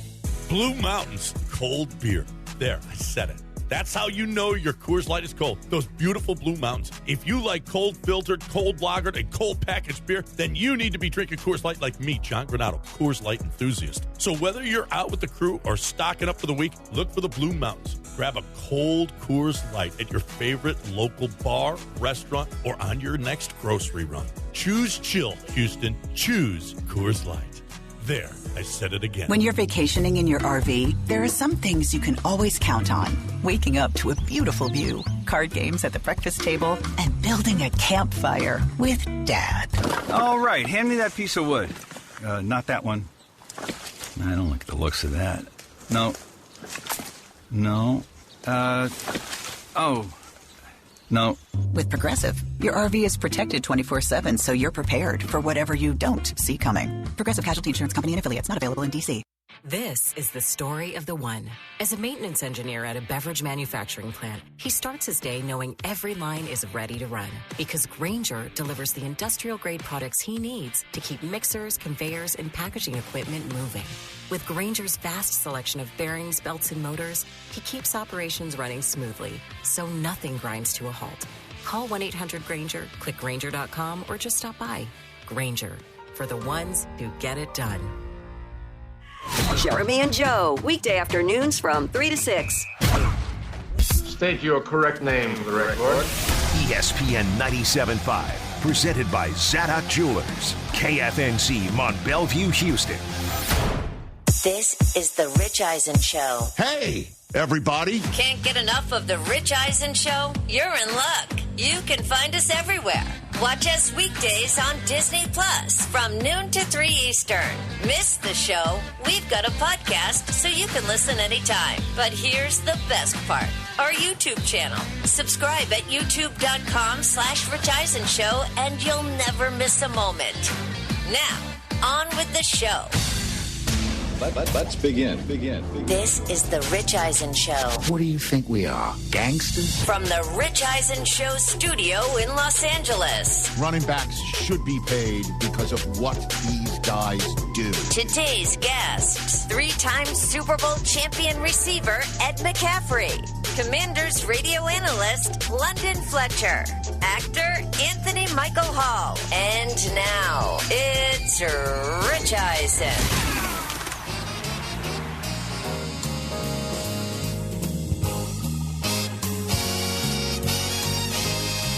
Right, everybody. It is the Rich Eisen Show here on a very busy first Wednesday in the month of August 2026. 844-204-RICH, number to dial right here on the program. All sorts of good stuff here in this neighborhood. Ed McCaffrey is joining us here. He's got a couple kids playing in the National Football League. I don't know if you've heard about that. That's so cool. But one of the all-time best Denver Broncos and one of the more decorated Broncos is going to be here in just 20 minutes' time in person. And Ed's talking about granola. All right. Words that I've never said about any Ed or any food stuff named granola here on this program. We don't talk about that very much, but we shall here. And how many shows can say we're going to have Ed McCaffrey talking about granola and then a bona fide Brat Packer in hour number 3 and Anthony Michael Hall? Yes, sir. And then in between, London Fletcher is going to join us on this program. 844-204-RICH is the number to dial right here on this great day. It's Xander, my oldest's birthday. Hey. He is 18 years old today. Oh, birthday, X-Man. And he's too busy in his internship right now. He's not hearing this, but love you, bud. Good to see you over there, Chris Brockman. How are you? Great to see you. I remember one of the first days I met X. I've known him since he was about 3 years old. That's right. Happy birthday. He's cool. 18. I have an 18-year-old today. Jason Feller, how are you, buddy? Hey, Good to what's see up, you. Rich? Good to see you. Good You're back. I remember what these buttons do. Okay. Thus end Del Tufo's streak at 12 days. Was he here for 12 straight He days? was. Did he pull anything? Did he? Do we know? Is that that's why why he's he's not out today, here? yeah. Is that why he's not here? He actually pulled something. Yeah. Being here 12 straight days. Good to see you, TJ Jefferson. What's going on? Hey, Rich, on Wednesdays, we wear pink. Okay, very good. What is that from again? Mean Girls. It's Mean Girls. Oh. Okay. Never seen Good it. to see you, sir. How are you? I'm good, bro. How about yourself? I'm doing fine. How are you feeling, though, dog? 18 years old. That's like yeah, man. Yeah. What's that? How are you feeling? A blink of an eye. Yeah, It goes fast, man. 18 years old. Whew, kind of crazy. But yeah, all is good in that neighborhood. Good. 844-204-RICH. Hello, Disney Plus audience, ESPN app audience, ESPN Radio, and Sirius XM audiences. Of course, we say hello to our podcast listeners. Just because you're not listening live doesn't mean I don't get to say hello to you all. You just can't call us at 844-204-RICH, because if you call us, we might not be here if you're listening whenever you're done. Speaking of darn well pleasing, didn't expect to start this way, but You know what? I mean, we could start with Tarek Skubal losing his first start as a Los Angeles Dodger for have them losing 5 games in a row for a team that everybody said, oh, it's all over. Right. It's all over baseball because they got Tarek Skubal. We could talk about your Boston Red Sox, but I don't wish to. We could do that later. 29 out of the last. Basically, talk baseball. We can talk baseball all we want, and there is lots to talk about on this show. Later on, we shall. But right now, normally we don't start the show this way, but I'm going to do it because it's football, and I'm just so psyched that it's football season. I don't know if you're feeling it too. Hard Knocks was last Hard night, Knocks hit last night. That's kind of along with this weekend's event in Canton, Ohio. By the way, we will be doing the show live from the Hall of Fame, Pro Football Hall of Fame Museum on Friday, 12 to 3 Eastern Time. Steve Hutchinson's going to be our first guest. So we're going to reunite with Hutch. And Luke Kuechly is scheduled to join. Rod Woodson scheduled to join. Chris Berman is the master of ceremonies again this weekend. He's scheduled to join. We're going to be there on Friday. Friday night is the jacket ceremony that I will be hosting in downtown Canton. It's incredible. It's the moment where Hall of Famers get their first tangible items to make it dawn upon them that they are now football immortals. Mm-hmm. That's Friday. The game's Thursday. Hard Knocks debuts Tuesday. It's now a football Wednesday on the Rich Eisen Show, which means it's time for a power rankings. Ooh. And I have done this the last couple of weeks. Well, I do power rankings every Wednesday, but I've turned the power rankings into my own top 10 at a position. Top 10 quarterbacks a couple weeks ago, top 10 running backs last week. It's now time for my power rankings on NFL wide receivers. Brought to you by SoFi. Hit it. Power rankings. There are many like it, but this one is mine. Power Rankings. Power rankings of my top 10 wide receivers in the National Football League, brought to you by SoFi. Full disclosure, this list is going to piss some people off. I wonder who. It's going to piss some people off. I bet it's not going to make me mad. I would say it will not make you mad. Yeah, I have I will not make you mad. But I'm going to make some people mad. You can guess who's going to be those some people by the end of the reveal, if you will. There are so many. There are so many terrific wide receivers that could be number 10 on this list. Quite frankly, they are all worthy of it. But I am landing on Chris Olave as 10th on this list. Interesting. He's really friggin' good. Sure is. When he is healthy. And he, hopefully has his guy in Tyler Shuck. Hopefully Shuck's the guy. Okay, because they signed Olave to this big fat contract, and he produces. He's done nothing but produce when he is healthy. And he is just a tough cover, man. So I'm putting him 10th on this list right here. And then 9th, just so I can put my head on the pillow because of the Ohio State receivers that are on this list, plural. I'm putting Nico Collins here, another guy that, when healthy, he is a beast. He is an absolute beast. He could be your possession receiver. He can be your physical across the middle receiver. He can be your take the top of the defense off receiver when healthy. And I bought into the Nico Collins hype last year, taking him second round in my draft, that of the league I wanted to win the most. It just didn't work out because he did not stay healthy enough. And they also didn't have enough help for him to potentially not get blanketed. By the way, Tank Dell is back at practice just on this very day. So hopefully some help there is on the way. And they did draft some good young kids there last year. Nico Collins, though, individually is an absolute beast. And I'm putting here at 9th. He still had a 1,000-yard season last year despite being hurt. Okay. 8th. I am so loath to put him on this list because he's never done it before. And it puts 2 receivers from this team on the list. The only team on this list to have 2 receivers on the list. I'm putting George Pickens here. A little low, but yeah, I like it. Can he do it again, man? Can he? Because what he did last year was so beyond impressive. Sick. And so terrific and so unstoppable that this is why the Steelers were being patient. And you got to wonder if they're going to lament losing their patience at the end of the day. But he's got to prove it. And the Cowboys, after having seen what he did last year, were like, yeah, we're just going to franchise tag you. Show it to us again, and then you'll have to put the bag on the table, and then we're going to start staring down the abyss of paying our wide receivers. You know, they're already paying the wide receivers, you think about it, as much as Dak.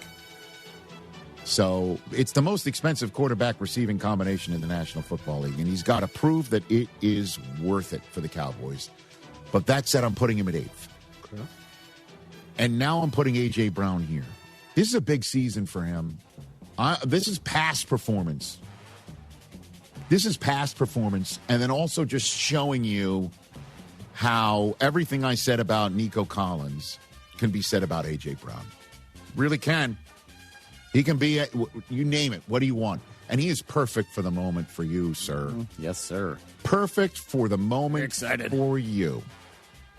Durake Maye. Let's go. Drake, May. Yeah, buddy. Coming off of his almost MVP season and almost championship season. Nah, that game wasn't close. Well, he still made it. Yeah. He still made it. He woke up on a Super Sunday saying, I could be a champion tonight. I would love that. There's only 2 quarterbacks who do that. Starting quarterbacks who do that on any given football Super Sunday. And he was one of them. And what a great move for the Patriots to say, this is the deep ball guy you can have, your 50-50 guy you can have when you are the guy who Kurt Warner says, out of anybody in the NFL throwing a deep ball, it's like a handoff. Yep. And let's go, A.J. Brown. Let's see what happened last year, disproven on the New England turf. I don't mean to turn this into a referendum, but that's what a power rankings is. I'm putting him at 7. And he's not the highest ranked guy with Brown in his last name on this list.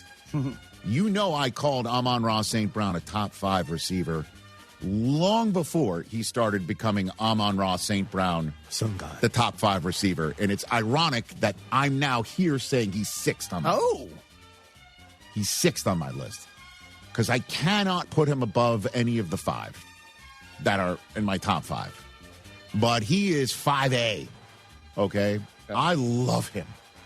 I love what he does, catching the football, making himself presentable, going ahead and shrugging off the bad games and coming back at it and turning himself into what he is. How he goes about his business. Oh, my goodness. So Amon-Ra, the sun god of Detroit, is 6 because I can't put him above CeeDee Lamb, man. CeeDee's 5. Yeah, it might be too low. Might be too low? I don't know about it. Let's see again. But the Cowboys are the only team that have 2 on the list. So I thought about I toyed with T. Higgins at 10. But I have to put CeeDee Lamb here at 5.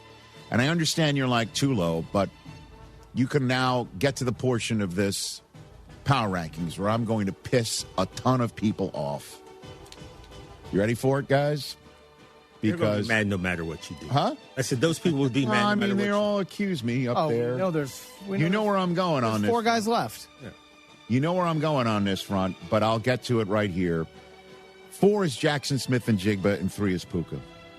I'm putting Puka above. And I will be straight up with you in the same way that I thought I was right about Matthew Stafford being the MVP. I did vote for Puka Nacua as Offensive Player of the Year last year because Puka played 1 fewer game than Jackson Smith and Jigba and wound up being 78 yards shy of tying him for the most yards in the NFL. And Puka Nacua had the most receptions in the NFL last year with $129, and he had the best yards per game in the NFL last year at 107.2. He and Jackson Smith-Njigba each had 10 touchdowns. Smith-Njigba did have Puka on an average yards per catch, 15.1 to Puka's 13.3. Puka's yards after the catch were 666 yards. That was the most in the National Football League. And he had one fewer game because he missed one. Honestly, I just, I understand JSN is a Super Bowl champ and the offensive player of the year from last year and fully deserves to be a top 5 wide receiver. He's got the belt. He's got the belt. We'll see what Puka can do. Number 2 on the list, I understand, his stats last year. I'm going to throw out the fact that the quarterback wasn't to his liking or to anybody's liking. Justin Jefferson is 2. Justin Jefferson, let's not forget. Those are the 3 words I'll say about Justin Jefferson. Let's not forget. Because I understand, again, where he is on all of these stats lists of what I just said about why I chose Puka over JSN. Justin Jefferson is number 2. And without doubt, Jamar Chase is the number 1 receiver in the National Football League. Him and Joe Burrow, good luck. Good luck. Jamar Chase is number 1. He is, I don't think any argument in what he can do and what he should do if Burrow stays healthy for 17 starts this coming season. So that's my power rankings of NFL wide receivers, brought to you by SoFi. Get your money right. Gents? Yes. I think maybe. Where'd you put CD? You said CD was too low at 5. Who do you put him above? Oh, I would have Justin Jefferson 5. I would move everybody up 1, put CD 4, and have Justin Jefferson 5.